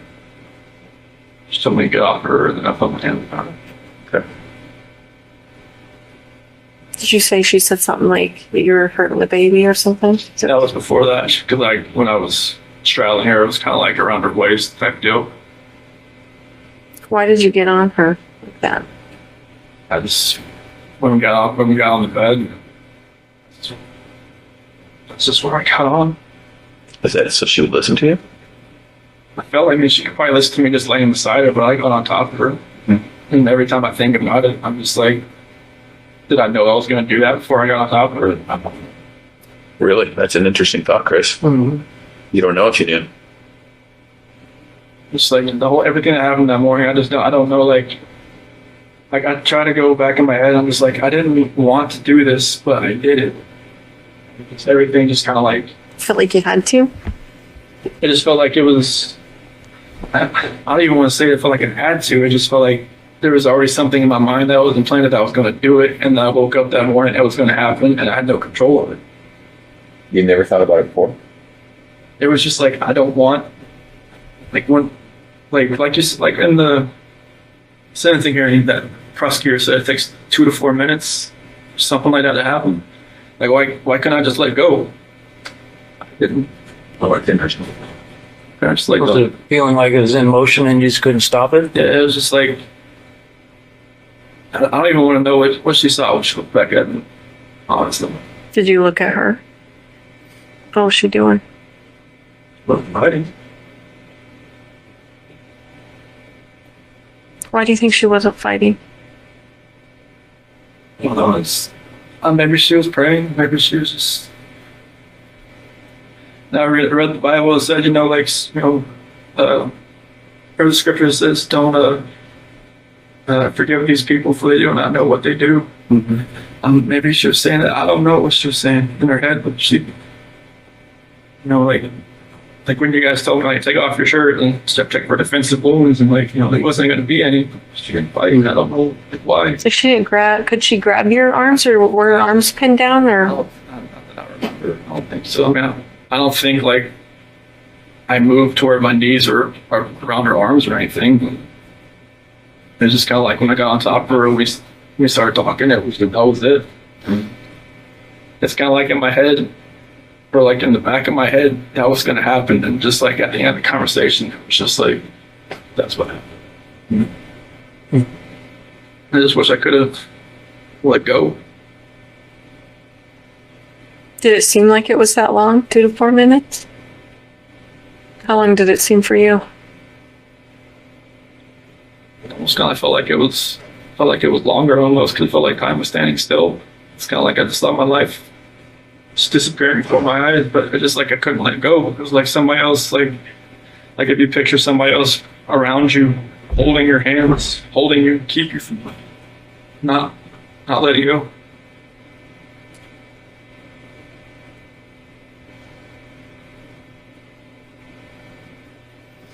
At some point there was a statement about rage. Do you feel like you're in a rage at that point? That's the only way I can describe it, honestly. Like a snap, something. I know. I guess my attorney had said like some, strangulation is more of like a, I don't know, passionate type thing. I'm just like, I don't know how that could be passionate. It's just intimate, because you're right in there. Yeah. Using your own hands. It's a lot different than someone standing across the room and you shooting them or something like that. So. It just felt like somebody was like behind me. Just like, I just couldn't let go.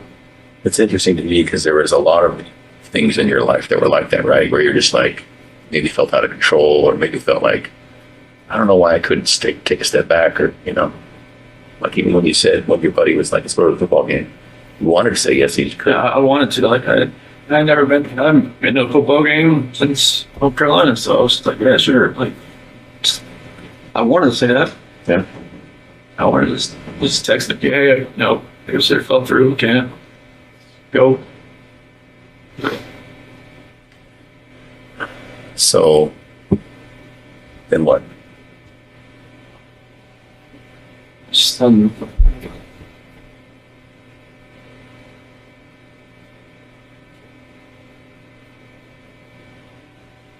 but just after, Shanann was, I guess, once she was gone, it was just like, I didn't know what was going on. It's like, there was like a traumatic, I don't know what you call it, traumatic event type, and everything, and like, I was shaking, I didn't know what had happened.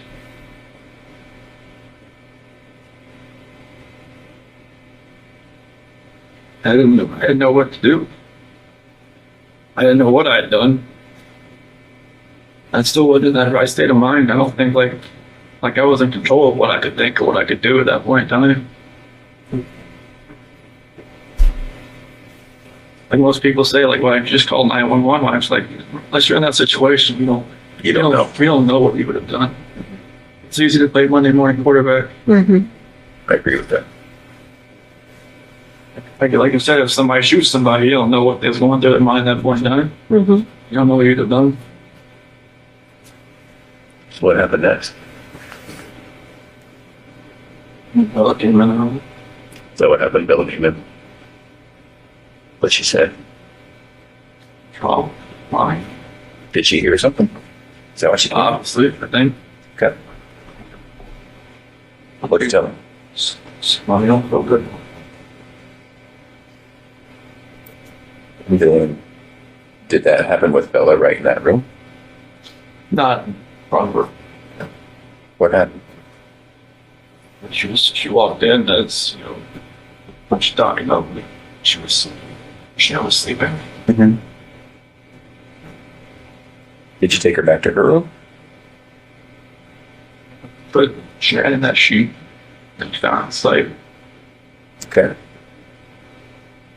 Then what? Carried her downstairs. Backed my truck up. At that point, were the girls still there? Okay.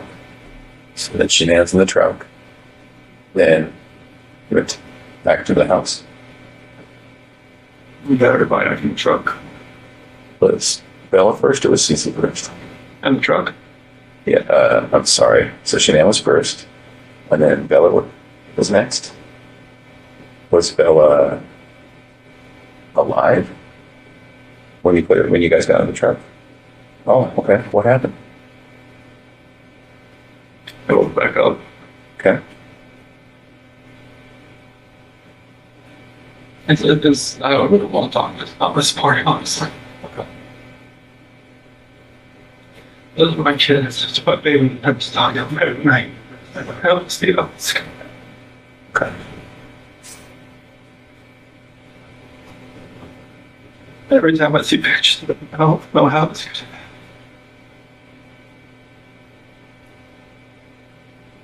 Being a dad was the best part of my life. So I took it all away. I think that's the hardest part for us, Chris, is we see those videos, we see that love that you had for your girls. Like, it's obvious to us, and even to us, it's hard for us to understand how a dad who's given piggyback rides and, you know, making snacks and watching princess movies and those kinds of things, how you get to that point, you know?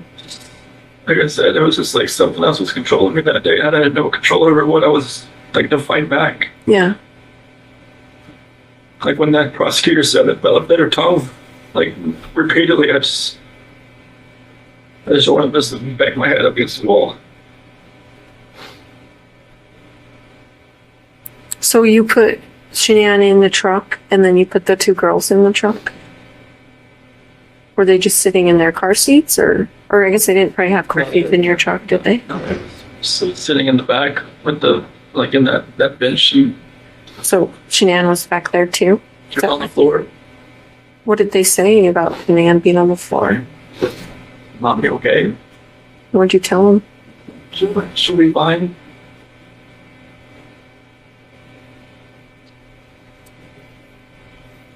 Did you have their stuff with them? With their toys and their blankets and stuff?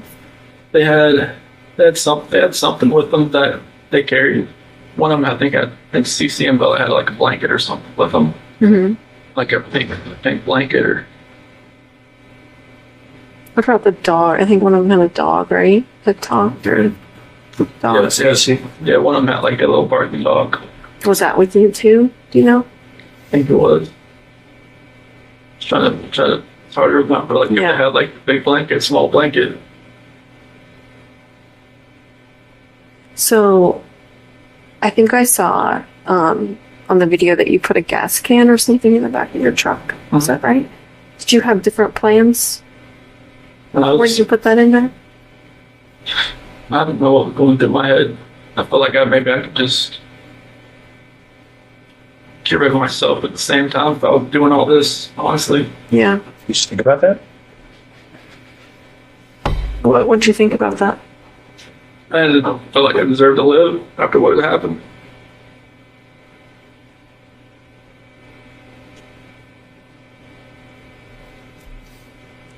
Was there any thought to the whole family going away that day, to include you?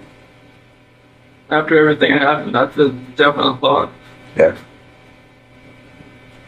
See, it's interesting to me.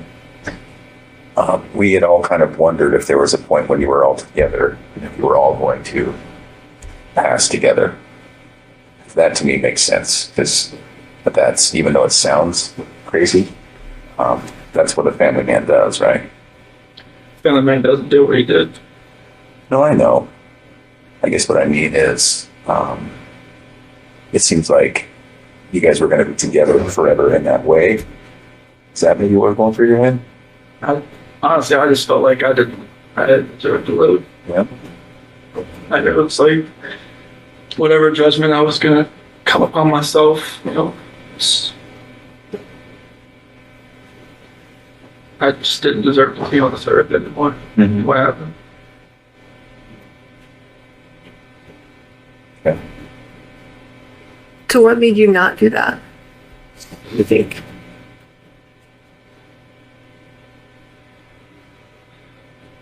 I don't know if it was just more of like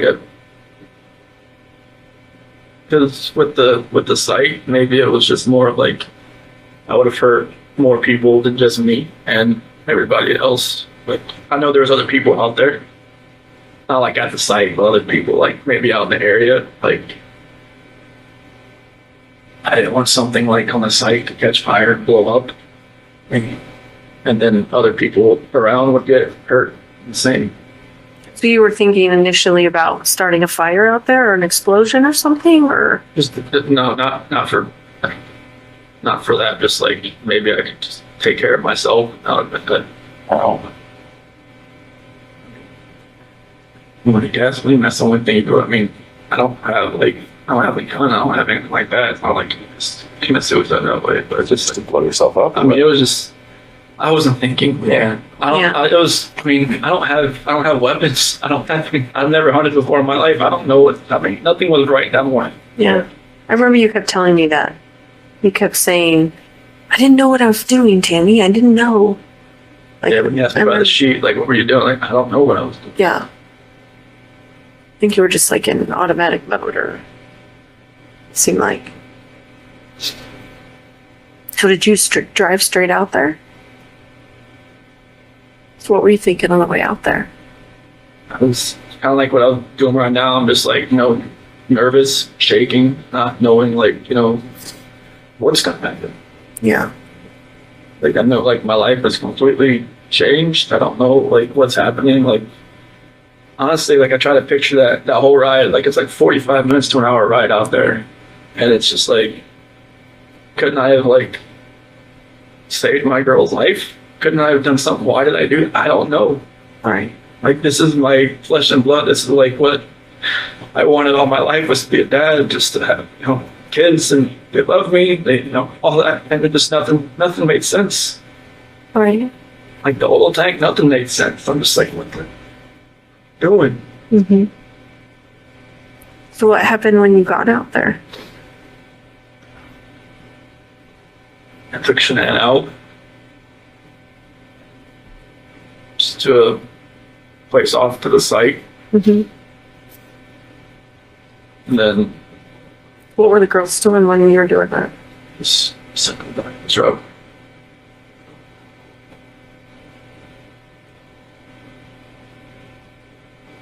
And then what happened after that?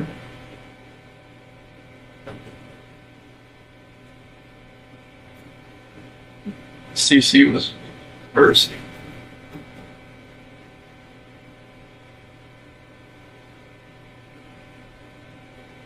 She did have a blanket. She had a blue blanket. A Yankee blanket.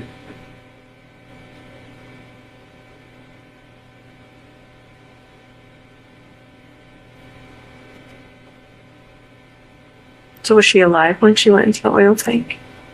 No. I put the blanket over her head. And that's how she passed.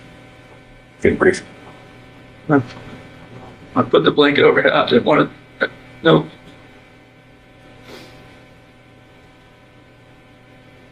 I strangled her right there in the back seat. Okay. What was Bella doing? Minutes later. Did she understand? Did she know what was going on? Didn't say anything.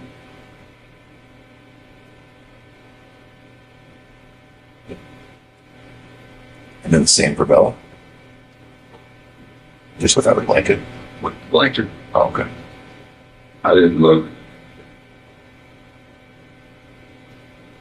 It's like every time I closed my eyes, I started to hear her say, "Daddy, no," and that was it. That's what Bella said. I hear that every day. You really?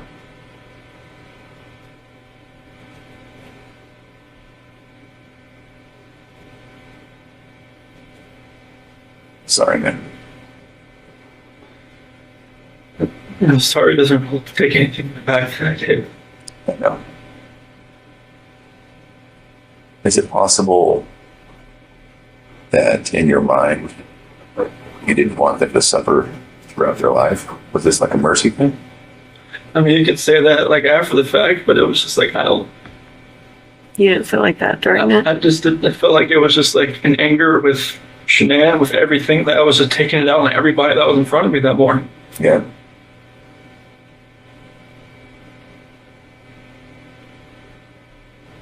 Kids growing up without their parents, depending on what grandparents or whoever they grew up with seemed to be fine, but it was just like, it was an anger thing. It was just like. And what were you so angry at Shanann about? Like, if you could pinpoint it. Nothing that makes anybody to want to do this.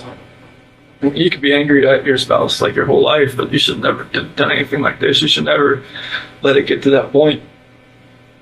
But I let it get to a point where I've never been angry before. Like, and this was like the epitome of being angry. Yeah.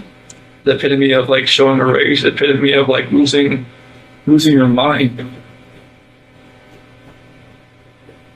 I mean, even like some people in here said, "Dude, like, the heck happened? It was freaking snapped." Like, I just walked away. It was like, it's. I don't see it in my mind how it could have, like, I look outside every day. I'm like, what could we be doing right now? Yeah, but, right now I'd have a 5-year-old, a 3-year-old, and what might be a 1-month-old son. At a later point in the interview, the interviewers push Chris for more details about what exactly happened that ended Bella's life and Cece's life. It's RV 319, or so Chris says. So with the girls, talked about how they got into the truck with you and were alive. Okay. Are you 100% sure that's true? Okay. Can we go back just a second? You talked about before that Bella walked in, though, to the bedroom. Can you tell us about that before you left? Yeah, I was just getting the sheet off the bed, and she had walked in. And she had her little pink blanket with her. She's like, what's wrong? What's on me? And where was Shanann at that point? Yeah, just pretty much on the bed, but she was face down. Wrapped in the sheet? What'd you say? It's like, she didn't feel good. That's when I tried to carry her downstairs. Shanann? Did you carry her like this? Did you drag her? How did you do it? Tempted to pick her up and take her down, but I lost grip after a little while. I just had to pull. Did Bella see you do that? What was Bella saying? She started crying a little bit. She's like, "What's wrong, Mom?" Well, what'd you say that time? It's just feel good.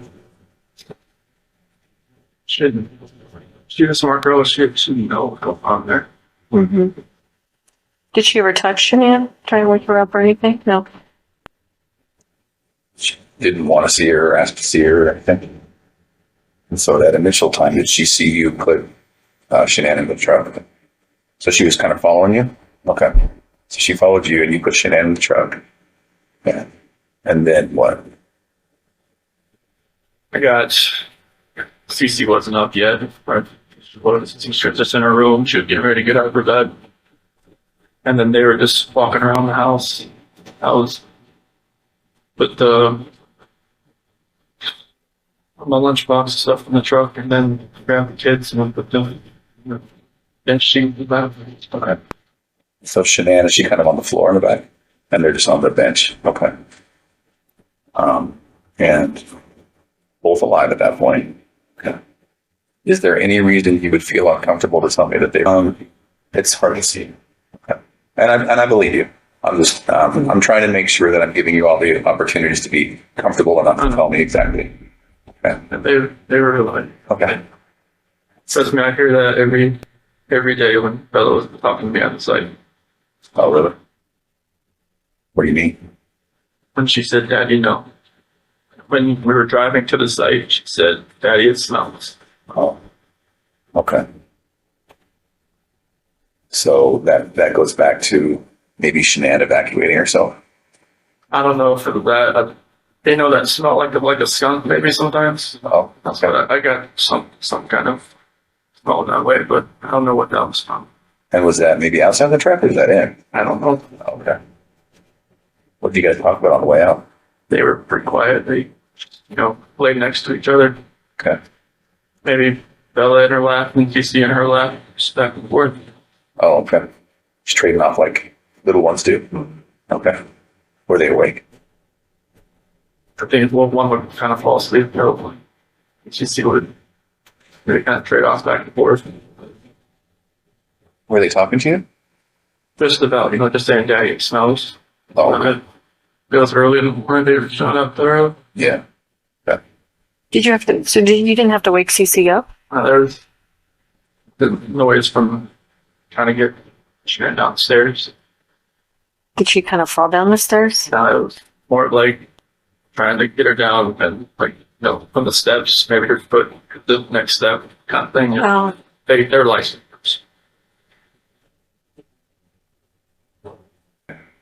You mentioned Bella was first. Cece was first, okay. Where exactly was she when it happened? In the back seat. Okay. Was she just right next to Bella? Mm-hmm. Okay. So once again, was it a hand over her face? Was it? It was a blanket over my hand. And then your hand. Okay. And then so that just stopped her from breathing type thing? Okay. Did she struggle at all? I don't think so, but I was blocking her face and my hand was right here. Oh, okay. Yeah. Okay. You had one hand here and one hand over her mouth? And we're just pushing her against the back of the seat type thing? Okay. What was Bella doing? Sitting there next to her. She didn't know what was going on. Okay. Could she see you? Okay. And then, did that take a minute or two? Nothing. I had no concept at the time. In addition to the lack of details about Cece, I want you to notice here about when Graham Coder asks him about did it take a while, he says he didn't have any concept of time. Now let's listen to what he says about Bella. And then once she's gone, then is it Bella next, or did you pull Cece out? I pulled Cece out. Okay, so once Cece's gone, Bella's still there in the car alive, and then you pulled Cece out. What'd you do with her? Okay. So she went into the tank, and Bella was still in the back of the truck alive. With regard to that tank, did you bring up Cece, put her down, open the hatch? Brought her up, opened the hatch. And put her in. Okay. When we talked the very first time we met, when we were talking about this, it was a matter of just lowering her down. Okay. And so she went in feet first. Okay. Was she able to fit pretty well? Was it snug? I think so. Okay. Did you have to move her around a little bit and get her in there? I think so. Okay. All right. I didn't have to hit her okay, like that. It's not like you stomped her in. No. Okay. And then close the hatch? Yes. Okay. And then went down to Bella. Tell me what happened there. She said what happened to Cece. Or she asked, it's the same thing, the exact same thing that happened to me as Cece. Did she ask you that? Okay. So Bella's pretty smart. How did she sound when she asked you that, Chris? Said that soft voice she always had. What exactly did she say? Said that it's the same thing that happened to me as Cece. And then I said, I don't remember what I said. Okay. I don't know if I just said yes, like a horrible person, or if I just put that blanket over her too and did the same thing. Same blanket, same way? Mm-hmm. Okay. She said, no, Daddy. And that's the last thing she said. Did she say no, Daddy, please, no, Daddy type thing? Did she say, okay, don't do it? She said, no, Daddy. Okay. Same way, hand on neck, hand over mouth, or hand over blanket with your over mouth? Okay. Did that take a couple minutes? Now here, when Graham Coder asked him the same question, did it take a couple minutes? He says, it felt like it. He answers far more questions in response to what happened to Bella on the ride to Survey 319 and at Survey 319 as compared to Cece. If you've noticed as well, during this entire story, Bella is the only one who he says said anything. She came into the room. She asked if mommy was okay. She said, Daddy, it smells, when she was in the truck. She asked if he was going to do the same thing to her as he did to Cece. And he doesn't mention that Cece said anything that entire time. Now, we all know that Cece was a bundle of energy and Bella was rather quiet. So this is kind of interesting, right? We also listened to a part where Tammy Lee asked him, well, what about Cece? And he said, oh, she was still in her room. She was just waking up. I don't know, man. Cece seemed to, wake up and jump right into life. It seems to me that the investigators had an idea that perhaps Cece was not actually alive on the ride to Survey 319, and then obviously, certainly not while he was at Survey 319. No, that wasn't. Can you tell us about, obviously, when the district attorney got up and talked about Bella's injuries and stuff? I didn't want to hear about that. Right. Can you tell us about that? As far as her biting her tongue? And ripping her frenulum, which is that connective skin from your lip to your gum, it was gone. Her gums had it looked like a hole in them. And the pathologist said it was from her obviously struggling to get away. I didn't know what that meant. Yeah. Could it be that that's what happened? So I didn't put my hand over her like that. Is that what you're talking about? Well, it would have been just downward pressure on this area. I didn't see any of that when I got back up. It was her lip was missing or something? No, see the skin that connects there? That was ripped. It was gone. So it kind of made a hole in her gum. I'm just thinking maybe it's if her hand was not her head was twisting back and forth, could that have done that? Yeah. I had a blanket over. I don't know. Did you feel her doing that thrashing? They were trying to get away? I felt her head moving back and forth. You did? I didn't know that. Could you tell if she was trying to yell or say anything? Or The only thing was Daddy no, and then some grunt here and there, and I could breathe. I don't sleep in your bed. Oh, I know. But you sleep in your bed like a big girl. I want to sleep in your bed. Chris, stand up for me. I'm going to have you face that wall over there. Just face it. Lift up your hands.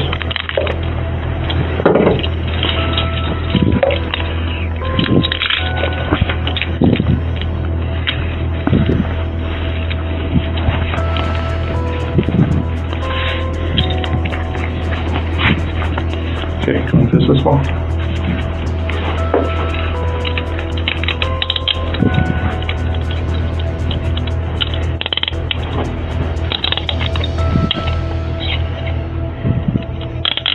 Okay, go and face me.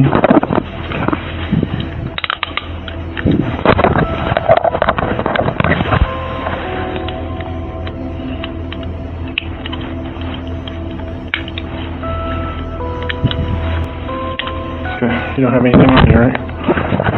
Okay, nothing in your pockets?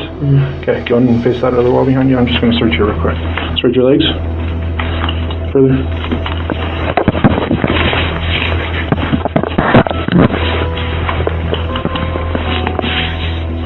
Okay, turn around and face me.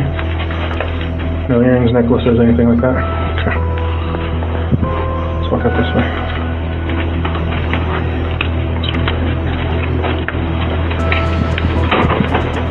Straight.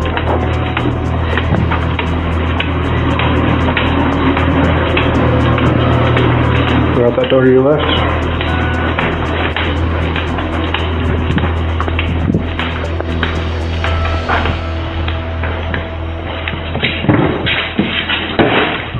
Your seat. I'm telling you, when I met Chris, I pushed him away. I gave every excuse for him to run. I mean, I gave him an out every single day. I gave him an out. And if you guys know my story with Chris, you know I gave him an out. I mean, he went to my colonoscopy. I tortured him. I rejected him. I pushed him away time and time and time again. But when I canceled dates last minute, because that's how life is with my health challenges, you cancel things last minute, and it's hard for people to get, it's hard for me to understand. But he stuck around, and he stuck around because he was the one for me. And he is amazing. And I can't tell you how wonderful he is. You went to his house on 2 occasions. Yes. Was that recent? No, that was like pretty early into it, and I did not like it and did not want to go back. Do you recall where the house was? Yeah, it's like right off the highway in Frederick. Okay. And you know the streets? I mean, I'm sure I could figure it out again if I like really had to. Like off the top of my head, no. Do you know the street name? No. Okay. I would have to like drive around in there to get there. Nichol Kessinger well knew exactly how to get to the Watts house.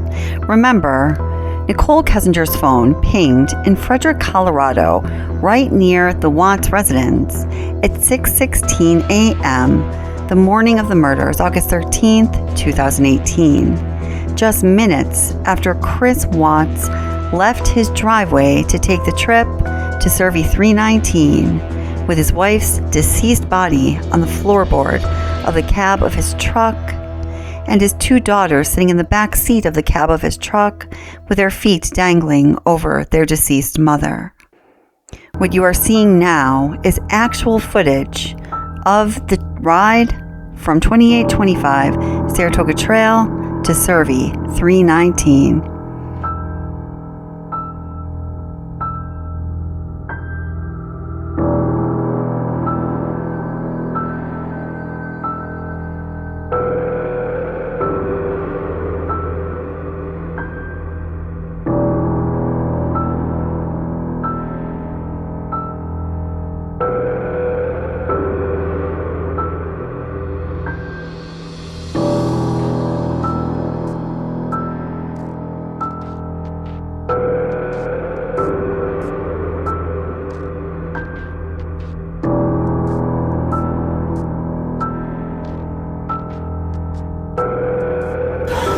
Yeah?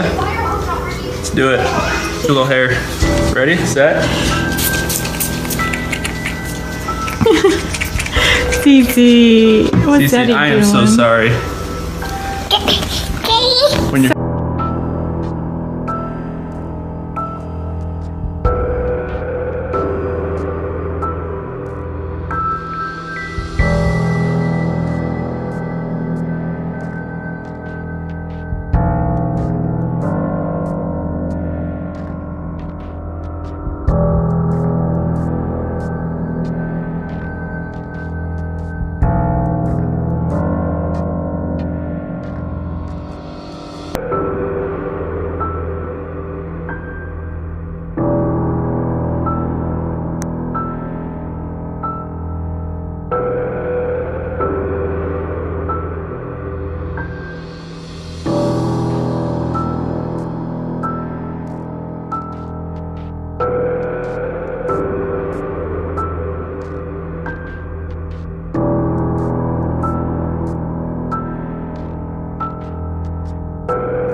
When Chris Watts arrived at Survey 319, he had 52 uninterrupted minutes before his co-workers arrived at the scene to do what he needed to do, to discard his family members' remains. Shanann in a shallow grave, her body just inches below the surface of the earth, and he disposed of both Bella and Celeste's bodies, one each in the 2 crude oil tanks at Survey 319.